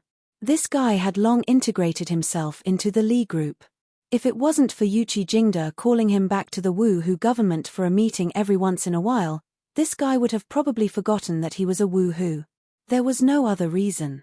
It was just that ever since he followed Li Zishuan, his life had been too comfortable. Tilda. That's great. Airplane, if you guys have nothing to do now, stay and help. There will be plenty of good wine and food tonight. When Li Zishuan heard this, his eyes lit up. He was still lacking manpower. He didn't expect that someone would send him a pillow when he was about to doze off. He used to call Pang Feiji Pangsage, but Pang Feiji felt that it was too distant, so he strongly requested Li Zishuan to call him Feiji. In the end, Li Zishuan called him Airplane. Anyway, outsiders wouldn't be able to tell that there was anything wrong with it. Hee. Lord Ju, the brothers below are waiting for you to say that. Pang Feiji chuckled and turned to order. Did you all hear that? Go and help. Haha. Yes, boss. The 30 over people brought by Brother Chicken responded excitedly and went to find San Bao to get work. The news of the Li family spending a few thousand strings of coins to host a banquet to entertain the makeup team had long spread. They were lucky enough to have a meal here, so how could they not be willing? All he did was contribute a little bit of strength. Airplane, don't go first. I have something to talk to you about. When Li Zishuan saw that Brother Chicken had rolled up his sleeves and was about to go to work, he couldn't help but feel that it was a little funny. If this guy was in the modern world, he could be considered the director of a local police station. Why was he acting like a henchman now? Tilda. Okay, Lord Ju, please give me your orders. It's like this, how many people do you have under you now? Li Zishuan brought Brother Chicken to the main hall and asked. Tilda. The workshop and strange culture together have a total of 100 brothers. Lord Ju, do you feel that you don't have enough manpower? Then I'll go and call them all over now. No need. There's no need for that today. Seeing that Brother Chicken was ready to run at any time, Li Zishuan quickly said. Chapter 380. It's like this. Airplane, go to the right Marquis household and ask Uncle Yuchi if you can bring your Marquis subordinates with me to the Han family manor to escort the bride tomorrow. Li Zishuan slowly told Pang Feiji his purpose. The extravagance of the wedding procession was not only reflected in the procession, but also the size of the procession. Today, there were already 200 people from the Han family who were sending the dowry. In addition to the procession from the other families, there were more than 500 people. If his procession tomorrow was less than this number, wouldn't it be embarrassing? There were only about 100 people in the Li residence, and not everyone could go. It couldn't be better if Pang Feiji's team of Marquis were to join. Wedding tilde? Haha. This is good. When Pang Feiji heard Li Zexuan's plan, he was so excited that he almost jumped up. In his opinion, Li Zexuan was treating him as his confidant. He quickly said, Lord Ju, you don't have to look for General Yuchi for this matter. When I was sent to Chitsu culture, General Yuchi personally told me that my 100 brothers are at your disposal. Li Zexuan shook his head and insisted, no, it's better to go and report, so that people won't talk about it. You can go now. If Uncle Yuchi agrees, you can bring your people here tomorrow morning. Remember to make them clean up before you come, don't embarrass me. Okay. Lord Ju, don't worry. I will order them to bathe today. Then I will go and look for General Yuchi now. Pang Feiji laughed and said, okay, go. After a while, Cheng Yaojin and Qin Qiong, the two military bosses, actually came together. Li Zexuan quickly went to welcome them. Uncle Cheng, Uncle Qin, why are the two of you here tilde? After welcoming the two bosses to the main hall to serve tea, Li Zexuan smiled and asked, haha tilde. Today, the whole Chang'an city is talking about the Han family's dowry. You're famous now. Bar tilde. You don't know anything, why serve tea? Bring the wine. There was no need to guess. To be able to say such shameless words, it must be none other than Cheng Yaojin. Li Zexuan's face was full of black lines. He waved his hand and hurriedly asked the servant to bring a pot of wine. Haha. Little Xian. This old man didn't expect that there would be so many people giving Yushi her dowry today. What's more, I didn't expect Tianhu to be the son of Shouguang County Magistrate. Back then, the Han family was also a prestigious family. So, this marriage is really well matched. Qin Qiong stroked his beard and said with a rueful smile, who is Shouguang County Magistrate? Oh, right, Duke Wei's family also came to send makeup today. They even said that Yushi was his grandniece. This kid was still confused. Can Uncle Qin dispel my doubts? Li Zexuan said gloomily. The feeling of being drunk while everyone else was awake made him very unhappy. Haha. We just received this news. The apothecary is right. Han Yushi is indeed his grandniece. Back then, the sister of Han Qinhu, the pillar of the previous dynasty, was the apothecary's biological mother. And Han Tianhu is Han Qinhu's grandson, Han Tianlin. This kid has been hiding his identity all these years and has filled all of us. Han Qinhu's original name is Han Qinbao. Tianhu was originally Han Shiding and a common woman's illegitimate son. Back then, the Han family let Han Shiding take Tianhu's biological mother as his concubine to prevent the family scandal from spreading. Tianhu then became Han Shiding's third son. However, the Han family's matriarch, Lu, was jealous. Within a year, she persecuted Tianhu's biological mother and killed her. Tianhu was alone in the Han family and suffered abuse. 15 years ago, which was the 8th year of the Day dynasty, Tianhu was discovered to be secretly learning the family's martial arts. Lu wanted to join forces with the family elders and use this as an excuse to kick him out of the family. Tianhu had a feeling and ran away from home that night. He concealed his identity and wandered around the pugilistic world. In the same year, Tianhu and the Du family's young miss, Du Shenyang, the youngest daughter of little wine sage Du Dowling, had feelings for each other and secretly pledged to marry. The Du family was the imperial winemaker and had a strong reputation. Of course, they wouldn't agree to this marriage.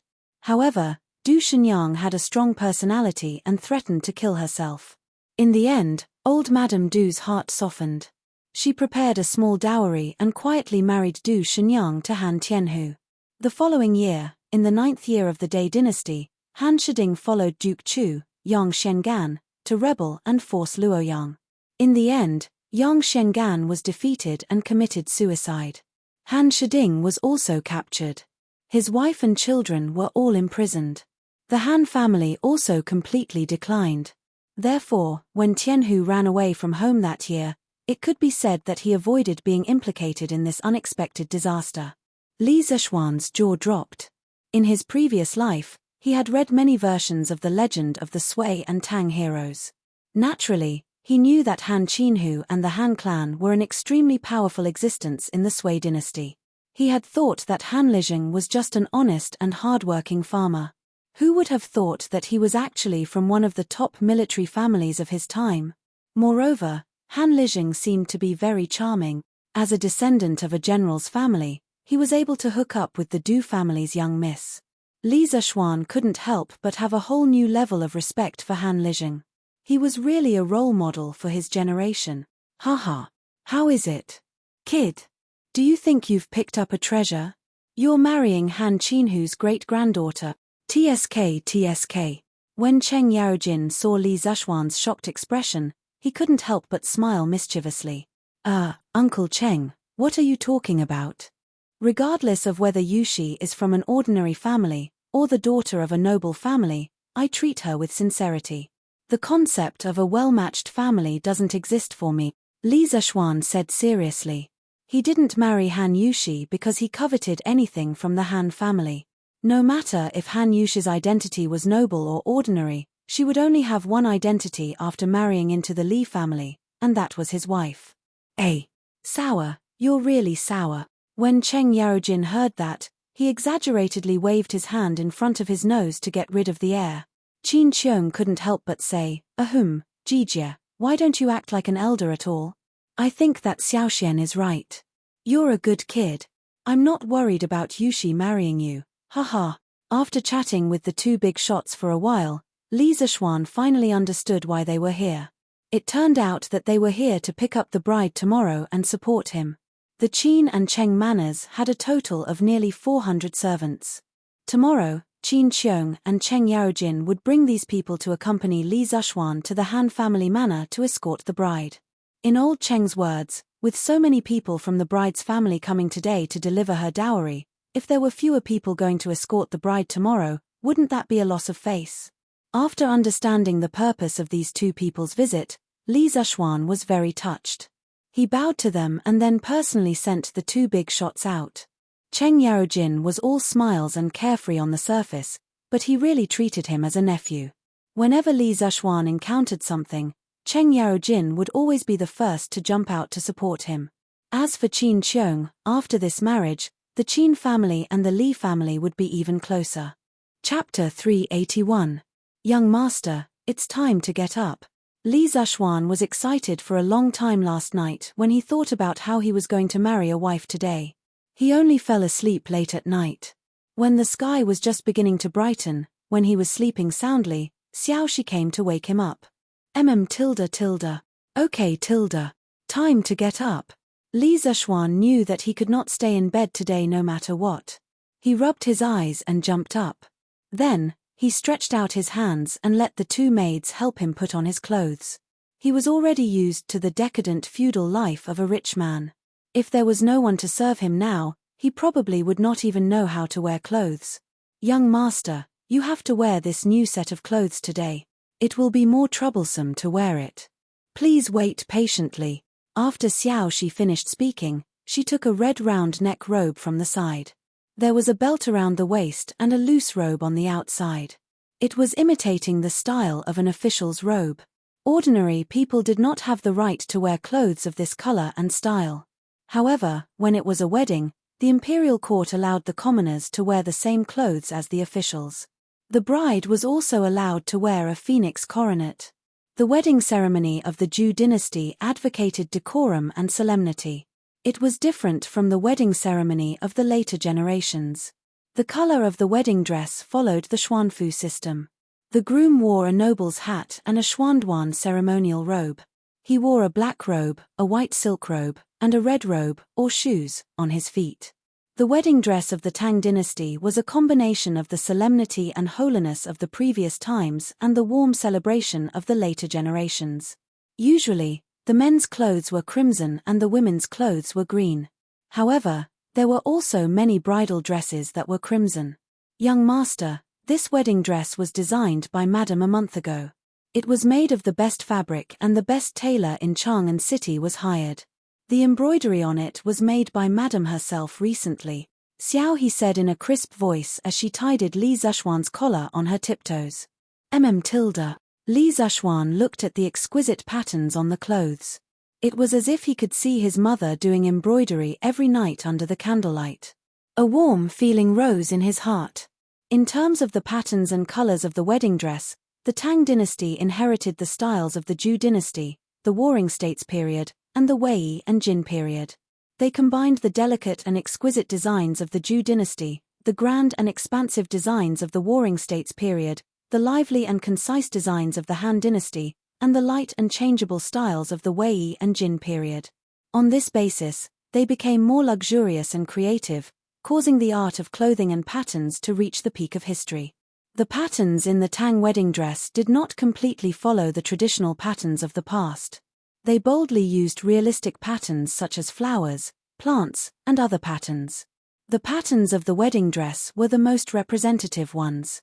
They reflected the luxurious elegance of the Tang dynasty and implied that the marriage would last for a long time. Moreover, this style of wedding dress pattern had been influential for nearly 1,000 years. Even in the 21st century, some Chinese wedding dresses were often seen with such patterns. Dressing up, fixing the crown, putting on the clothes, and putting on the shoes took almost an hour. It had to be said that the bridegroom's attire was really troublesome to put on. Wow! Young master looks so good in this bridegroom's attire. Xiao He took 2 steps back and exclaimed with her eyes wide open. The little girl's eyes were almost shining with stars. He's really handsome tilde. Xiao she also exclaimed with a face full of infatuation. Haha tilde. Your young master, handsome to begin with tilde. Li Zishuan said proudly. He just looked at the bronze mirror and realized that the effect of the clothes was really good. In fact, at the beginning, he instinctively resisted wearing this kind of bright red clothes. He did not expect that after wearing it, the effect would be so good. Perhaps the tailor's skills were too good. Li Zishuan expressed that the cloth, the style, and the embroidery, even if it was in the modern era, it would definitely be top-notch. Hey tilde. Young master is really shameless tilde. Just after breakfast, Pang Feiji led 100 martial marquises to the Li residence. Li Zishuan glanced at them and secretly nodded. He thought that Pang Feiji was quite reliable when doing things. These people were all wearing tight clothes and tidied up neatly. It was obvious that they had all taken a bath yesterday. At the very least, their hair was not as shiny as before. Li Zishuan was very satisfied. He did not ask for these people to smell good. He only asked that they did not stink. After chatting with Pang Feiji for a while, Li Zishuan directed them to start pulling out the 70 new horse carriages and more than 200 ox carts. Yesterday, the servants of the Li residence had decorated all the carts. They were all tied with red silk and red silk flowers, looking very festive. After half an hour, the carriages of the Li residence were all lined up. At the front was the horse carriage that Li Zishuan usually rode. It was also the first new horse carriage that was born in this world. What was different from the other horse carriages was that the compartment of this horse carriage was installed with thick metal plates. It looked sturdier and heavier. In addition, as Don't Touch Me number 1, this horse carriage itself had a very important commemorative meaning. 270 carriages. It was just a number, but when it was placed in front of you, you would know how shocking it was. The long streets of Yongle Lane were almost completely filled. The huge carriages could not be seen at a glance. The residents of Yongle Lane who were already awakened by the commotion all ran out to watch the show. Wow tilde. Such a big show, what is the Li family doing tilde? Is it a wedding? Of course it's a wedding. This wedding procession is so big. Yes, this old man has lived for more than 70 years, and I've never seen such a grand wedding procession. They're so particular. Yes, they have face. The Li family is very particular about their face. You can't say that. It's mainly because the Han family sent a grand wedding procession yesterday. The bride's side has already made such a big show. If the Li family's side doesn't make a big show of it, wouldn't they be asking for trouble? Besides, if they don't make a big show of it, How can they suppress the bride in the future? That's right, she's the adopted daughter of Duke Yi, the grandniece of Duke Wei Tilda. Li Zishuan was outside organizing the carriages. Old Man Li and Madam Li were also very busy in the courtyard. They were calling the servants to prepare the banquet. The bride was going to be picked up at dusk today, and the guests started to come in the morning. According to Li Jingmo's idea, his son's wedding must be a grand affair. Holding a banquet that lasted for 3 days would take at least 500 to 600 tables and cost nearly 10,000 strings of coins. This scale was comparable to the wedding banquets of some 1,000-year-old families. Haha Tilda.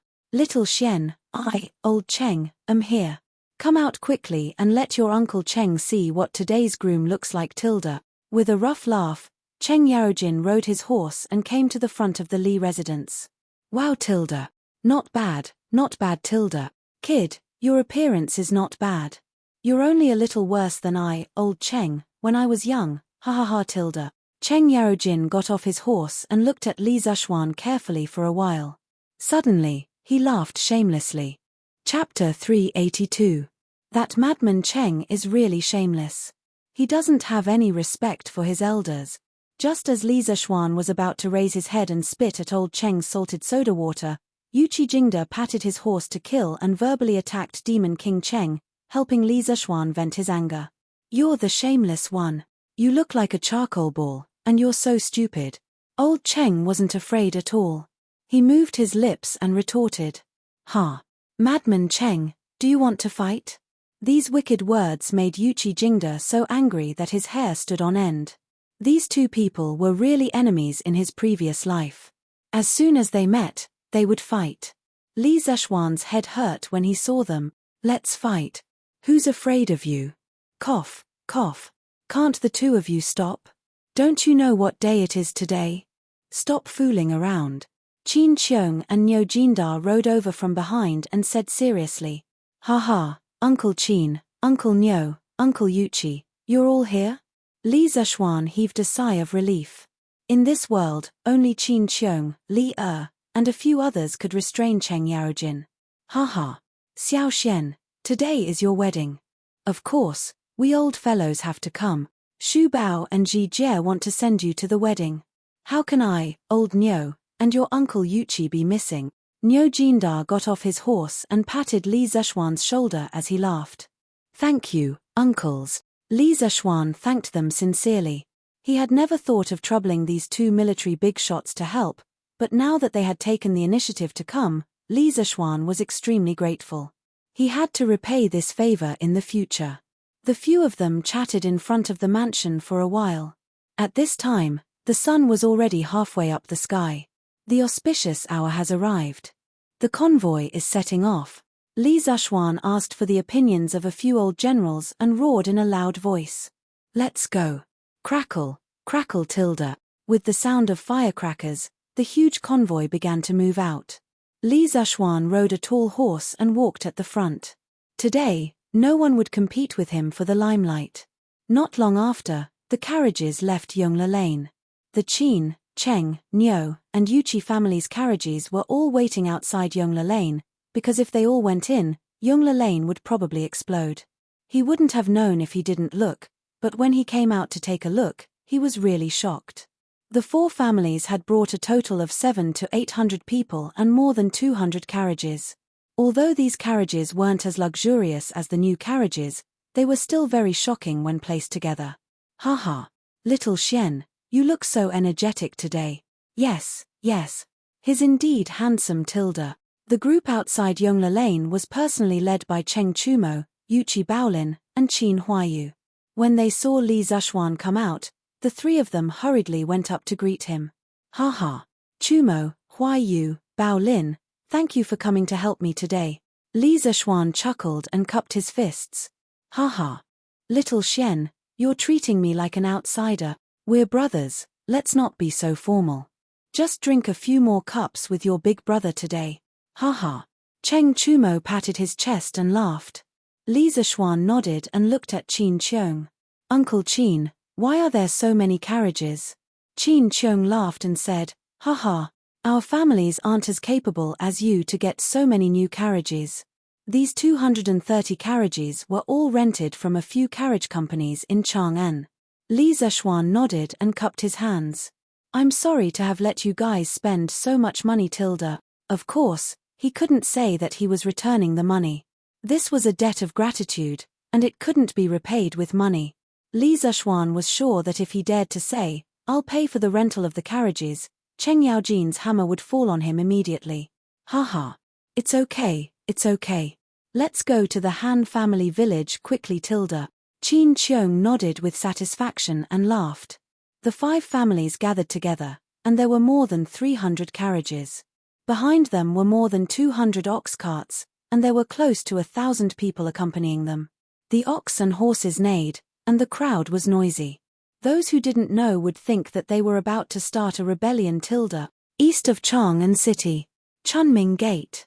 Yesterday, the Han family's wedding procession had entered through Chunming Gate. Many people guessed that the Li family's wedding procession would also leave through Chunming Gate. Therefore, many of the Chang'an residents who had seen the drama yesterday did not have anything to do today. They deliberately came to the street near Chunming Gate early to wait. How many people do you think the Li family's wedding procession will be today? There should be at least 300 of them. Yes. Without 300, they won't be able to bring out so many people. Tilda. Yesterday, the Han family's wedding procession had more than 200 people. At this time, a young man in green came running from the west. He laughed and said, Haha, let me tell you something. I just came from Yongla Lane. Tilda. How is it, Tilda? How many people did the Li family send? I don't know. Yongla Lane is full. There are people and carriages everywhere. There are many people outside Yongla Lane. 3 Grand Dukes and a County Duke are there too. Oh my, 3 Grand Dukes. Tilda. Wow, it sounds like the procession is much bigger than yesterday. Tilda. Today is going to be interesting. Looks like it's going to be more lively today. I'll go buy some pine nuts. I can't miss this show today. Li Zexuan knew that his wedding procession would attract attention, but he didn't expect it to be so eye-catching. Not long after the 5 families merged and left Yongla Lane, they saw countless onlookers on both sides of the road. Some people even brought their whole families along. Oh my God! Why are there so many new carriages? Tilda. Oh my, how many are there? Let me count. Tilda. I think there are 50 to 60 of them. Tilda. 70. Tilda. I've counted. There are 70 in total. Don't touch me. Wow. Tilda. 70. Tilda. How much is that? Someone is willing to pay more than 2,000 strings of cash for each carriage. Tilda. Hiss. Tilda. Doesn't that mean that these carriages alone can be sold for more than 100,000 strings of cash? Tilda. The Li family is really rich. Tilda. Everyone's focus was still on the 70 very eye-catching "Don't Touch Me" carriages in front of the procession. It couldn't be helped. After all, this thing was the hottest in Chang'an recently. Tilda. Cao Wendong was in a corner of the crowd. When he saw the 70 "Don't Touch Me" carriages, he was instantly hit by 10,000 points of critical damage. Back then, Sun Huayuan said that the workshop left a few in stock for Li Zexuan's wedding. At that time, he believed him. In the end, you're telling me that there's only a few in stock? This is a total of 70 new carriages. Tilda. Even if the Li family had more than one carriage, there should be at least dozens of them in stock from the workshop. Tilda. Right? Tilda. What's worse was that the people around him were talking about how he spent more than 2,000 strings of cash to buy a carriage that day. This hurt Cao Wendong a second time. However, when he thought that he might be able to use this incident to show his face in front of Li Zexuan in the future, he felt a little better. Chapter 383. Wow. Li Xiaonan is so handsome today. Yes, he's so handsome. If Li Xiaonan can bring so many carriages to my house to fetch me, I will definitely marry him. Bah, you slut, why don't you take a look in the mirror? Do you think Li Xiaonan will like you? Me. If he wants to like someone, he will like me first. You're the slut. You're the ugly one. Li Xiaonan, I want to marry you. Li Zexuan was riding on his horse when he suddenly saw a group of beautiful young ladies in gorgeous clothes gathered in the crowd at the entrance of the East Market. They were excitedly calling out his name. Ayo, isn't that Miss Yang the courtesan of 100 Flowers Tower in Peace Lane? It's so hard to see him normally. Without spending a few thousand, you can't even see him. If you want to listen to his song, you have to spend another few thousand. Who would have thought that he would come here today to fetch Xiao Xian? Brother, you're still the most charming one. Haha. Cheng Chumo pointed at a beautiful woman in green and winked at Li Zishuan as he said with a smirk. Li Zishuan glanced at him and said, from what Chonyo said, it seems like he often goes to that 100 Flowers Tower, right? I'll have to talk to Uncle Cheng later. Hey, Xiao Xian, we're brothers. You can't do this. Cheng Chumo said hurriedly as he glanced behind him guiltily. As the son of an official, visiting prostitutes was not a big deal. However, as parents, no one would want their children to spend all their time in brothels. Therefore, even when Cheng Chumo visited brothels, he did it secretly behind his parents' backs. Haha. Chonyo, Xiao Xian is just joking with you. Can't you tell? But you should try not to go to such places in the future. Qin Huayu joked. It was rare for him to be so playful. Ha ha ha. Look, they're here. The Li family's bridegroom is here. On the streets near the Spring Bright Gate, someone saw a huge fleet of carriages slowly approaching from afar and exclaimed excitedly. Wow. It's really here. There are so many people. Yo Tilda. The groom is so handsome. No, look at all the new carriages Tilda. Oh my god. How much would that cost? The Li family is so generous. Wow. The three dukes really came together. This Li Xianji is really amazing to be able to invite so many dukes. Li Zishuan did not disappoint the crowd who had been waiting for a long time. The grand display made many people cry out in surprise, expressing all kinds of envy, jealousy, and hatred. Isn't she just a peasant girl? This Li Zishuan is still causing such a big commotion. How stupid Tilda. East Market, in a private room on the 4th floor of Yunxi Restaurant. A stunning lady was looking out the window in the direction of Li Zishuan's bridegroom's procession. The lady was about 14 or 15 years old. She was wearing a lake green long dress. Her perfect facial features were so exquisite that they looked like they were carved by humans. Her eyebrows were arched, her nose was arched, and her cherry lips were bright red. She looked at the grand fleet of carriages and snorted unhappily.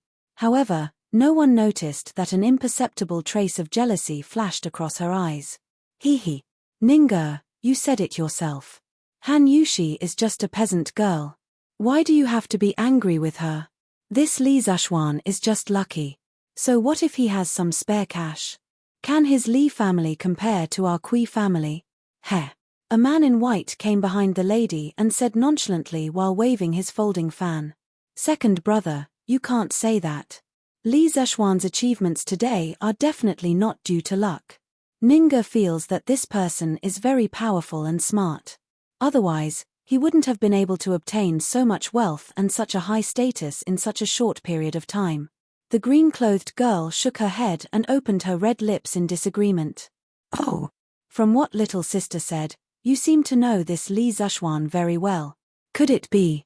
The man in white suddenly stood in front of the lady and stared into her eyes. Ah. Stupid second brother, how can you make such a joke? The girl was so embarrassed that she jumped up and punched the man in the chest.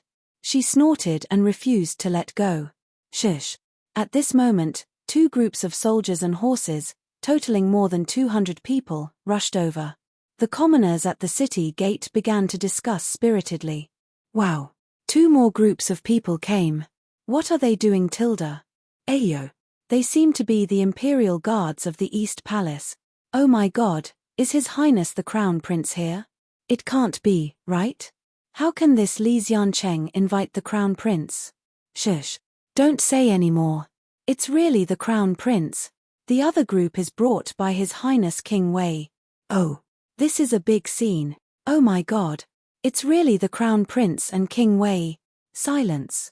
When Li Chengqian and Li Tai arrived on their horses, the surrounding commoners, who had been discussing animatedly, immediately quieted down and bowed towards the 2 of them. Greetings, Your Highness. Greetings, Your Highness. They were here to watch a big show, but they didn't expect to see such a big show. The crown prince and the emperor's most beloved prince actually left the palace together to accompany a county boy to fetch his bride. If this was told to others, they would think it was a fairy tale.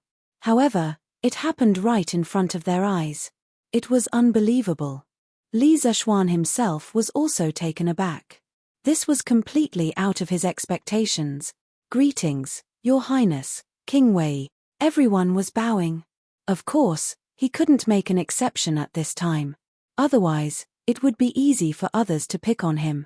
It didn't matter how they joked around in private, but in front of others, he still had to show the proper etiquette. Li Zishuan didn't want to bring trouble to his family because of this. Besides, in the Tang dynasty, there was no need to kneel. They only had to bow and cup their hands. Li Zishuan could easily get over this hurdle in his heart. If he had transmigrated to the Qing dynasty, he would have thought of ways to rebel. No modern person liked to kneel to others. "Everyone, there's no need for such formalities. I'm just out for an inspection today." Li Chengqian raised his hand and gestured for everyone to dispense with the formalities. Then, he and Li Tai walked quickly to Li Zishuan and smiled. "Xiao Xian, today is your big day. Qing Q and I are here to join in the fun. You don't mind, right?" Li Zishuan shook his head and smiled. "As long as Your Highness and all of you don't mind, of course, I don't mind. Haha. Don't worry, Xiao Xian. Before Big Brother and I came, we already reported it to Father and Mother. It's fine, it's fine." Li Tai jumped off his horse and laughed. Li Zishuan's eyebrows twitched. He felt the ground tremble just now. He looked worriedly at the horse that little Fatty had just ridden over. He frowned and said seriously, "Qing Q, where did you buy this horse? It can actually carry you. How about you buy me 10 horses later?" Chapter 384. F***CK. "Xiao Xian, how dare you scold me in such a roundabout way? I'm going to kill you." Li Tai was stunned for a while before he realized that Li Zishuan was calling him fat. He was furious and was about to attack. However, with his body size, it was harder than reaching the heavens for him to be as still as a virgin and as agile as a fleeing rabbit. Before he could reach Li Zishuan's side, Li Zishuan had already leaped onto his horse in a flash and rode off with his whip raise. "Let's go." Li Zishuan's last words echoed in the air. "Haha. Qingqiu, where did you buy your horses? Give me 10 of them too. Ahaha. Giddy up." Cheng Chumo imitated Li Zishuan's tone and said that. Before Li Tai could get angry, he slapped his horse's butt and followed after Li Zishuan. "Cheng Chumo, you bastard." Li Tai stomped his feet and wanted to get on his horse as well. However, he was too heavy, and it would take a lot of effort to overcome Earth's gravity. "Wu Chun Dao, hurry up and help me onto the horse." Li Tai looked at one of the guards he brought along and said angrily, Oh. Yes, Your Highness Prince Wei." The black-faced guard hurried over and helped Li Tai get on his horse. Everyone held back their laughter and didn't dare to make a sound. Li Chengqian shook his head speechlessly and said, "Let's go." To the Han family manor. It was only then that the bridal procession started moving again, leaving behind a crowd of confused onlookers. They didn't expect the high and mighty prince to be so amusing. Moreover, Li Zishuan seemed to have a very good relationship with the crown prince and King Wei. This made everyone so envious that they were about to go crazy. At the end of the day, this was still a feudal society. The royal family would always be supreme in the hearts of the people. A man from Li County actually dares to joke around with the Prince of Wei. Do you think His Highness King of Wei got angry just now? He's definitely not really angry. Otherwise, the Prince of Wei would have already sent his guards to arrest Li Xiannan. His Your Highness Prince of Wei has such a good relationship with Li Xianji. That's not all. Didn't you see the crown prince smiling and watching from the side? This means that His Royal Highness isn't angry. It seems that Li Xiannan and His Royal Highness have a good relationship. TSK. Li Xianji is amazing. Everyone looked at each other, stunned and shocked. From then on, no one dared to underestimate Li Zishuan or the Li family. Big White was quite intelligent and had been to the Han family village many times. There was no need to worry that it would take the wrong path or step on something sharp and stab the horse's hooves. Thus, after exiting the city gates, Li Zuxuan sat on the horse's back with his head in his hands. Looking at the long line of carriages behind him, he felt an inexplicable sense of excitement. A group of 1,200 people, 300 horse carriages, and more than 200 ox carts meandered along the narrow path for about 4 to 5 li. The passers-by on the road all looked sideways and were stunned by this huge group. What the heck? Whose family are they going to fetch the bride? There are too many people tilde. Look at this direction. They're going to the Han family village tilde. Oh tilde. I know, Li Xiannan is going to the Han family village to fetch the bride tilde. Yesterday, the Han family went to the city to deliver the bride's dowry. I saw it with my own eyes tilde. Oh tilde. That girl from the Han family is so lucky tilde. Look at this extravagance. This old man has lived for so many years, but I have never seen such a grand wedding ceremony. Ha tilde. Who said it wasn't? Look at the Han family village a few years ago. Ever since Lord Li took over the village, not only did he reduce the rent, but he also let the Han family villagers harvest fruits to exchange for money. Later on, he provided free chicken seedlings and the like. Now, almost every family in the Han family village can afford to eat meat. Our village can't compare to them tilde. Yeah tilde. Now that Lord Li has married the daughter of Han family village, the Han family village's life will definitely get better and better tilde. Sigh tilde. If we have to blame someone, we can only blame ourselves for not having a beautiful girl like Miss Han. Otherwise, Lord Li would have become our son-in-law tilde. He tilde. That's true tilde. I can't be envious tilde. Listening to the discussions around him, Li Zuxuan's lips curled up slightly. The vanity in his heart was greatly satisfied. In the modern era, he was just a poor loser who had just graduated from school. Although he had a girlfriend, he did not have the money to buy a house or a car. He also did not have the money to hold a grand wedding for her. He did not expect that by chance, he would come to the ancient era and become a rich second-generation heir. He would soon have a beautiful wife and even hold a grand wedding that would shock the entire capital. Life was really like a dream, unpredictable tilde. However, at this moment, Li Zuxuan suddenly missed his girlfriend from his previous life. After all, that was the memory of 5 years of love. Even after more than 1,000 years, it was not easy to let go. The reason he did not think about it usually was because he did not recall the past. That feeling was buried in the deepest part of his heart forever. What's wrong? Xiao Xian, looking at your expression, you don't seem happy. Unknowingly, Li Tai drove the big black horse and caught up. He saw Li Zuxuan's listless eyes and expressionless face. He did not look like a man who was about to get married. He could not help but ask curiously. Cough tilde. No. I was just thinking, Qingqiu, why did you and Gao Ming come here today to join in the fun? You two have special identities, and every move you make represents the imperial court. Li Zuxuan was good at lying. He had a serious look on his face as he tried to force Li Tai to lie. Li Tai wanted to curse, but he did not know if he should say it. He did not believe that Li Zuxuan's thoughtful expression just now was because he was thinking about these boring things. Ah, what's wrong? Qingqiu, you don't believe me? I'm really curious why His Majesty asked you two to come with me to escort the bride. Tell me quickly. The highest level of Ting was Ting until you believed it yourself. Li Zuxuan was currently in such a state. Originally, these excuses were all Ting, but now he was really curious as to why Li would let these two brothers out of the palace. After all, to let two princes accompany a county man to escort the bride sounded very ridiculous. Li Tai rolled his eyes and said, I'll believe you for now. Actually, my brother and I didn't use the excuse of escorting the bride for you at all. Oh tilde. Then what is it? Qingqiu, did you and Gao Ming make up a lie to deceive His Majesty in order to escort the bride for me? That won't do. Why don't you go back to the palace now? Li Zuxuan was shocked. He did not expect these two to be so bold. They were a little too excited. What are you thinking? My brother and I didn't come here to escort the bride for you. How is that deceiving His Majesty? Our main purpose today is to go to the plum village you mentioned earlier, to see if it's really suitable for building an academy. As for going to the Han village, it's just on the way. Li Tai looked at Li Zishuan with disdain and said lightly. He never expected Li Zishuan to be so narcissistic. He was really a narcissistic maniac. Chapter 385. Tilda.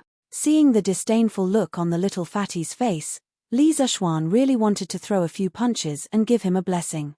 But there were too many people around, so he could only think about it in his heart. I'm just passing by. Hey Tilda. I didn't expect you to be so wise, Chinkyu. Hey Tilda. Of course. Li Tai raised his head proudly and snorted. Yo Tilda. You're so arrogant just because I said you're fat. Why don't I give you another 10 questions, and you can see how many you can answer Tilda. Li Zishuan narrowed his eyes and said maliciously. Li Tai was dumbfounded. He shook his head like a rattledrum and said, No, it's not convenient to compete with this now. Let's talk about it when we get back. The little fatty was already traumatized by Li Zishuan's questions. Even if he was beaten to death, he wouldn't accept this trap. That's right, to Li Tai, once Li Zishuan proposed to take the initiative to set questions, it was definitely a trap. There was no need to think about it. Haha. Chinkyu, there's something I forgot to tell you. Look, you've also learned Hanyu Pinyin. To me, the pronunciation of wise and mentally retarded are not too far apart. That's why when I say that someone is wise, it means something else. Haha. Big White, let's go. Hiya Tilda. After Li Zishuan finished speaking, he took advantage of the fact that Li Tai hadn't reacted to support himself with one hand on the horse's back. He did a beautiful 180-degree turn in the air and returned to his sitting position with his head facing forward. The entire set of movements was as smooth as flowing water. It was completed in a single breath of time. By the time Li Tai reacted, Li Zishuan had already run far away. F***CK. I fell for your trick again. Xiao Xian, you're the retarded one. Li Tai roared and slapped his horse's butt, charging forward. Second brother, not only is Xiao Xian close to the crown prince, but he's also close to Prince Wei. What should we do in the future? Cheng Yarojin pulled Qin Qiong and purposely hung at the back of the group. He looked around and hesitated for a while before whispering to Qin Qiong. There was one thing he didn't say, and that was his son, Cheng Chumo. Under the influence of Li Zishuan, the line between him and Li Chengqian and Li Tai was becoming more and more blurred. One had to know that Cheng Chumo had previously always carried out his instructions and kept a distance from all the princes. Jijie, I know what you're worried about, but this old man feels that it's still too early for you to worry about that. Previously, the crown prince and Wei Wang were like fire and water. But ever since Xiao Xian appeared, they were able to coexist peacefully. Just like today. This old man thinks that little Xian is that variable. I believe that the current crown prince will not become the hidden crown prince of the past. The king of Wei will not become the king of Qin of the past. The current emperor will not become the retired emperor of the past. Therefore, we should just wait and see. Who knows, our children and grandchildren might have their own children and grandchildren. Qin Qiong calmly controlled the warhorse beneath him and calmly analyzed. It was just that the words he said were a little too shocking. If it was spread out, the consequences would be unimaginable. If it was not for Cheng Yarojin personally asking, Qin Qiong would definitely not say these words that came from the bottom of his heart. Second brother's words make sense. Then I, old Cheng, will ignore them for now. Cheng Yarojin rubbed his chin deliberately and nodded in agreement. Haha, that's how it should be. Besides, today is Xiao Xian's big day. It's really not appropriate to talk about this. Let's go and welcome the bride properly. It's not right to always fall behind.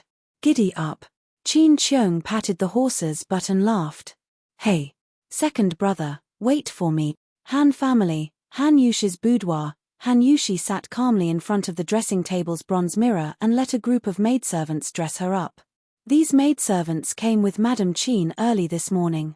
After all, she was equivalent to half of Han Yushi's mother. Her daughter was going to get married, so of course she had to be attentive. A woman took a cotton thread and twisted it around Han Yushi's face to remove the hair on her face. This was called twisting noodles. In ancient times, unmarried women didn't know how to twist noodles. Twisting noodles before marriage was also called opening noodles. After opening noodles, she was married and had to change her hair bun. Madame Qin was personally combing Han Yushi's hair. Of course, it wasn't a girl's hairstyle, but a bride's hairstyle. On the table at the side, there were all kinds of hairpins. 1 comb to the head, don't worry about wealth. 2 combs to the head, don't worry about sickness. 3 combs to the head, have more children and live longer. Then comb to the tail, raise the case to the eyebrows. 2 combs to the tail, fly side by side. 3 combs to the tail, tie the heart with the heart forever. There is a head and a tail. Share wealth and honor in this life. Yushi. Although I'm not your biological mother, you can treat me as your biological mother in the future. Mother hopes that you and Xiao Xian will grow old together and raise the case to the eyebrows. Madame Qin said sadly as she combed her hair. Yes, thank you, mother. Yushi will definitely live well in the future. This long-lost motherly love made Han Yushi's eyes turn red. She suddenly thought of her deceased biological mother and said sadly, "Sigh. That's good. That's good. Hee hee." Madame Qin wiped her tears and smiled happily. Then, she continued to help Han Yushi tie her hair. After tying her hair into a bun and putting on her new clothes, Han Yushi immediately looked like a fairy descending to the world, stunning everyone in the room. "Sister Yushi, you're so beautiful today." Hong Ling, a girl from the same village who had once brewed wine with Han Yushi, stood at the side and looked at Han Yushi, who had combed her hair and was wearing a phoenix coronet and robe. She couldn't help but praise her infatuatedly. "Yes, I'm going to dress up my most beautiful appearance today." A faint smile appeared on Han Yushi's lips as she said softly, "Hehe, if Lord Li saw you like this, he would definitely be mesmerized." "Little girl, you're talking nonsense again." Han Yushi was embarrassed and said angrily, "Hee, I'm telling the truth. I'm even mesmerized by you, Sister Yushi, let alone Lord Ju." "Isn't that right, Xiong?" Hong Ling's eyes revealed admiration as she said with a smile. Yes, Hong Ling is right. Sister Yushi, you look really good today." Another girl from the same village, Xiong, also echoed. All right. Hong Ling, Xiong, don't flatter me anymore. When you put on your wedding clothes in the future, you'll definitely look better than me." Han Yushi couldn't bear the sugar-coated bullet's attack and quickly said, "I'm afraid we don't have as good luck as you, Sister Yushi." A trace of loneliness and sadness flashed across Hong Ling's eyes as she thought so in her heart. "Grandpa Han, young master's wedding convoy is here. We're about to enter the village." At the entrance of the village, Nyo ran over and cheered loudly. "Slap. Stupid boy, you have to call him son-in-law in the future. Don't call him young master, do you hear me?" What welcomed Nyo was not praise, nor was it a reward, but a big slap. An old man at the entrance of the village said resentfully, "Haha, Uncle Han is right. Nyo, you didn't take the slap for nothing. You have to be careful in the future. Our Han family manor will be little girl Han's maiden home in the future. Lord Ju will be the son-in-law of our Han family manor. Everyone, do you hear me?" Old Hu laughed and shouted at the crowd. "Yes, sir." The villagers at the entrance of the village agreed in unison. Nyo, take a few children and inform the people in the village. Regardless of gender, old or young, come here to welcome the son-in-law. Old Hu instructed. Today, Han Tianhu was busy marrying his daughter. Among the children, his words were the most authoritative. "Okay, Uncle Hu." On the other side, Li Zishuan led more than 1,000 people and walked for more than 2 hours before arriving at the Han family manor. There was no choice. There were too many people and cars. Moreover, the road from Chang'an to the Han family manor was not wide and flat. Of course, it took a lot of time to walk. When he arrived at the entrance of the village, he saw a group of people gathered. There were more people than the last time he came to the Han family manor for a mobilization meeting because many of them were from Plum Village. "Welcome back to the village, son-in-law." When they saw Li Zishuan appear, everyone shouted in unison, giving Li Zishuan a shock. Chapter 386. Not bad. Little Xian, when other people get married, the bride's family will make things difficult for them. But when you come here, it's like you're going home. You're amazing. Teach me. After entering the Han family manor, Li Zishuan led everyone to the Han family's small courtyard. The grandiose procession of horses and carriages almost filled the entire village. Just as Li Zishuan was thinking about how to turn the procession around, Cheng Chumo ran over and asked with a fawning face. Why are you learning this? You don't even have a girlfriend yet, and you're already thinking about getting married. Aren't you thinking too much?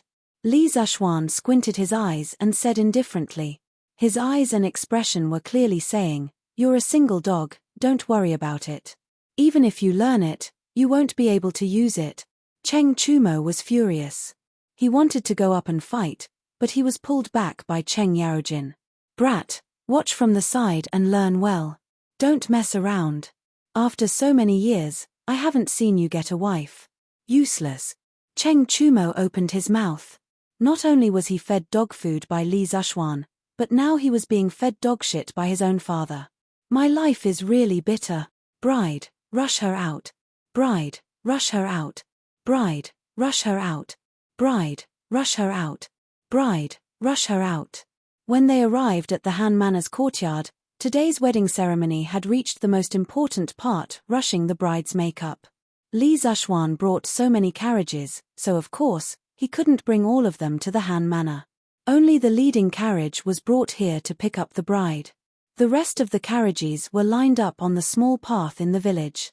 Following Li Zishuan was the 1,200 people who came with the bride. With so many people, the small courtyard of the Han clan would definitely not be able to fit all of them. Only a little over 100 people entered the courtyard with Li Zishuan. The rest of the people were in the open space outside the courtyard to bolster Li Zishuan's momentum. More than 1,200 strong men shouted the same sentence in unison. It could only be described as a deafening sound wave. Those who had gone through military training in high school or university would definitely be very familiar with this scene. It was just like more than 1,000 people shouting slogans in unison during military training, each louder than the previous one, and each louder than the previous one. At this moment, the noise had clearly broken through the upper limit. This was especially true for Cheng Chumo and Yuchi Baolin, who were famous for their loud voices. They were shouting and yelling at the same time, trying their best to kick up a fuss. This kind of noise completely broke the atmosphere. Looking at the two of them, it didn't seem like they were here to help Li Zishuan rush the bride, but to make a fool of themselves. In the boudoir, a group of people suddenly covered their mouths and chuckled. Han Yushi could tell that this was Li Zishuan's good brother's mischief. She shook her head in amusement and didn't get angry. She just looked at the dressing table in silence. Madame Qin laughed and scolded, "It must be Chumo and Baolin. Those two kids are just messing around. I'll have to scold them when we get back. Mother, it's okay. Everyone is happy. It's good to be lively." Han Yushi smiled slightly. Madame Qin smiled and nodded. After a while, she called Han Yushi to get ready to go out. "Yushi, that's enough. Let's go out." So, Li Zishuan could finally see his wife, whom he hadn't seen for a long time? Of course not. There were still procedures to be completed. Madame Qin and the maidservants supported and surrounded Han Yushi as they carried her out of the boudoir. Now, even if the bride left the room and went to the hall, the house would hang layers of screens and curtains to block the way. There was a saddle on the ground inside the tent, and Han Yushi was supported to sit on the saddle. She faced the south and back to the north. At this time, no matter how one looked at it, one could only vaguely see a graceful shadow. Next, it was time to prepare for the birthing ceremony. Birthing the wild goose was the core part of the wedding ceremony in the Tang dynasty. Because wild geese were monogamous and loyal, the ancients used wild geese as mascots. They hoped that the newlyweds would live happily ever after and never stop until death. That being said, even though the social status of women in the Tang dynasty was higher than that of women in the later dynasties, it was still normal for men to have multiple wives and concubines. Therefore, this so-called birthing ceremony was just a beautiful fantasy of a married woman for her future husband. Li Zishuan looked at the faintly discernible graceful figure behind the screen, and his heart was filled with joy and excitement. He turned around and picked up the live wild goose he had brought from home. Circulating his zhenqi, he accurately threw it over the screen. Behind the screen, the maidservants and young girls from the same village saw the wild goose being thrown over. They swarmed over and grabbed the wild goose, then used some ropes to tie up the wild goose's body and mouth. They didn't let it move or cry and just left it there. After the wedding, the groom's family would come back with something to redeem the wild goose and set it free. Then, there was the melodramatic plot that Li Zishuan often saw in countless time travel novels in his previous life, reciting poems. This had to be recited until the bride was so touched that she asked someone to tear open the curtain. Only then could the couple meet. At this time, the groom was usually very anxious. Because ancient times were not like modern times, many couples would not meet before marriage, let alone know each other. Therefore, the groom was usually eager to know what his future wife looked like. However, Li Zishuan and Han Yushi were different. They were free to fall in love. Although he already knew that Han Yushi was as beautiful as a fairy, Li Zishuan still had to recite a poem. However, he was already prepared for this. Last night's stars and last night's wind, west of the painting tower, east of the cassia hall, body without the wings of a colorful phoenix, heart as one. Next seat, send go chun wine to warm, separate cow shoot to cover the red wax lantern, Suyu listen to the drum to respond to the official, walk the horse lantai to turn the canopy. Good. Good. Good. Well done. Once Li Shangyin's untitled poem was released, it would definitely shock everyone, right? Haha. You think too much. Most of the people present were rough men. How many of them were cultured? How many of them knew how to appreciate poems? Cheng Chumo and the others did not care about the poem. As long as it was written by Li Zishuan, they would praise it in unison. However, it was an eternal masterpiece. Among the people present, there were always people who knew what was good, such as Mrs. Qin and Han Yushi. Good, good, good. I didn't expect little Xian's literary talent to be so outstanding. This make-up poem can be considered a rare masterpiece. Mrs. Qin savored it for a moment, then clapped her hands and laughed. She had originally thought that Li Zishuan would use a few works of his predecessors to bluff his way through. After all, Li Zishuan was not known for his talent in poetry. She had never thought that she would be able to hear such a masterpiece handed down from generation to generation today. Body without the wings of a colorful phoenix, heart as one. Han Yushi's eyes bloomed with infinite brilliance. She kept repeating these two lines of the poem. Gradually, her eyes became a little moist. She said softly, Mother tilde, let them take down the screen tilde, tilde. Good, good, good. Looks like little Xian is quite capable. He moved Yushi with a poem tilde. Hongling, take down the screen, take down the curtain tilde. Mrs. Qin was stunned, but she did not object. She was only slightly surprised and got someone to do it. Chapter 387. Yo! The bride is out! The bride is out! When they saw Han Yushi, who was wearing a phoenix coronet and a red gown, being escorted out, more than 1,000 people in and outside the courtyard burst into deafening cheers. Cheng Chumo widened his eyes and clapped his hands excitedly. Wow! She's out! She's out! Little Xian is so awesome! A poem was enough to summon the bride tilde. Under normal circumstances, the make-up urging process was not smooth. It would take a long time. Firstly, the bride had to show her modesty. Secondly, the bridegroom's make-up urging poem often used some old works of predecessors that others had used again and again. There was nothing new about it, so it was very difficult to move the bride. But today, Li Zishuan's untitled poem made Han Yushi remove the screen and come out to meet him. It was really beyond everyone's expectations. After today, this poem would probably be passed down by everyone. However, it was likely that it would not be long before this poem would be used again and again by many people. In the end, it could not escape the fate of becoming a cliché. Smack. I told you to follow behind little Xian. Watch carefully and learn well, right? You brat, you have to hurry up when you go back. Cheng Yaojin's big hand slapped the back of Cheng Chumo's head as he spoke casually. Cheng Chumo rolled his eyes and secretly wondered if this old man of his was his biological father. At this time, Li Zexuan's attention was no longer on this side. From the moment Han Yushi came out, his eyes were sucked over, and he could no longer look away.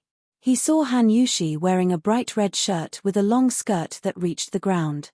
There was a belt on the skirt that tied the skirt below her chest. She looked slender and luxurious. Of course, this red gown was not one layer, but layered on top of each other. Coupled with her slim figure, it looked even more three-dimensional.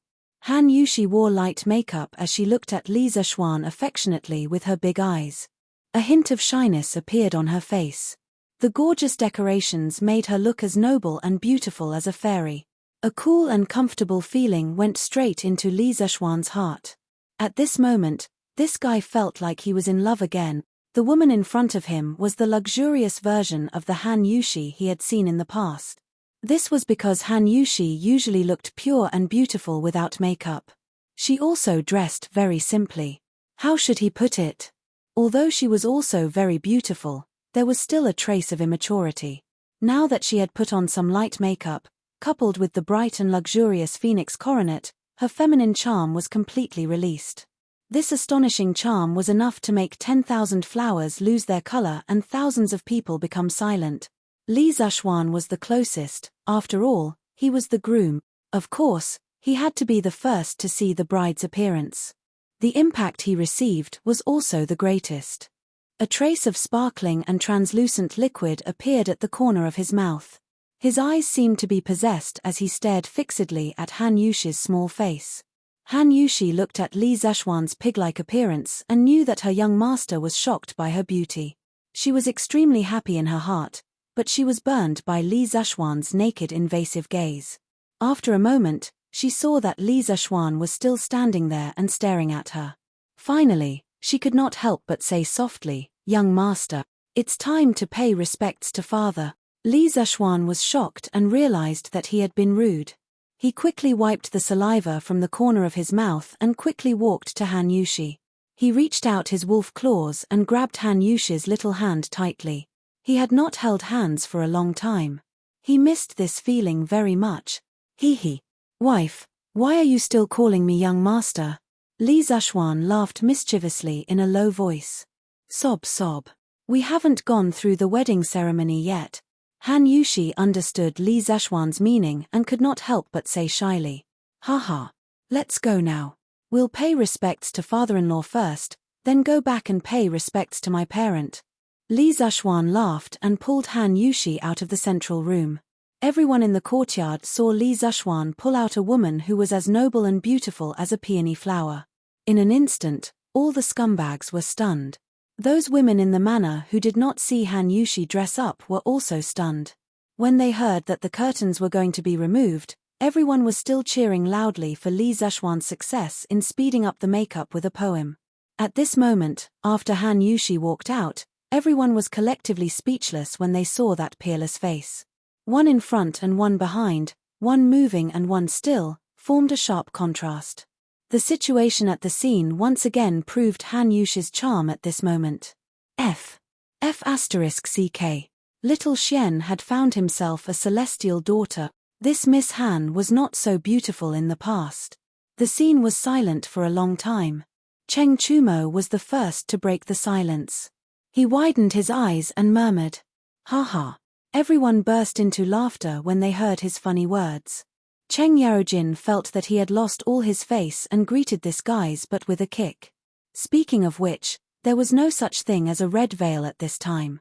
The red veil was not an ancient ritual of the Han people.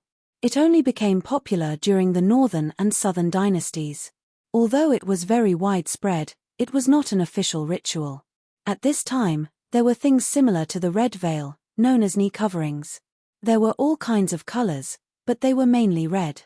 Moreover, they were not worn in the first half of the wedding. Therefore, Cheng Chumo and the others could see Han Yushi's peerless beauty. This kind of knee coverings were usually covered after leaving the house so that unrelated passers-by would not see it. The people in the house, regardless of the man's or woman's, were all people who were recognized. Li Zishuan had some understanding of this before, and this guy did not particularly care. Anyway, he just wanted to let everyone see and show off. Haha. A talented man and a beautiful woman. A talented man and a beautiful woman. Tianhu, you gave birth to a good daughter. Qin Qiong stroked his beard with great satisfaction and praised Han Lijing beside him. Han Lijing's face was flushed red. Today, his mouth did not close. At this time, when he heard that, he quickly said humbly, "You flatter me, General." Haha. You Han Tianhu. This old man hasn't settled the matter of you hiding your identity. I'll settle the score with you later. Haha. Qin Qiong said half-jokingly. Ah. Li Chengqian was also a little stunned. He had seen Han Yushi a few times before, but it was completely incomparable to the way she was dressed now. At this moment, Han Yushi was really like the sun in the sky, shining so brightly that people could not open their eyes. Although he had been in the palace for many years and was used to seeing all kinds of beauties, he could not help but be dazed when he looked at Han Yushi at this moment. If I can meet such a woman in the future, I will have no regrets even if I only have one wife in my life. Big brother, you'd better forget it, Tilda. You are the crown prince. How can you only marry one person? It would be more like it if it were me. Li Tai heard that and recovered from the shock. He curled his lips and said sarcastically. Chapter 388. Li Zishuan didn't know what the others were thinking. Anyway, after he held Han Yushi's hand, he said to himself in his heart, I'm satisfied with this life to have such a beauty. In the main hall, Han Lijing wore new clothes and sat at the head of the table with a rosy face. The seat on his right was empty, but there was a memorial tablet beside it. Qin Qiong, Mrs. Qin, Cheng Yarojin, Yuqi Jingda, Niu Jindar, and the others sat on both sides. As for Li Chengqian, Li Tai, Cheng Chumo, Qin Huayu, and the others, they didn't even have a place to sit. They could only stand at the side. Here, there was no status of monarch or minister. As long as they were juniors, they had to stand. At this moment, Li Zishuan walked in slowly with the beauty in his hand under everyone's envious gazes. He was about to bow when he heard Han Tianhu say, Yushi, you haven't had a good day since you were born. I've let you down. Your mother passed away early too. If it weren't for your adoptive mother coming over to help today, I'm afraid there wouldn't even be someone to dress you up. Fortunately, you've finally found a good home. Your mother's spirit in heaven will also be happy. Today, you and little Xian can also pay your respects to your mother. Father. Boo-hoo. She was about to get married, and Han Yushi was already very reluctant to leave her family. When she heard Han Lijing's emotional words, how could she hold it in? Her knees immediately went weak, and she knelt on the ground, tears flowing like rain. Li Zishuan also quickly knelt down and kowtowed to Han Lijing and Han Yushi's mother's memorial tablet. Then, he said in a clear voice, Father-in-law, mother-in-law, please accept a bow from your son-in-law. Today, your son-in-law is fortunate enough to marry your daughter, Han Yushi. I will definitely cherish her. Father-in-law, mother-in-law, please don't worry. From now on, Yushi is your son-in-law's wife. Your son-in-law will definitely dote on her, protect her, and love her. No matter when, where, or what the situation is, no one can hurt her. We're willing to be lovebirds in heaven and even branches on earth. Your son-in-law is willing to be devoted to Yushi and grow old together. Clap, clap, clap Tilda. Good. Well said, little Xian. After Li Zishuan's passionate confession, everyone was immersed in this beautiful vision of love. The room became silent for a while. Cheng Chumo saw that no one was cheering for his good brother, so he quickly clapped and cheered loudly. In fact, he was sincerely cheering for Li Zishuan. What Li Zishuan said was not profound. He could totally understand it. Moreover, he felt that Li Zishuan's words were very good. In the future, when he married a wife, could he learn from him? Cheng Chumo felt that today's trip was not in vain, because he had learned Li Zishuan's flirting skills. It was not easy. Cheng Yarojin was just about to scold his silly son when he heard the rest of the crowd burst into loud cheers. Good, good, good. Son-in-law is right Tilda. When the villagers of the Han family villa heard Li Zishuan's words, they cheered loudly. Because from these few words, They could tell that Li Zishuan valued Han Yushi highly. Of course, they were happy. Good. What a good lovebirds in heaven and even branches on earth. Well said, little Xian tilde. Li Chengqian clapped and praised. Good. Little Xian's words of love are amazing. You have to specially teach us a lesson like this later. The little fatty, Li Tai, said excitedly. Li Zishuan's face darkened when he heard the little fatty's words. Damn, the romantic atmosphere that he had spent so much effort to create was ruined by Li Tai in an instant. This kid was really asking for a beating. Young Master tilde. Han Yushi's lips moved slightly, and she looked at Li Zishuan with tears in her eyes. This vow of undying love had once again moved her heart. Li Zishuan cast aside the distracting thoughts in his heart and smiled at her. Then, he clearly felt Han Yushi's little hand holding his even tighter. Li Zishuan could not help but feel very proud. Damn, these words were said in such a way that it was worth it. Han Lijing, who was sitting at the head of the table, showed a gratified smile at this moment. He got up and personally helped Li Zishuan and his daughter up. He said, "Son-in-law, please get up quickly. I believe that you will treat my daughter well." Then, he looked at Han Yushi and solemnly said, "Daughter, from now on, you are a member of the Li family. Remember to be filial to your in-laws and thrifty in managing the family. You must love each other, respect each other, love each other, and grow old together. You must be happy, and you must be harmonious and beautiful." Speaking of which, men in ancient times were really happy because when the bride was fetching the bride, the father-in-law would speak up for the son-in-law and warn the bride to be obedient and virtuous. There was a lot of specific content, and the things inside were detailed to a very deep level. If it were today, modern women could not even do 1/10 of it, but ancient women had to obey all of it. Han Lijing, who had never liked to nag, had obviously done his homework this time. He pulled Han Yushi and talked for nearly half an hour, all of which was to tell his daughter to pay attention to this and that at her in-law's house. In the end, he saw that it was almost time, so he finally said, "The auspicious time is here.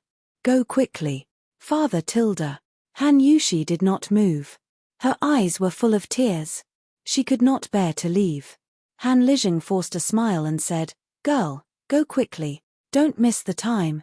Yushi, let's go. If you miss home in the future, I can accompany you back at any time." Li Zishuan squeezed her little hand and said gently, "Okay." Han Yushi hesitated for a moment and nodded. However, she did not go out. Instead, she turned to look at Qin Qiong and Mrs. Qin. She bowed and said, "Yushi thanks adoptive father and adoptive mother for your care during this period of time. Yushi will not dare to forget this great kindness." To be honest, Qin Qiong and his wife played a very big role in this marriage, whether it was on the surface or in the dark. If it were not for the two of them, this marriage would definitely not be as smooth as it was now. Han Yushi's heart was like a mirror, so she had to bow this time. Sigh tilde. Good daughter, get up quickly, that's nothing. Mrs. Qin felt as if she was marrying her daughter today, and her heart had been very uncomfortable. When she saw Han Yushi bow, her eyes turned red, and she quickly went forward to help her up. Good child, go quickly. Don't miss the time because of us. Qin Qiong waved his hand and forced a smile. Okay. Father, adoptive mother, I'm leaving. Han Yushi looked at the three people in the room seriously, then handed her palm to Li Zishuan. Li Zishuan also bowed to Qin Qiong and his wife, then pulled Han Yushi out of the door. The people in the courtyard automatically opened up a path. At this time, Hong Ling took a red knee cover and carefully covered Han Yushi with it. Through the red silk, Li Zishuan led Han Yushi to the side of Don't Touch Me number 1, which was hung with red silk. He said softly, "Wife, get in the car." Okay tilde. Han Yushi was slightly shy and nodded gently. Chapter 389. Chang'an City. At this time in Chang'an City, other than Yongla Lane, the other streets and corners were also very lively, but it was a different kind of liveliness. Newspaper delivery. Newspaper delivery. The freshly printed Thatang Daily to celebrate the wedding of Lee County's man. Everyone gets a free copy. You can even earn money after reading it tilde. Fat. What tilde? Today's newspaper is free. Did I hear wrongly, Tilda?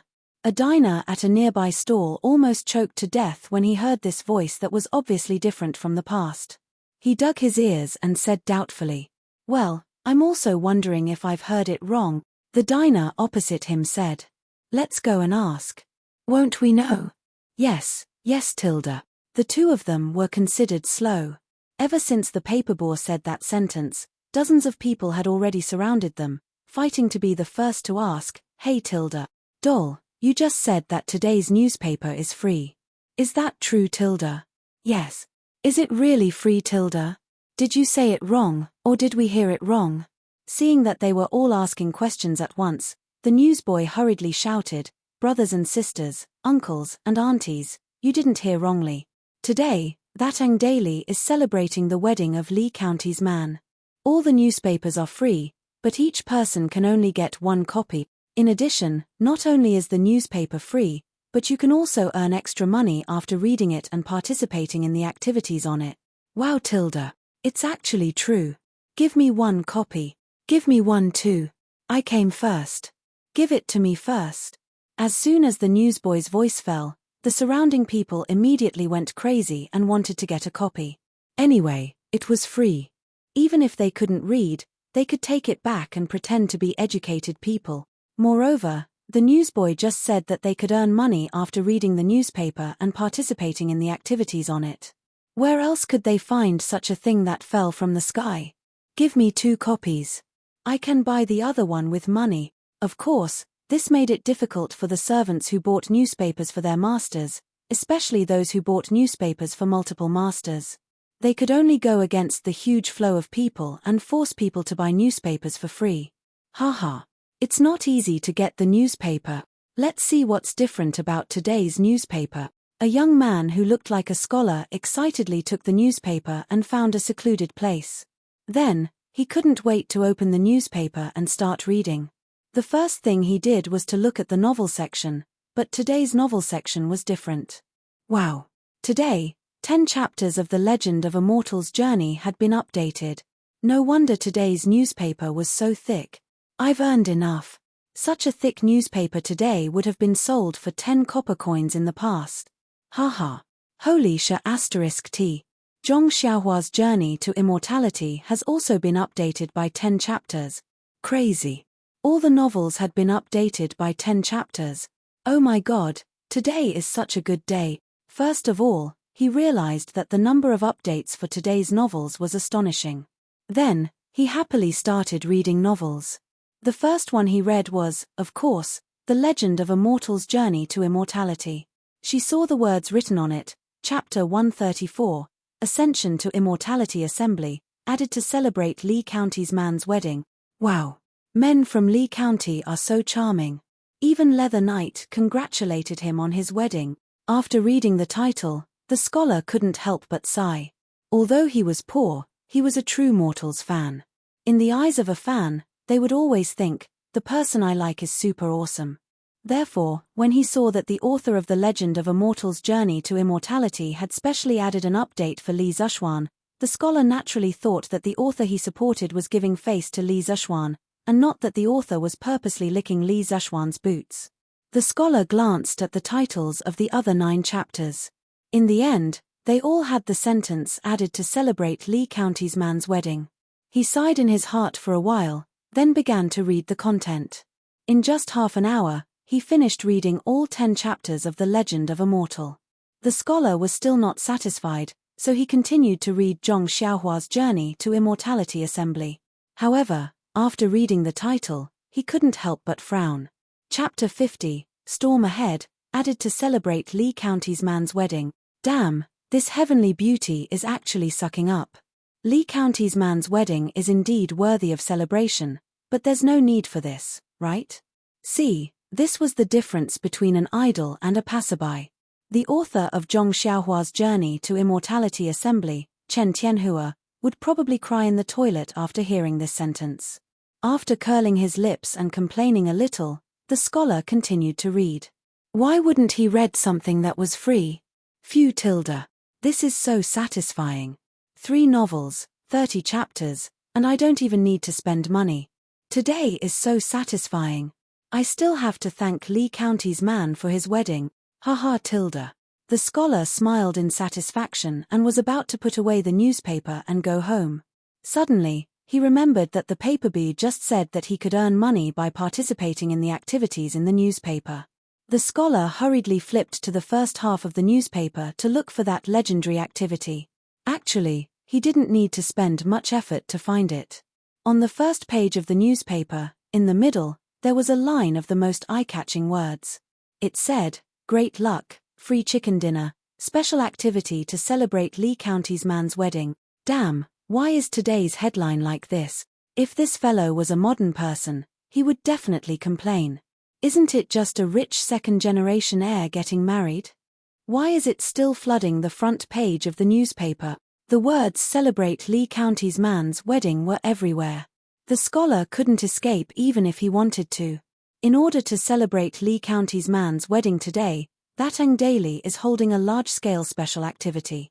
Today, anyone who holds a Thatang Daily, picks a bouquet of flowers, not white, in the wild, delivers it to the Lee residence in Yongla Lane, and sends a message of blessings to Lee County's man and Miss Han's wedding will be able to receive a free chicken dinner from Drunken Immortal Restaurant. There is no limit to the number, but the activity ends at 4:45 p.m.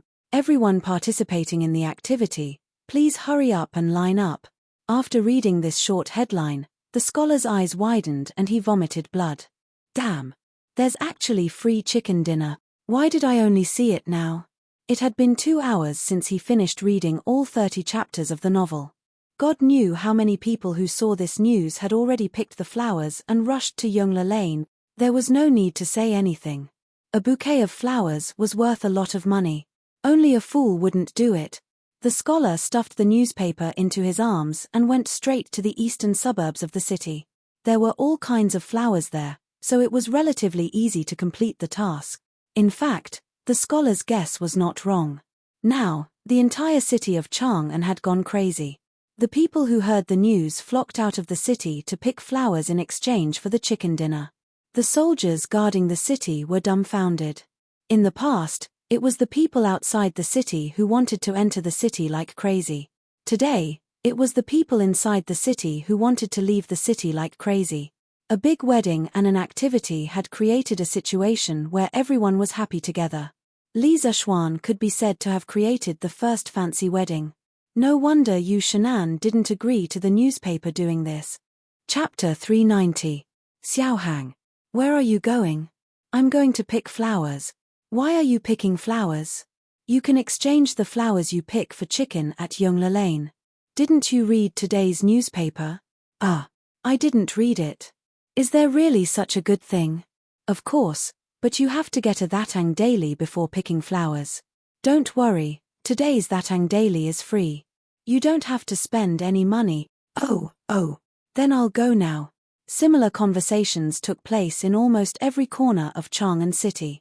Perhaps the rich people would not take a piece of chicken seriously, but in any era, the rich people were always in the minority. Moreover, the world had just settled down, and the people were far less wealthy than the people in the Tang dynasty. Therefore, there were still many people who cherished the rare piece of chicken. Hey, I was the one who saw this flower first. Go away. *T, I saw it first. In the western suburbs of Chang'an City, 2 naughty children were pushing each other over a nameless purple wildflower. It wasn't that they were stingy, nor was it that they were lazy and unwilling to look for other flowers. It was just that the thousands of people who came out of Chang'an City today had gone crazy. They were like locusts passing through. Wherever they passed, flowers would not grow. In this season, there were many kinds of flowers in the fields in the suburbs. However, at a glance, one could only see a few small wildflowers. It was very difficult to gather a bouquet. I saw it first. Just as the 2 naughty children were about to fight, a middle-aged man carrying a basket came and shouted, "Cough, cough. Why are you 2 naughty children? Isn't it just a bouquet of flowers? I just picked 2 more in the mountains.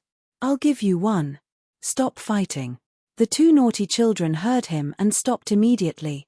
One of them reached out and took the bouquet from the middle-aged man. Then, he thanked him. "Thank you, uncle. Uncle, you're a good person. Yes, yes. Thank you, Uncle. The other naughty child echoed. Haha. That's right. Hurry up and eat the chicken you're eating. The middle-aged man scratched his head and laughed. Here. Manager, here you go.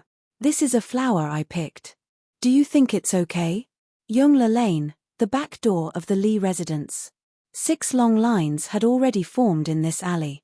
It was really impossible to see the end of the line. Even the scorching summer couldn't stop these people's enthusiasm to eat chicken.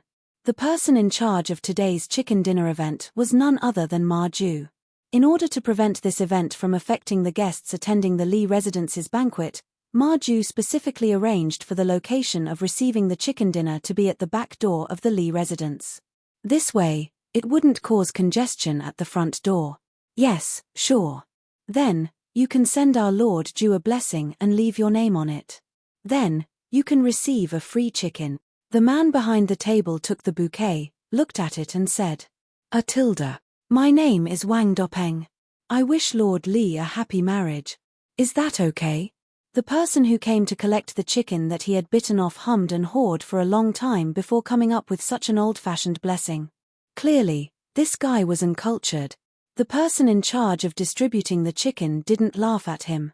He only said, Yes, this is paper and a pen. Do you want to write it yourself or do you want me to write it, Tilda? You write. You write. My handwriting isn't good. The person hurriedly waved his hand. Hehe, that's good. The person in charge smiled faintly. It was obvious that he had met many similar people today. He picked up the pen and finished writing in a few strokes. Then, he put the note into the bouquet and handed it to the servant behind him. Then, he took out a piece of chicken wrapped in a paper bag and said, This is the first time I've met such a person.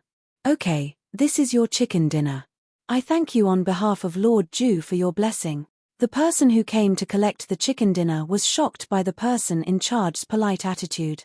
He took the chicken dinner and hurriedly bowed and said, You're welcome. You're welcome. Ha, take care. Next, Tilda. The person in charge laughed and shouted loudly. Wow, Tilda. Another person came out with a chicken dinner, Tilda. How many chickens did the Lee family prepare? The crowd behind the line exclaimed. I don't know. The newspaper said that there's an unlimited supply. As long as you come before 4:45 p.m., I think they prepared a lot. TSK. Lee Xian's man is so generous, Tilda. This wedding is known by the whole city. I wonder how much money was spent, Tilda. Haha, Tilda. What's this? Didn't you see the wedding procession that Lord Ju Li brought out this morning? Just the carriage alone cost hundreds of thousands of strings of coins, not to mention the crown prince, Prince Wei, 3 dukes, and a prefectural duke all went to support them, Tilda. Damn it, Li Xian's man is so awesome, Tilda. Xiaoxi, quickly bring a dozen people to move the bouquets at the back door to the front yard and place them there. Lord Ju is coming back with the bride soon, Tilda. Ma Ju saw that a large number of bouquets had accumulated at the back door. He hurriedly instructed Song Xiaoxi. Li Zishuan racked his brains to organize a wedding that Han Yushi would never forget.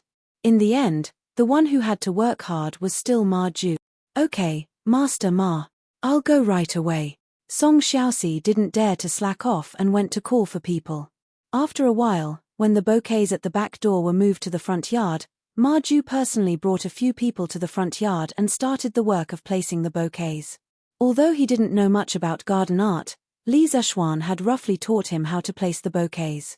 The guests who arrived at the Li residence in advance looked curiously at Ma Ju and the rest as they moved the bouquets around. They didn't know what they were doing. However, as time passed, those who didn't think much of it gradually became shocked. They realized that they were already in a sea of flowers. The colorful flowers trembled in the wind, and the faint floral fragrance lingered at the tip of their nose. This feeling was wonderful. Wow, Tilda.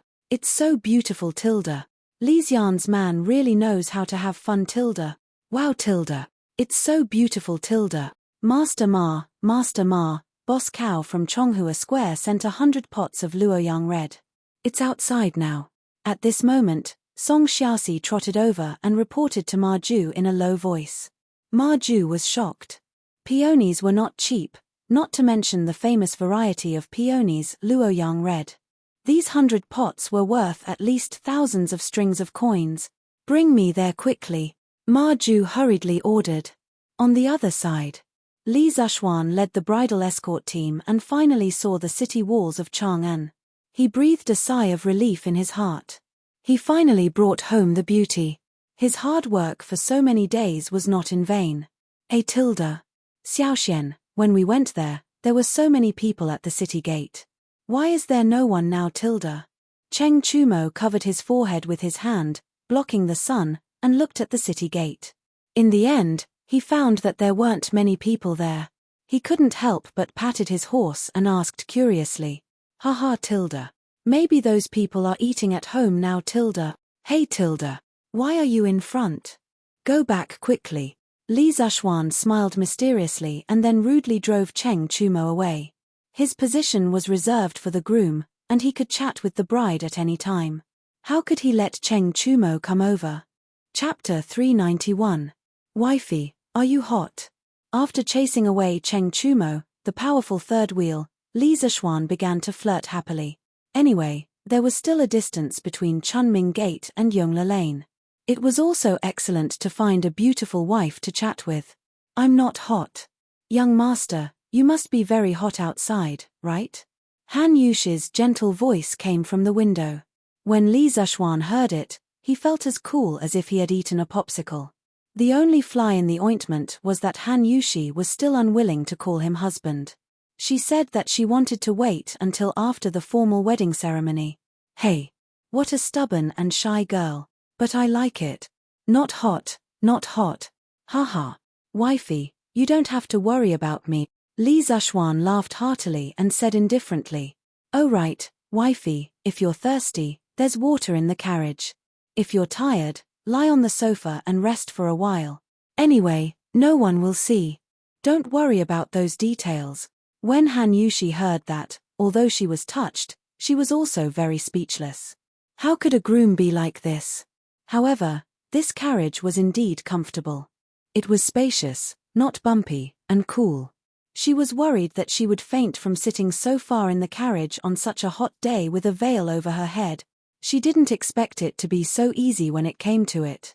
"Young master, Yushi is not thirsty or tired.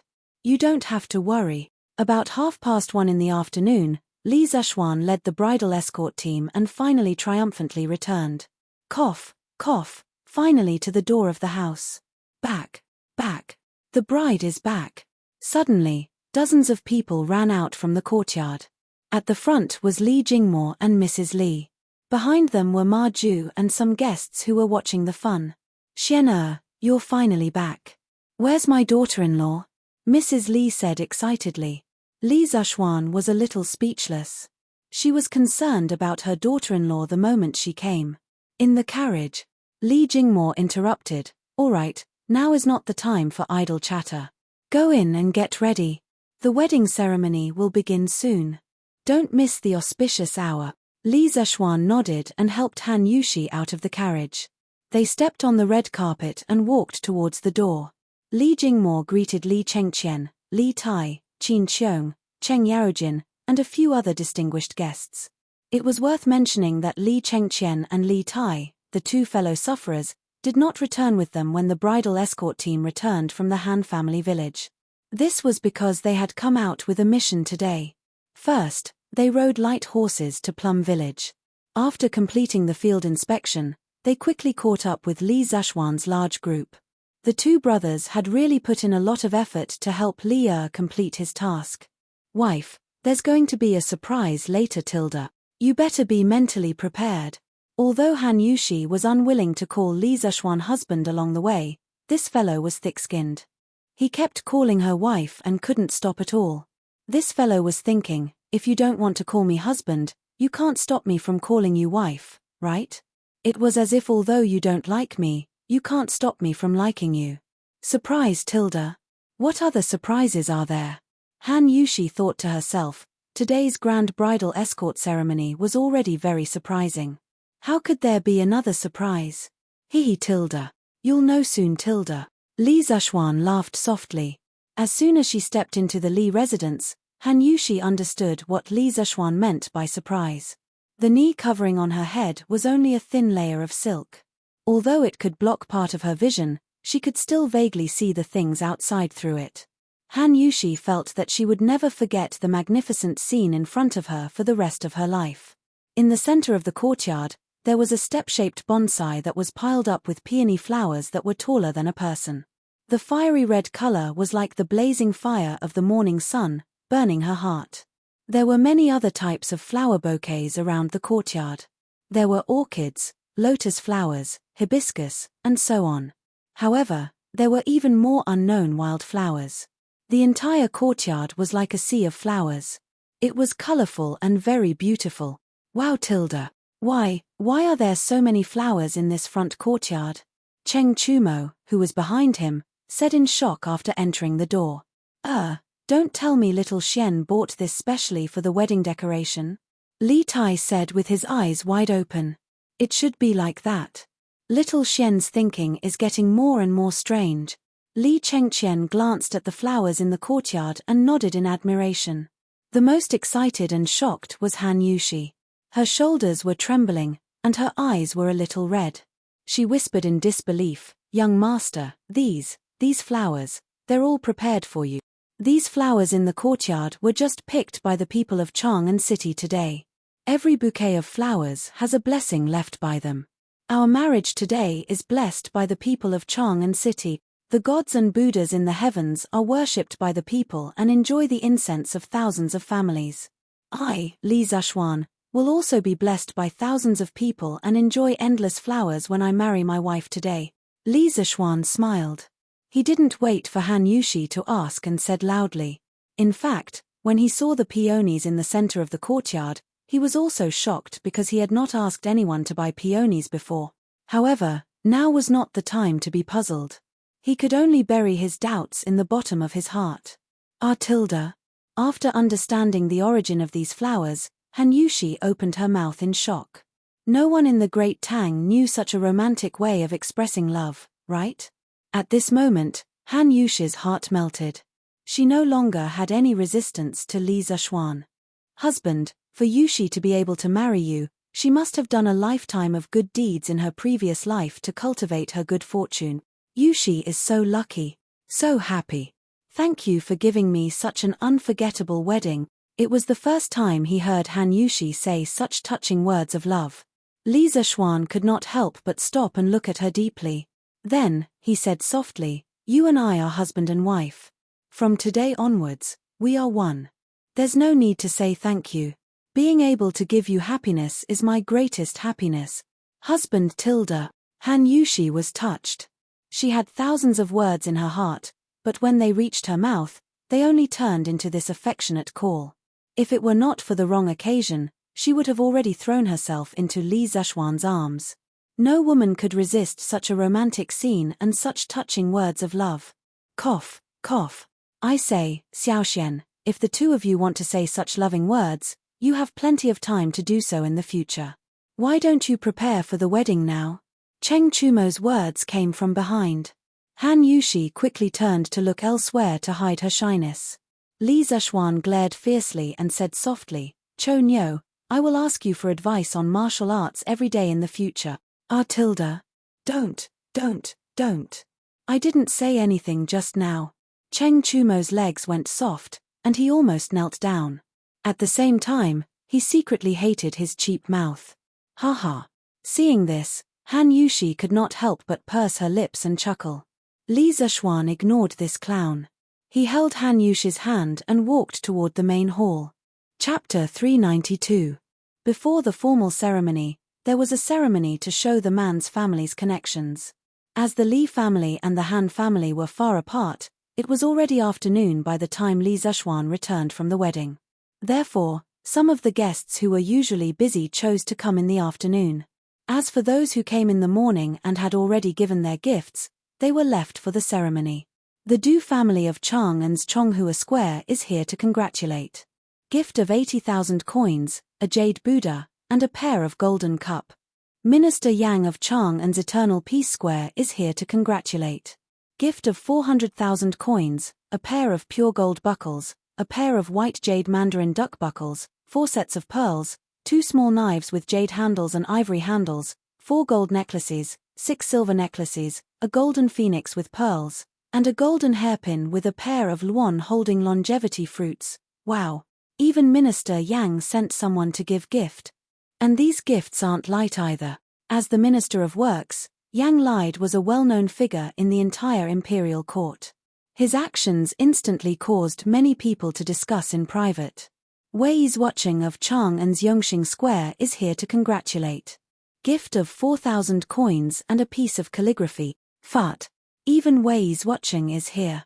It's just that the gifts are a little too little. Everyone was surprised to hear that even Wei Zheng had come to congratulate Li Zishuan on his wedding. However, when they heard about the gift he had brought, everyone's face darkened. A gift of 5 strings of cash. This was really, Li Zishuan wanted to vomit blood. Was this old man Wei Zheng here to sincerely congratulate him on his wedding, or was he here to get a free meal? How is it just a little too little? This is 100 times less than what Minister Yang gave just now. That's enough. You guys should be content. In the past, Wei's watching never attended these banquets.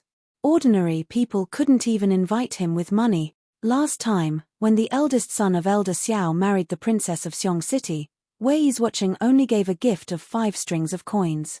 At that time, Elder Xiao was so angry that his nose was crooked. Haha. In that case, the Li family's reputation is really big. Haha. That's how it works. The people of Chang'an were always the most well-informed. After a while, Wei Zheng's background was immediately exposed, but he did not feel ashamed at all. He was still tasting his wine, as if he did not hear the discussion outside. Anyway, everyone in Chang'an knows that I'm an honest and clean official. I've already given you a lot of face by giving you 5 strings of cash as a congratulatory gift. Besides, my calligraphy must be worth a lot of money, right? Little Xian, you didn't lose out at all. Since this old man has paid such a big price to attend the wedding, I have to eat more later to recoup my losses. That was what Wei Zheng thought to himself. Duke Wei of Jinning Square has come to offer his congratulations. He's gifted 800,000 taels of silver, a pair of white jade and mandarin duck buttons, 4 pairs of beaded silk, beeswax, and turquoise robes, 2 small knives with jade handles and ivory handles, 4 gold necklaces, 6 silver necklaces. San Bao, who was singing at the door, also felt a little awkward. She quickly read out the gift list for the next family. Whoa! Duke Wei is really extravagant. He just added so much dowry to the Han family yesterday, and is sending so many congratulatory gifts today. Yeah. This congratulatory gift is more than 200 times more than what Wei's watching gave. Li Jing had indeed spent a lot of money this time. He had basically spent a third of the gold, silver, and goods that he had accumulated from his military exploits over the years because of Li Zishuan's wedding this time. Wei Zheng, who was sitting at the side and tasting his wine, heard some people's discussion and his old face instantly darkened. Why the F***ck are they comparing me again? Li Jing usually gets a lot of money after winning a battle. Last time, I was just an advisor. Where could I get money from? How can they be compared? Thinking of this, Wei Zheng could not help but look at Li Jing and San Bao with hidden bitterness. San Bao, who was singing at the door, had no idea that Wei Zheng had been whipped again. He continued to read, Bu Zhengfang's house of the Duke of Yi has come to congratulate him. They have sent 1 million gold coins, a pair of pure gold buttons, a pair of white jade mandarin duck buttons, 4 pairs of beaded silk, beeswax, and turquoise robes, 2 small knives with jade handles and ivory handles, 4 gold necklaces, 6 silver necklaces. The house of Duke Lu of Huaride Lane has come to congratulate us with 2,400,000 yuan, 4 gold necklaces, 6 silver necklaces, 1 golden phoenix embroidered with pearls, a pair of golden phoenix embroidered with pearls, a pair of golden phoenix embroidered with pearls, a pair of Hetian white jade phoenix embroidered with jade, a pair of phoenix embroidered with emerald, a pair of phoenix embroidered with jade, a pair of phoenix embroidered with emerald, a pair of phoenix embroidered with emerald, a pair of phoenix embroidered with emerald, a pair of phoenix embroidered with emerald, a pair of phoenix embroidered with emerald, a pair of phoenix embroidered with emerald, a pair of phoenix embroidered with emerald, a pair of phoenix embroidered with emerald, a pair of phoenix embroidered with emerald, a pair of phoenix embroidered with emerald, a pair of phoenix embroidered with emerald, a pair of phoenix embroidered with emerald, a pair of phoenix embroidered with emerald, a pair of phoenix embroidered with emerald, a pair of phoenix embroidered with emerald, a pair of phoenix embroidered with emerald, a pair of phoenix embroidered with emerald, a pair of phoenix embroidered with emerald, a pair of phoenix embroidered with emerald. The congratulatory gifts sent by Cheng Yarojin were even more explosive. It was not an exaggeration to say that they stunned everyone. The reason why there were so many gifts was firstly because when the Han family sent off the bride yesterday, Qin Qiong could go and add to the dowry because of his foster father's identity, but the Cheng family could not. Old Cheng felt that he was one step behind second brother Qin, so he had to make up for it today. Secondly, because of Li Zishuan's immortal drunkenness and gentle village, the Cheng family had also earned a lot of money behind him. As the saying goes, return the favor. When it was time to support Li Zishuan, he had to not be stingy. His Duke Lu is really generous. 4 million, 3,000 strings of cash. Ordinary people like us will probably never see so much money in our entire lives. For the banquet held by the Li residence today, the main guests were sitting in the front courtyard. However, outside the courtyard, there were also 50 tables set up in the open space in front of the Li residence. Ordinary people could come and eat as long as they gave some gifts. Hearing that the gifts were getting more and more generous, the people outside were really shocked and dumbfounded. When they thought of the eggs, fish, and other things that they had given, some people who were thin-skinned flashed a trace of embarrassment on their faces. However, these people were thinking too much. Li Zishuan had never expected to make a fortune through the congratulatory gifts. His wedding was mainly for fun. Otherwise, he would not have spent so much money to let thousands of people celebrate. Also, the show had just begun. As the three treasures gradually read out, the congratulatory gifts were more and more explosive. Not only the gifts were explosive, but the identity of the gift giver was even more explosive. 44 supervisors of the Imperial College of Mathematics came together to congratulate us. They gave us 2 million yuan and a book of teacher Xie's sayings. This special congratulatory gift made everyone look at him in a different light. A teacher was greater than the sky. A successful teacher was very respected in ancient times. The Prince of Hajian's residence came to congratulate us. They gave us 3 million yuan, 4 pairs of top-grade luminous pearls, a golden phoenix with pearls in it, a pair of golden phoenix hairpins with longevity fruits in it, a pair of golden phoenix hairpins with pearls in it, a pair of Hajian's white jade hairpins inlaid with jade, a pair of phoenix hairpins with jade in it, and a pair of phoenix hairpins with jade in it. Before Li Xiaogong went out to sea, he had promised that when Li Zishuan got married, the prince's residence would give him a big gift. Now, it had come as promised. The Prince of Jiangxia, Li Daozong, came to congratulate us. He gave us 2 million yuan, 2 pieces of elephant tusks, 2 pieces of eye deer bone, 2 pieces of ox horn. The Crown Prince came to congratulate us. He gave us 4 million yuan, 2 pieces of jade, 2 pieces of elephant tusks, 2 pieces of eye deer bone, 2 pieces of ox horn. The Changsun estate of Chongren Market came to congratulate us. He gave us 1 million yuan, 2 pieces of eye deer bone, 2 pieces of ox horn, 1 piece of golden phoenix with pearls in it, and a pair of phoenix hairpins with longevity fruits in it. The Prince of Wei came to congratulate us. He gave us 4 million yuan, a pair of golden phoenix hairpins with pearls in it, a pair of phoenix hairpins inlaid with jade in it, a pair of phoenix hairpins with jade in it, and a pair of phoenix hairpins with jade in it. Princess Changle has come to offer her congratulations. She has gifted 3 million taels of silver, a pair of phoenix hairpins decorated with jade, a pair of crimson gold hairpins, a pair of crimson gold hairpins, a pair of jade hairpins, and a pair of white jade hairpins. His Imperial Majesty sent an envoy to congratulate us.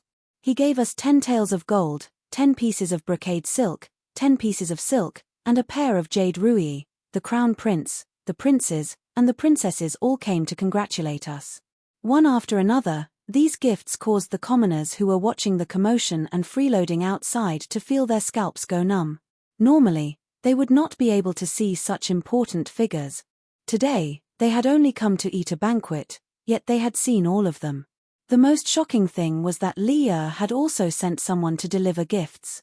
Everyone present, regardless of whether they were commoners or nobles, were all stupefied. Chapter 393. The auspicious hour has arrived. Smoke is drifting in the air, the lights are shining brightly, and the bride and groom are ascending to the flower hall. After the ceremony, Wang Zhong, the butler in the main hall, sang loudly. The most important part of the wedding ceremony, had finally arrived. All the guests turned their attention to the two newlyweds in red. Mr. and Mrs. Li sat on the main seat and looked at the newlyweds with joy in their hearts. Mr. Li's right hand that was stroking his beard couldn't help but tremble slightly. It could be seen that his heart wasn't calm at the moment. In the main hall, of course, there were many people of noble status who were closely related to the Li family. They sat on the side and watched the ceremony, such as Li Chengqian, Li Tai, Li Daozong, Princess Hajian, Qin Qiong, Cheng Yaojin, and so on. Let's welcome the newlyweds, the first bow to heaven and earth. After getting a nod from Mr. and Mrs. Li, Wang Zhong sang at the top of his voice solemnly. As early as the northern and southern dynasties, it was a fixed ceremony for couples to bow to each other. In the northern areas before the Tang dynasty, couples bowed to each other as a ceremony, and it was held in special houses decorated with green curtains. After the Tang dynasty was founded, the term bow to heaven and earth officially appeared. The three bows in the ceremony were inseparable from the ancient idea of the unity of man and nature in China. During the spring and autumn period, Laozi summarized the things in the world into three categories: heaven, earth, and man. He thought that although man was the master of all things, heaven and earth were the carrier of production and life. Therefore, when getting married, they should first bow to heaven and earth to express their gratitude to heaven and earth. At the same time, they prayed that heaven and earth could ensure that the newlyweds' children would be safe and healthy. In addition to heaven and earth, parents were also important factors in one's life. Therefore, the ceremony was also an important part of the ceremony. Li Zishuan felt excited and refreshed as this was the first time he got married. He held Han Yushi's hand and solemnly bowed to the outside of the house. He came to the Tang dynasty for no reason. Maybe it was heaven's fault that he came to the Tang dynasty. After going through such a strange thing, Li Zishuan still had a certain level of respect for heaven and earth. Second, bow to the parents. There was no need to say anything more. He had to sincerely bow, not only for the previous owner of this body, but also for himself. Husband and wife, bow to each other. Li Zishuan looked at Han Yushi with an expression. Through the thin knee cover, he could still see the outline of her flower-like face. He was looking at Han Yushi. How could Han Yushi not be looking at him? This handsome man in front of her had given her too much happiness and too much romance. To be able to marry such a man, Han Yushi truly felt that she was the happiest and luckiest woman in the world. After looking at each other for a moment, the two of them seemed to have some kind of tacit understanding and bowed to each other. The ceremony is complete. Send the bride to the bridal chamber. Wang Zhong heaved a sigh of relief. Thankfully, nothing went wrong. As the MC of the wedding, he had practiced these few lines in private for a long time. He was so nervous just now, but fortunately, he managed to hold on. Li Zishuan pursed his lips and looked at Xiao He and Xiao Shi holding his wife as they walked out of the hall to the new room in the west courtyard. Haha. Today is my son's wedding. Thank you for coming. We will start the banquet now. Everyone, please eat and drink well. Li Jingmo stood up with a smile and cupped his hands to the guests in the room. As mentioned earlier, the Li family was quite far from the Han family. Li Zishuan definitely wouldn't be able to make it back before noon with such a huge entourage. Therefore, the formal banquet was arranged in the afternoon. As for the guests who arrived in the morning, naturally, they wouldn't be starved. At noon, fruits and snacks were provided. Haha. Old Master Li is too polite. We will definitely eat and drink well. Haha. Haha. Your family's delicacies are famous in Chang'an City. I, Old Cheng, am here today, and I won't be polite. To be honest, I, Old Cheng, haven't eaten since last night. Haha. Madman Cheng, you are so shameless. Ha ha ha. Wherever the father and son of the Cheng family were, there would be joy.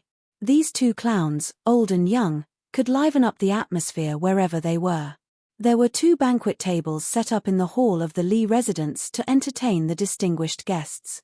However, how could old Cheng, who came from the wind and went in the rain, be willing to drink in the house? Under his organization, a group of generals found a table in the courtyard and sat down, starting a drinking contest. The sound of finger-guessing, laughter, and scolding resounded throughout the venue. Old Cheng pushed the atmosphere of the wedding banquet to its climax. When the others saw that the dukes and princes didn't care about their image and ate and drank to their heart's content, they had nothing to worry about. Therefore, the wedding banquet became more and more lively. The entire Li residence became lively. Laughter and finger-guessing could even be vaguely heard outside Yongle Lane. As the groom, of course, he had to be dragged around to toast. However, Li Zishuan had cushions. They were Cheng Chumo, Qin Huayu, Yuqi Baolin, and Li Huiren. The 4 of them were Li Zishuan's groomsmen today, also known as groomsmen in modern times. They needed to accompany Li Zishuan to toast with him. Cho Ox, you're the one with the highest alcohol tolerance among us. Remember to stand in front later. If you do well today, we'll call it even. Otherwise, hehe, you know what I'm going to say.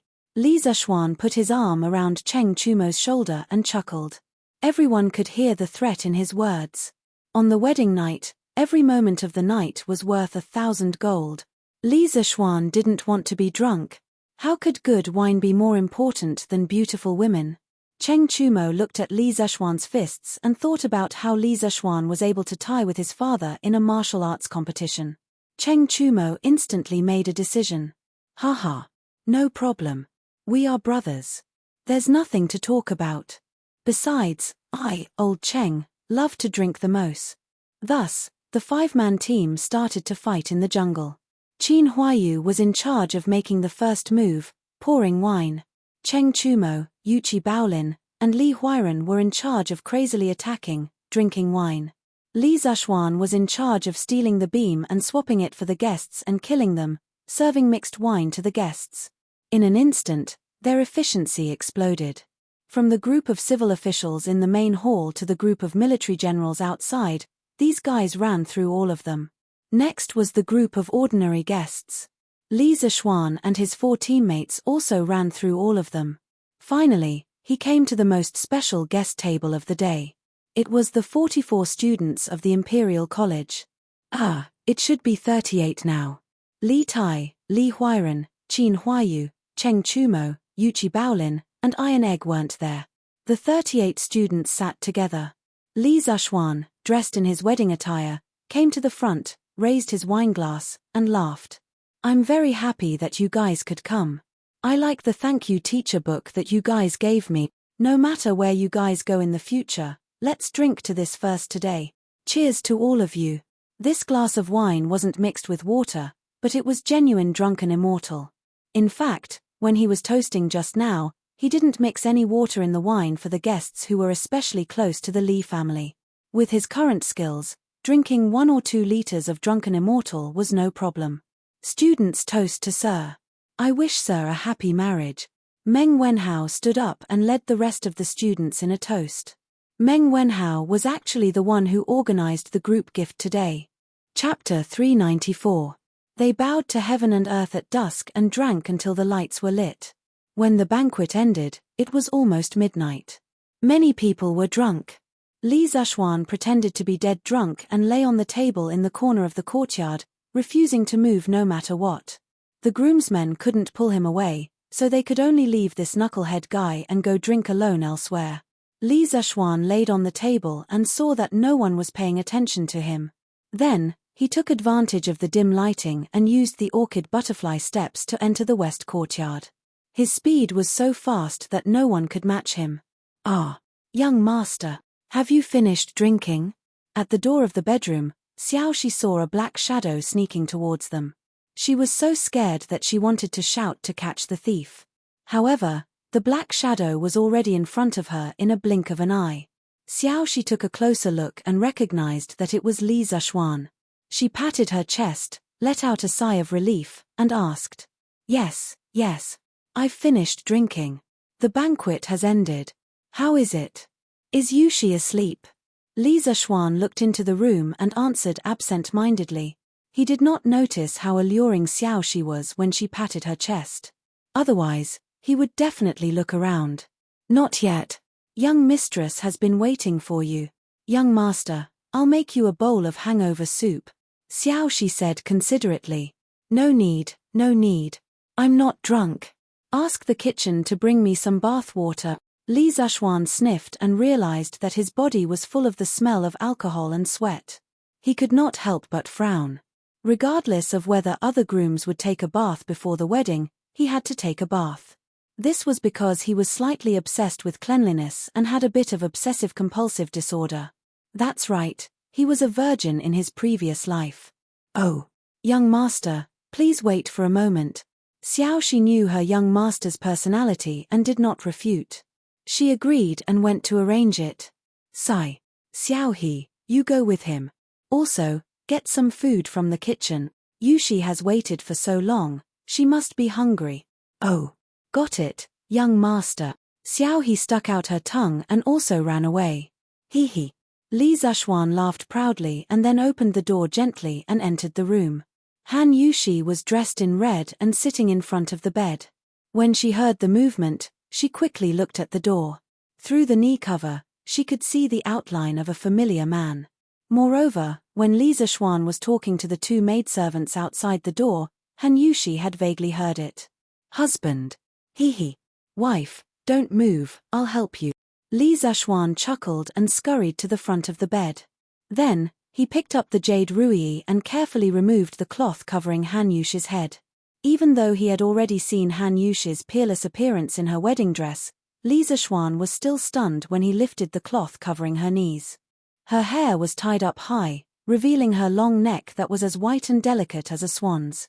A pair of simple teardrop-shaped earrings flashed with a silver light.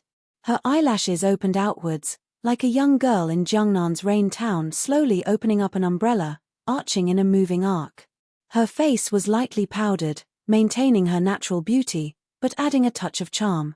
The red button-down shirt, coupled with the high-waisted skirt, outlined two perfect arcs of Han Yushi's figure, especially the full, soft, breasts, above. From Li Zishuan's vantage point, he could even clearly see a white ravine. Beautiful, she was simply too beautiful. Li Zishuan was once again mesmerized by Han Yushi. Husband, haven't you seen enough after so long? Han Yushi blushed and pouted coquettishly. Not enough, not even for a lifetime tilde. Ouch. Li Zishuan said infatuatedly. Suddenly, he felt something warm in his nose. Something flowed out. He reached out and wiped it, only to find that he had a nosebleed. He couldn't help but feel embarrassed. In his previous life, he also had a nosebleed when he kissed his girlfriend for the first time. After that, his girlfriend often teased him about it. He didn't expect that he still couldn't change this bad habit after transmigrating to the Tang dynasty. Ouch. Husband, you're bleeding. I'll get someone to call the doctor. When Han Yushi saw that Li Zishuan's face was covered in blood, she thought that Li Zishuan was injured. Her eyes immediately turned red. Cough, cough. I'm fine, I'm fine. I'm just too excited after seeing my wife's beautiful face. Li Zishuan took some tissue paper and comforted her gently while wiping his nosebleed. Oh my, aren't these ancient girls too naive? Are you really okay, Tilda? Han Yushi blinked her beautiful eyes and asked suspiciously. I'm really fine, just a nosebleed. Cough, cough, the weather is hot recently, and it's easy to get heaty. Li Zishuan said nonsense. Oh Tilda. Han Yushi nodded her head, seemingly believing him. Young master, the water is here. Young master, the food is here too. Just as Li Zishuan was brewing his emotions and preparing for the next wave of attacks, the voices of two maidservants came from outside the door. Heh, she's my wife anyway. Why should I be afraid of her running away? Bring it in. Li Zishuan stood up and shouted outside. Then, he looked at Han Yushi and said, Wife, you must be hungry after waiting for so long. Eat something first. I'm stinking of sweat and alcohol. I need to take a bath. Han Yushi wanted to say that she didn't mind, but she was afraid that it would be too embarrassing to say it, so she only whispered, okay. Li Zishuan smiled and went out to take a bath. With his wife in mind, Li Zishuan took a bath quickly. In less than 15 minutes, he had finished scrubbing. He changed into soft pajamas and went to the inner room. He found that Han Yushi had also finished eating and was wiping her mouth with a silk handkerchief. Hey Tilda. Wife, have you finished eating Tilda? Yes Tilda. Thank you, husband. Han Yushi was indeed very hungry after waiting for so long. Li Zishuan asked someone to prepare food for her as soon as he came in. This meticulous consideration touched Han Yushi from the bottom of her heart. Silly girl, what are you thanking me for Tilda? I told you earlier that from now on, we are husband and wife. I won't let you suffer any grievances, and you don't need to thank me. Do you understand? Li Zishuan looked into Han Yushi's eyes and said seriously. The two maidservants serving at the side saw that the couple was about to get into the main act. They looked at each other and went out quietly. They closed the doors and windows for Li Zishuan. Husband Tilda. You're so nice Tilda. Hee Tilda. What's this? Wife, you'll know that I can be even better in the future. Haha, it's time for us to drink wine. Here, wife, take it. Li Zishuan poured 2 small cups of wine and handed one to Han Yushi. Okay Tilda. Han Yushi smiled sweetly and took it. 2 arms crossed. One was thick and strong, and the other was slender. There didn't seem to be anything wrong with it, as if they were born to be together. Chapter 395. With a wife like this, I will never leave you. I will accompany you in life and death, and we will grow old together. In the bedroom, Li Zishuan looked into Han Yushi's eyes and said solemnly under the candlelight. Han Yushi's eyes immediately became misty. She said firmly, with a husband like this, I will never leave you. I will accompany you in life and death, and we will grow old together. This sentence was like a confession, but also like a vow. The two of them looked at each other and smiled, then drank the wine in one gulp. Ahem, ahem. Wife, look, it's getting late. Let's rest. Li Zishuan looked around and finally revealed his wolf's tail. Before Han Yushi got married, Mrs. Qin had more or less told her some general knowledge about men and women. When she heard the word rest, her face instantly became as red as a big red cloth, so red that water could drip out. Okay. Han Yushi responded in a voice as soft as a mosquito. Li Zishuan was overjoyed. He quickly pulled Han Yushi to the bed and sat down excitedly. Wife, you're so beautiful. Such a beautiful woman would only belong to him in the future. Li Zishuan was intoxicated as he looked at the peerless beauty in front of him. Han Yushi was shy and happy, but she said, a woman's face is like a shooting star in the sky. It's short and beautiful. Youth is fleeting, and youth is fleeting. So what if I'm beautiful now? One day, I will become an old woman with a face full of wrinkles. When that time comes, will my husband despise me? Li Zishuan smiled, took Han Yushi's 2 small hands, pressed them to his heart, and said very seriously, I'm sorry. He said seriously, Yushi, ever since I met you, no one else can be like you. You can make me drunk with wine, chase after you with horses, swing my sword for you, and fall for you with my heart. People call me crazy, and I have no regrets even if I die. Even if you have white hair one day and your face is past its prime, I will still hold your hands like today and give you the gentleness of the world. I'll hold your hands and give you my tenderness Tilda. These words of love really had a fatal attraction. It made Han Yushi's maiden heart, which she had cherished for many years, melt in an instant. Her eyes also became a little blurred. Her soft body couldn't help but fall into Li Zishuan's embrace. Husband, to be able to hear your words, even if Yushi were to die right now, she would be satisfied. Han Yushi buried her head in Li Zishuan's chest and said emotionally, Little fool, are you so easily satisfied? You're not allowed to talk about death. We have to live well. We have to be husband and wife for the rest of our lives. We have to be the happiest and most loving couple in the Great Tang. If I don't have you, how can I live?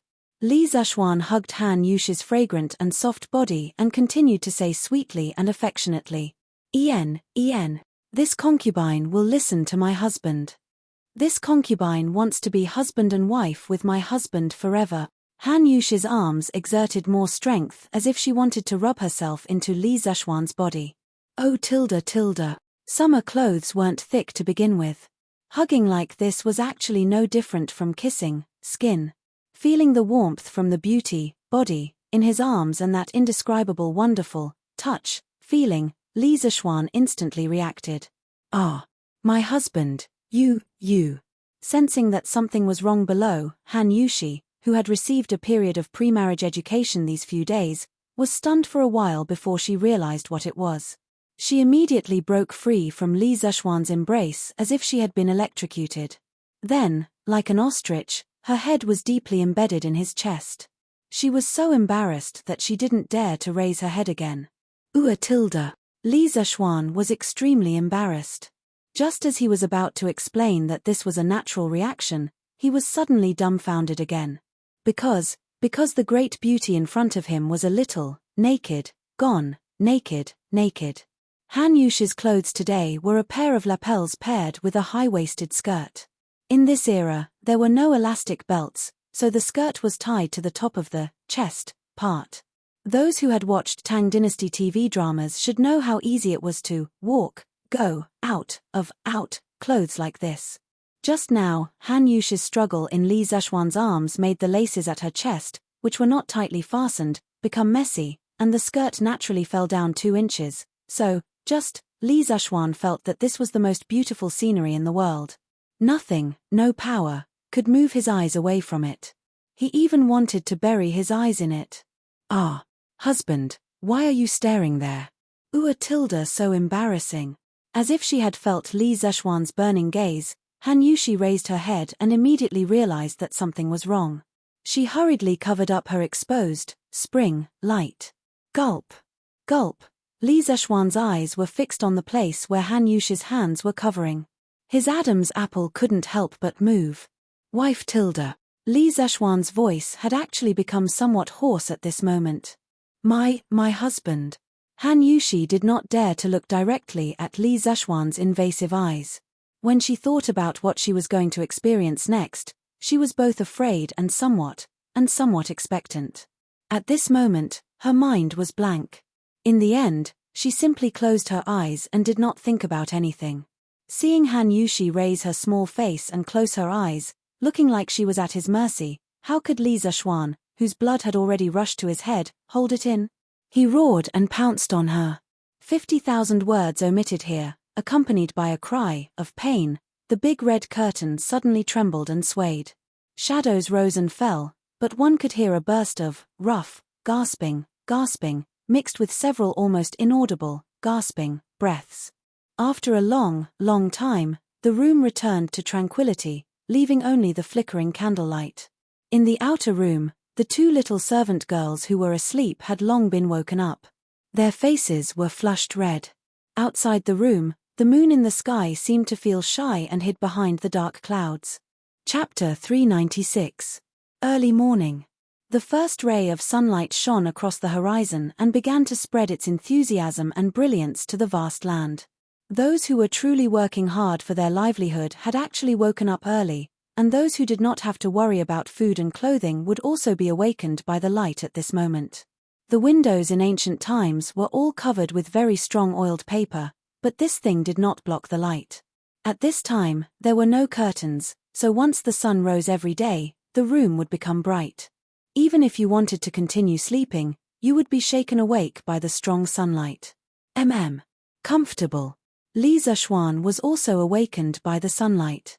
He rubbed his eyes and felt a weight on his right shoulder. He lowered his head and saw a fair beauty with her head resting on his shoulder. She was still in a deep sleep. Sleeping Beauty, this was the real Sleeping Beauty. Han Yushi's brows were slightly furrowed, probably because she was hurt last night. Her hair was messy, and coupled with her exquisite facial features and peerless appearance, Li Zeshuan could not help but have an illusion.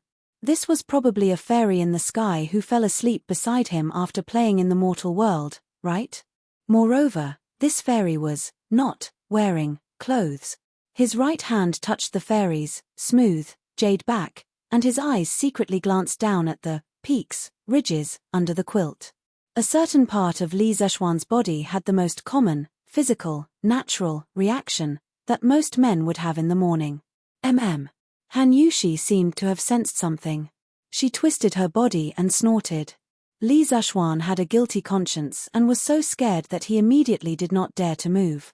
A moment later, it seemed that the Han Yushi in her dream could not bear the dazzling sunlight outside. She stretched lazily, then rubbed her eyes with her right hand and opened her beautiful eyes. Suddenly, their eyes met, and there was infinite flirtatiousness. "Ah, hubby, why are you looking around again?" After a while, Han Yushi realized that Li Zishuan's eyes were always looking under the quilt. She quickly pressed down the brocade quilt with her hand and said coquettishly, "Hey, cough cough, you can't blame me for this. It's mainly because my wife is too beautiful." Li Zishuan's body stiffened. He tried his best not to let the crime tool touch Han Yushi because he realized that he wanted it again. This was not good. Han Yushi would not be able to take it. "Husband, why are you so good at sweet-talking? Isn't that right?" Han Yushi rolled her eyes coquettishly and said playfully, "My dear wife, you're wrong to say that. What I'm saying is not words of love, but the truth." Li Zishuan said seriously, "I won't listen, I won't listen, I won't listen." Han Yushi saw that Li Zishuan's mushy words of love came out of his mouth, and each one was more powerful than the other. She quickly covered her ears and didn't dare to listen anymore. She was afraid that if she heard too much, her body would go soft and she would throw herself into his arms. After tormenting for so long last night, she couldn't even muster the strength in her body now. "Haha Tilda." Li Zishuan looked at her cute appearance and couldn't help but laugh. "Young master, young madam, do you want to wash up now?" At this moment, Xiao's voice came from outside. The little maidservant also went to fetch water after hearing the movements inside. She didn't expect that the two inside had not woken up yet when she came back from fetching water, so she couldn't help but urge. Because the sun was already high up in the sky, she had to urge, "Ah Tilda. It's actually already this time Tilda. It's over, it's over. Father and mother will definitely think that I'm not a good wife." Only then did Han Yushi notice the sunlight outside. Thinking that the bride had to serve tea to her parents-in-law in the morning, she was so anxious that her tears almost fell. It's fine, it's fine. My father and mother are very easy to talk to. They definitely won't blame you." Li Zishuan hugged her body and comforted her gently. "How can it be fine Tilda? It's all your fault. Last night, you were so. Han Yushi used her little fists to pound Li Zishuan's chest non-stop. She still didn't give in. "It's my fault, it's my fault. Wife, let's get up quickly. It's not too late to mend the pen after the sheep is lost Tilda. Haha." Han Yushi's little strength was like a massage when she hammered on his body. Li Zishuan laughed comfortably. "Compage Tilda. Then husband, quickly close your eyes. I'm going to put on my clothes Tilda." As Han Yushi spoke, she picked up Li Zishuan's big hand and covered Li Zishuan's eyes. "Hey Tilda. It's not like I didn't see it last night Tilda." Li Zishuan muttered. "You're not allowed to look Tilda." Han Yushi was about to cry from anxiety. Okay Tilda. I won't look Tilda. I won't look Tilda." "Wife, quickly put it on." Li Zishuan begged for mercy. Only then did Han Yushi feel relieved. She swiftly lifted the brocade quilt and began to prepare to put on her clothes. Unexpectedly, just as she sat up, a sharp tearing pain came from her lower body. She couldn't help but cry out in pain, "Ah Tilda. It hurts Tilda." "Wife, what's wrong Tilda? Where does it hurt Tilda?" Hearing Han Yushi's cry of pain, Li Zishuan hurriedly opened his eyes and came over to ask with concern.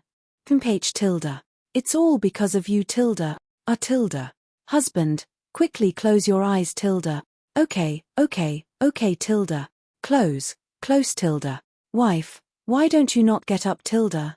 I'll talk to father and mother Tilda. It'll be fine Tilda." Li Zishuan said with heartache. Last night was indeed his fault.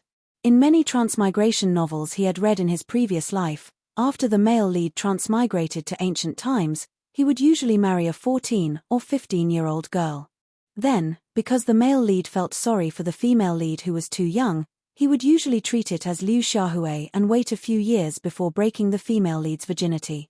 Li Zishuan actually planned to do the same yesterday, but being alone, man, widow, woman, in the same room, and Han Yushi was so beautiful, he really couldn't hold back and committed a crime. Now that he thought about it, he was indeed too beastly. How can that do? Husband, you're talking nonsense. If I do that, others will definitely say that I don't know etiquette behind my back. Han Yushi shook her head and objected. After saying that, she gritted her teeth, endured the pain, and began to get up and put on her clothes. Li Zishuan couldn't help but sigh. This ancient girl was not only beautiful, but why was her personality so good? After the two of them put on their clothes, they quickly washed up under the service of two little maidservants. Then, Li Zishuan brought Han Yushi to the front yard. Along the way, all the servants would respectfully greet them when they met. Hello, young Master . Hello, young Madam . As Li Zishuan listened, he suddenly felt that there was one more person in his life who was bound to him for life. This feeling was really wonderful. When Han Yushi heard these people call her young madam, she couldn't help but feel happy that she had finally entered Li Zishuan's life. All of this was like a dream. It seemed that her life was going to be brand new from now on . Chapter 397. Supporting the limping Han Yushi, they slowly came to the main hall. Li Jingmo and Mrs. Li were already waiting there. The two elders were all smiles and did not show any displeasure because the two of them had come late. Lan who was wearing a new set of clothes, was beside them. Ever since Li Zishuan and Han Yushi came in, the little girl's eyes had been staring at their faces.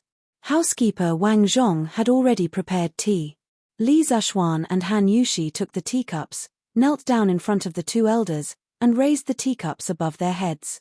The two of them said in unison, "Father, Mother, please have some tea." Okay. The two elders received the teacup with smiles on their faces. They placed it by their mouths and took a sip before putting it aside. Mrs. Li hurriedly glared at him and said, "Xian, why aren't you helping Yushi up? The ground is so hard."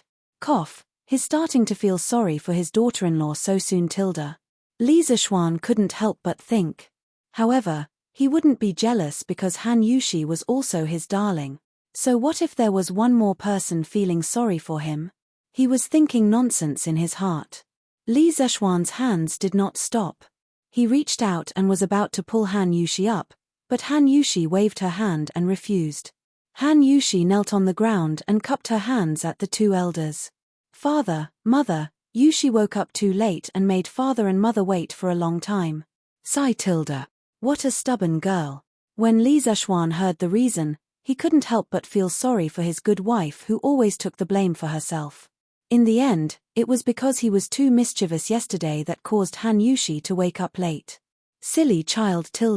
What are you talking about? Hurry up and get up. Mother will tell you in detail. Before Li Zishuan could plead, Mrs. Li had already stepped forward and pulled Han Yushi up. She held Han Yushi's hand and said seriously, "Son, in ancient times, son didn't just refer to a son. It could also be used to refer to a daughter. We don't have so many rules in our family. You can get up whenever you want. No one will say anything about you. Before you married into our family, Xian would only wake up in the afternoon. In any case, we don't have to worry about food or water, so it's fine even if you guys wake up a little later. Isn't that right, Master?" In fact, Madam Li could not wait for the two of them to wake up later. As an experienced person, Han Yushi had just entered the door when she saw that something was wrong. She knew what had happened to them last night. Madam Li, who wanted to hug her fat grandson, naturally hoped that her son and daughter-in-law would communicate feelings more in the room. When Li Jingmo saw that his wife had led the fire to him, he was stunned. Then, he felt a dangerous gaze from the side. He quickly said, Yushi, your mother is right. You can wake up as late as you want in our house. Actually, the people in our family don't like to wake up early. It's not good for you to wake up early." In fact, Li Jingmo's thoughts were the same as Mrs. Li's. He also wanted to have a grandson as soon as possible. However, in order to please his wife, he let his imagination run wild and said a little more. Hearing Li Jingmo's words, Han Yushi was dumbfounded. How did things turn out like this? It wasn't written like this in the storybooks. The situation that the neighbors usually talked about when a certain family's daughter married into a certain family wasn't like this. What happened to the intrigue between mother-in-law and daughter-in-law? What happened to waking up early to work and perform well in front of mother-in-law? Why was it all a mess? How could there be parents-in-law who encouraged her to laze in bed and wake up late? Han Yushi felt that this world was a little messy. Tilda. Wife, why aren't you thanking father and mother? Li Zexuan couldn't help but find it funny when he saw his wife's confused look. Previously, he was also doted on by his parents. But then again, he really felt that he was very lucky to be able to meet such a good pair of parents. Oh. Thank you, father and mother, for your magnanimity. Han Yushi reacted and said hurriedly. Hehe, good child, this is mother's greeting gift to you. Take it. Mrs. Li's smile had never stopped since her son got married yesterday. Today, she saw that her son and daughter-in-law were loving and inseparable. Moreover, this daughter-in-law was gentle and obedient. She couldn't help but be even more satisfied with this marriage. She secretly thought that her son had good taste. Li Zexuan saw clearly from the side. His mother was going to give the jade bracelet that she had always been wearing to Han Yushi. He had also taken a closer look at that jade bracelet previously. It wasn't an ordinary item. It should be a family heirloom. Now that his mother could take this out, it meant that she approved of this daughter-in-law. Thinking of this, Li Zexuan smiled and glanced at Han Yushi. He was happy for his wife from the bottom of his heart. Han Yushi still understood that she didn't dare to reject an elder's gift. She was overwhelmed by the unexpected favor and took the jade bracelet. She bowed and said, "Thank you, mother. Yushi will definitely take good care of this jade bracelet. Hee. It's fine as long as my son likes it."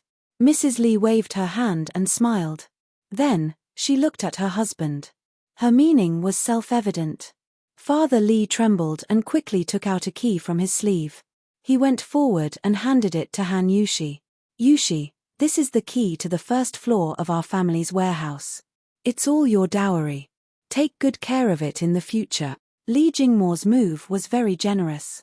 Although the bride's dowry in this era was all the bride's private property, under normal circumstances, when a woman just married the man, a portion of the dowry brought by the woman would first be put under the man's name for business purposes, who would hand over all the dowry brought by the woman to his daughter-in-law the next day. This. Han Yushi was shocked. One had to know that the dowry she brought was a total of 50,000 to 60,000 strings of cash. Faced with such a large sum of money, she couldn't help but be at a loss. Li Zexuan touched her arm and gestured for her to quickly take it. Han Yushi quickly took it and said solemnly, "Thank you, father." Hee. You're welcome. You're welcome. After the tea ceremony, Li Zexuan gathered all the servants in the residence and planned to introduce them to Han Yushi. After all, she would be the mistress of the house in the future. How could she not recognize all the servants? "Come, my wife, let your husband introduce you to his family. Thank you, husband." Li Zexuan pulled his wife to the front yard and looked at the more than 100 servants in front of him. He said loudly, "I don't need to introduce this person next to me, right? In the future, my wife will be the mistress of the house. Her words represent my words. You must all carry them out seriously. Our Li family treats people generously, but we will never allow people to offend our superiors. Otherwise, there will be no place for you in this huge Li residence. Do you all hear me?" "Yes, we hear you." The servants and maidservants all answered in unison. In fact, there was no need for Li Zexuan to personally instruct them. They were so comfortable in the Li family that they were not willing to leave. They would not offend their superiors. Come, Yushi, let me introduce you one by one. You already know this person. He is our butler, Uncle Wang. This is Uncle Wang's wife. Chapter 398. Li Zexuan introduced Han Yushi to all the servants in the house. Han Yushi was very generous. Every time Li Zexuan introduced someone to her, she would say a few words cordially. After that, She would reward them with some money, embroidered cloth, and other small gifts. Almost everyone had one. It was obvious that Han Yushi was prepared in this aspect. All kinds of rewards were suitable, not too much, not too little. It was just right.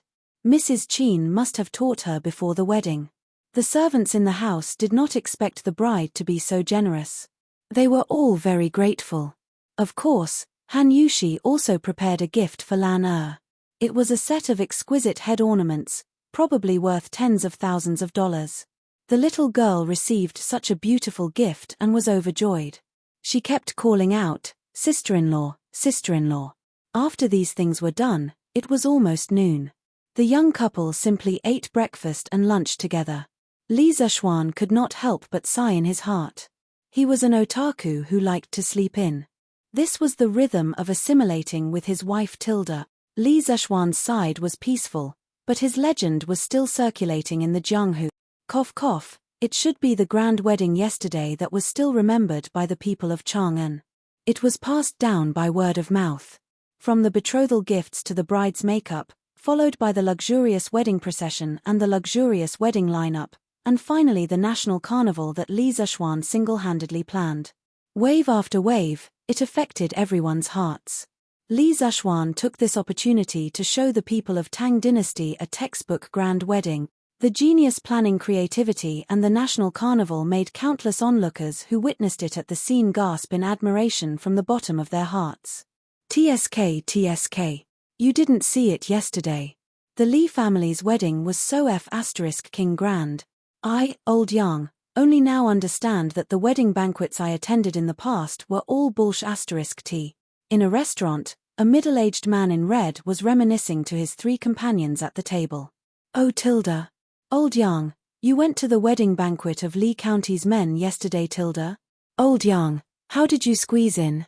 I wanted to give gifts yesterday and get a free meal, but I didn't get it. I didn't get it either. There were too many people. But fortunately, I used a bouquet of flowers to exchange for a portion of chicken. It was worth a lot of money Tilda. Hee. Yesterday, I, old Yang, used 3 strings of money to buy a seat for the banquet.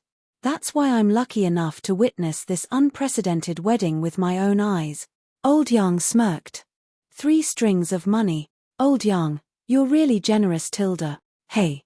Old Huang, you're really short-sighted. No wonder you can't make much money all year round. Old Yang took a sip of wine and proudly said, "You guys don't know, but the value of the food and wine in the banquet yesterday was definitely more than 15 strings of coins. The wine was the best wine and the dishes were all the signature dishes of the Drunken Immortal restaurant. Don't you think it's worth it to spend 3 strings of coins to enjoy such a big meal? You can also see the wedding ceremony inside from the flowing banquet. You didn't see how grand the Li residence's wedding was yesterday. No way Tilda. The Li family's banquet is so sumptuous Tilda. Yeah. How much money did the Li family have to fork out for so many tables? The other 3 were obviously boorish people who didn't understand romance. They weren't interested in the grand wedding ceremony that old Yang mentioned at all. They only cared about the food. Therefore, old Yang's blabbering was destined to be like playing the lute to a cow. Seeing this, old Yang said resentfully, "What can I say about you guys? The Li family doesn't care about money at all when they hold such a grand wedding, do you know that? They're just looking for fun.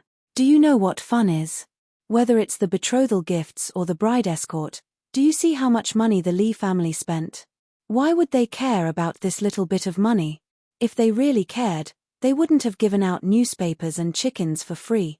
Hey, you guys don't believe me when I say you're stupid. The Li residence's wedding banquet yesterday was really lively. In a luxurious restaurant, a few rich businessmen chatted as they ate. As they talked, they couldn't help but talk about yesterday's legendary wedding. Yeah Tilda. I heard that it wasn't just the crown prince. The king of Wei and the princess went personally. Even the emperor sent someone to send congratulatory gifts Tilda. Wow Tilda. This means that Li Xiannan not only has a wide circle of friends, but is also favored by the emperor Tilda. Yeah Tilda. This Li Xiannan not only knows how to do business, but is also good at being an official Tilda. I heard that the students of the Imperial College went to send him congratulatory gifts yesterday. They gave him quite a lot. Haha tilde.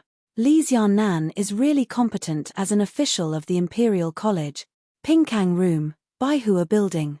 Although we don't have the wings of a colorful phoenix, our hearts are as one. Dote on her, love her, protect her, love her. We're willing to be 2 birds in the sky and 2 branches on earth. The gods and Buddhas in the heavens are worshipped by the people and enjoy the incense of thousands of families.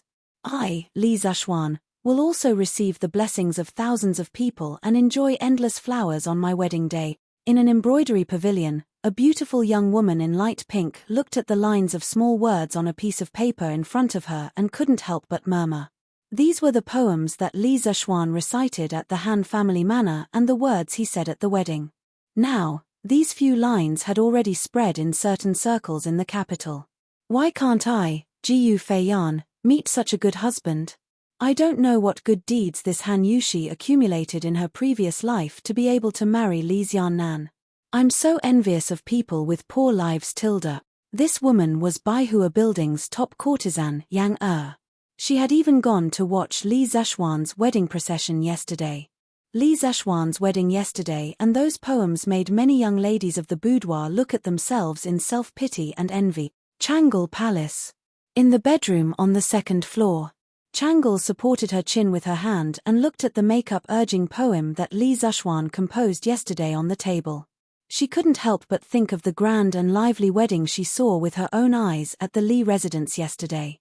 The sea of flowers and the words that Li Zishuan said to Han Yushi made Changle feel deeply intoxicated. In this era that didn't understand romance, no girl could resist yesterday's romantic wedding.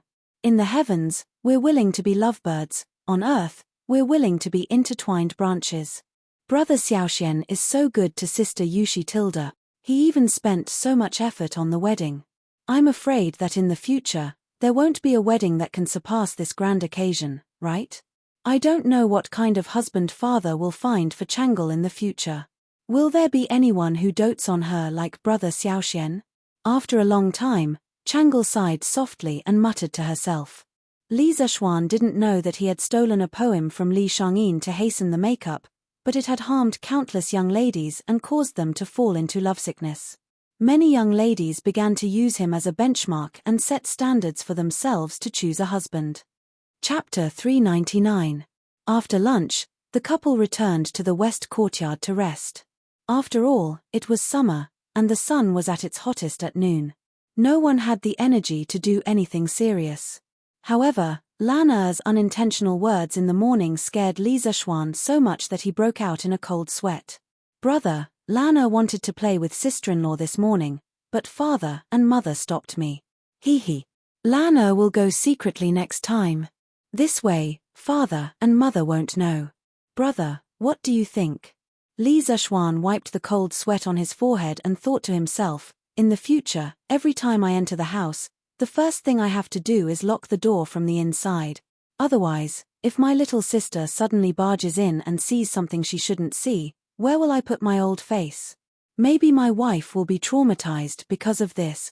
I have to take this seriously in the future. Although he used to make up a story about a door demon to trick Lan Er into knocking on the door before entering, who knew if Lan Er would forget about this and barge in one day? On the way back to the house, Li Zishuan kept reminding himself that for his future, sexual, happiness, he must remember to lock the door at all times. Husband, father and mother have such good temperament. This concubine was worried that father and mother would be unhappy tilde. When they returned to the house, Han Yushi took the initiative to pull Li Zishuan's arm and said excitedly. Although she had been to the Li residence before and had a few pleasant interactions with father and mother Li, she had interacted with them as an outsider after all. Today was the first time she met her parents-in-law as a daughter-in-law, and the process was unexpectedly smooth. This made Han Yushi heave a sigh of relief. At the same time, she also sighed at how kind and benevolent father and mother Li were. As Li Zishuan went to lock the door sneakily, he smiled at his wife and said, "Of course, my father and mother are gentle by nature. They are the kind of good people who have never been jealous of others. Wife, you are so gentle and lovely. Of course, My father and mother like you and are willing to treat you well." Hearing Li Zeshuan's sweet words, Han Yushi was slightly shy and said, "Husband, you're making me happy again. I think father and mother are only treating me like this because I'm your wife. But even so, I am still very happy. From now on, not only will my husband dote on me, but there will also be 2 more people who will care about me. Ever since I married my husband yesterday, I feel that even the scorching sun has become lovely and amiable."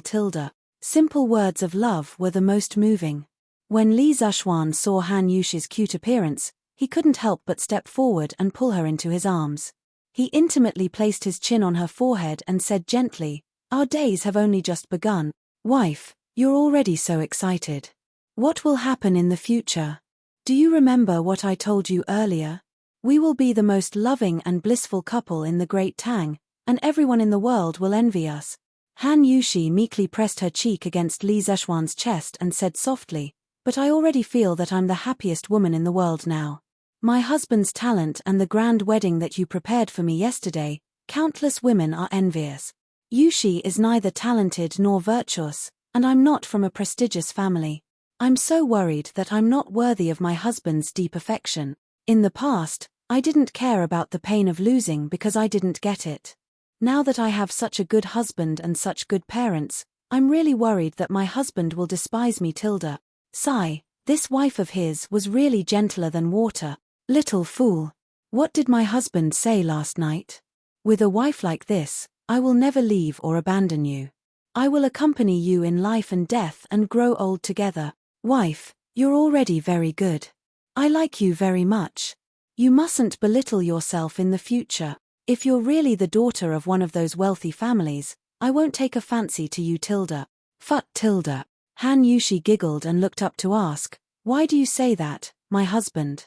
Yushi heard that all men in the world regard marrying a woman with 5 surnames as a supreme honor. "Why don't you take a fancy to me? Haha. That's because they're stupid. Rich young ladies with 5 surnames are used to being arrogant and domineering. Although they're indeed gentle and pleasant on the surface, they still can't change their unruly and willful nature.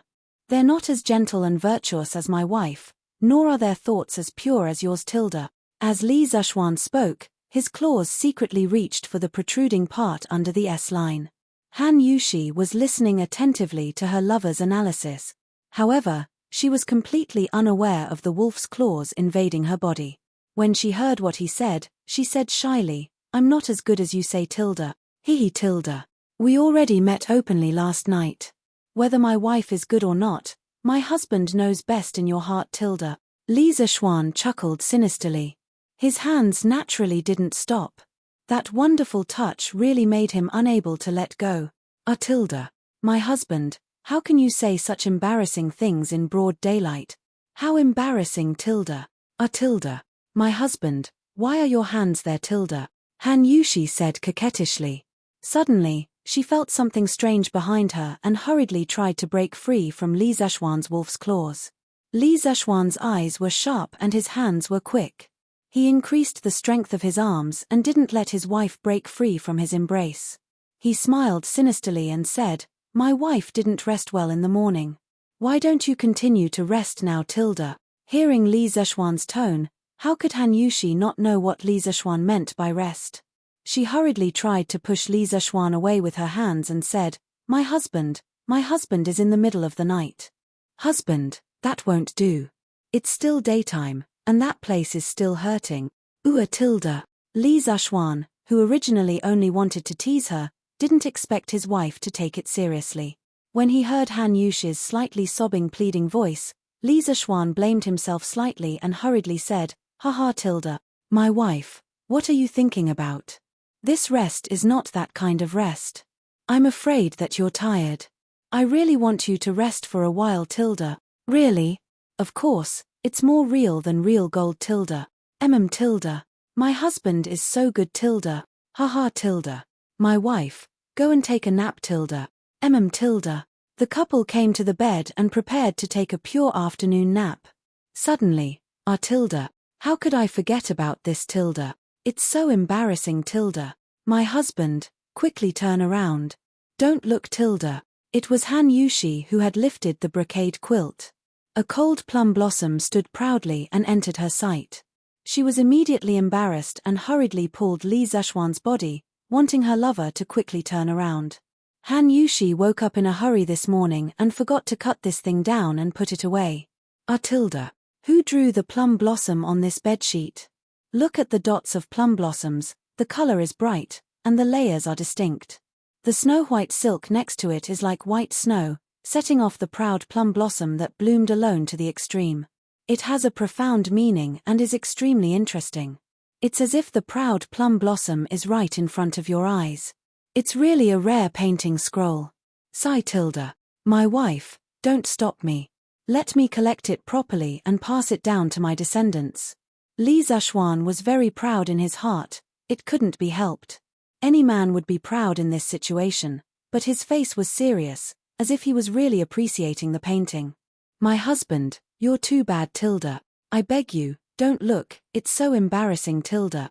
This bad guy with a wicked smile in front of her looked at the white silk that was stained with her precious first night's red blood and looked like he was investigating. He kept praising Ling Han for blooming alone. It was simply asking for Han Yushi's life. Han Yushi felt that her soul had left her. She was really ashamed and angry to death. She pulled Li Zexuan with all her strength and said,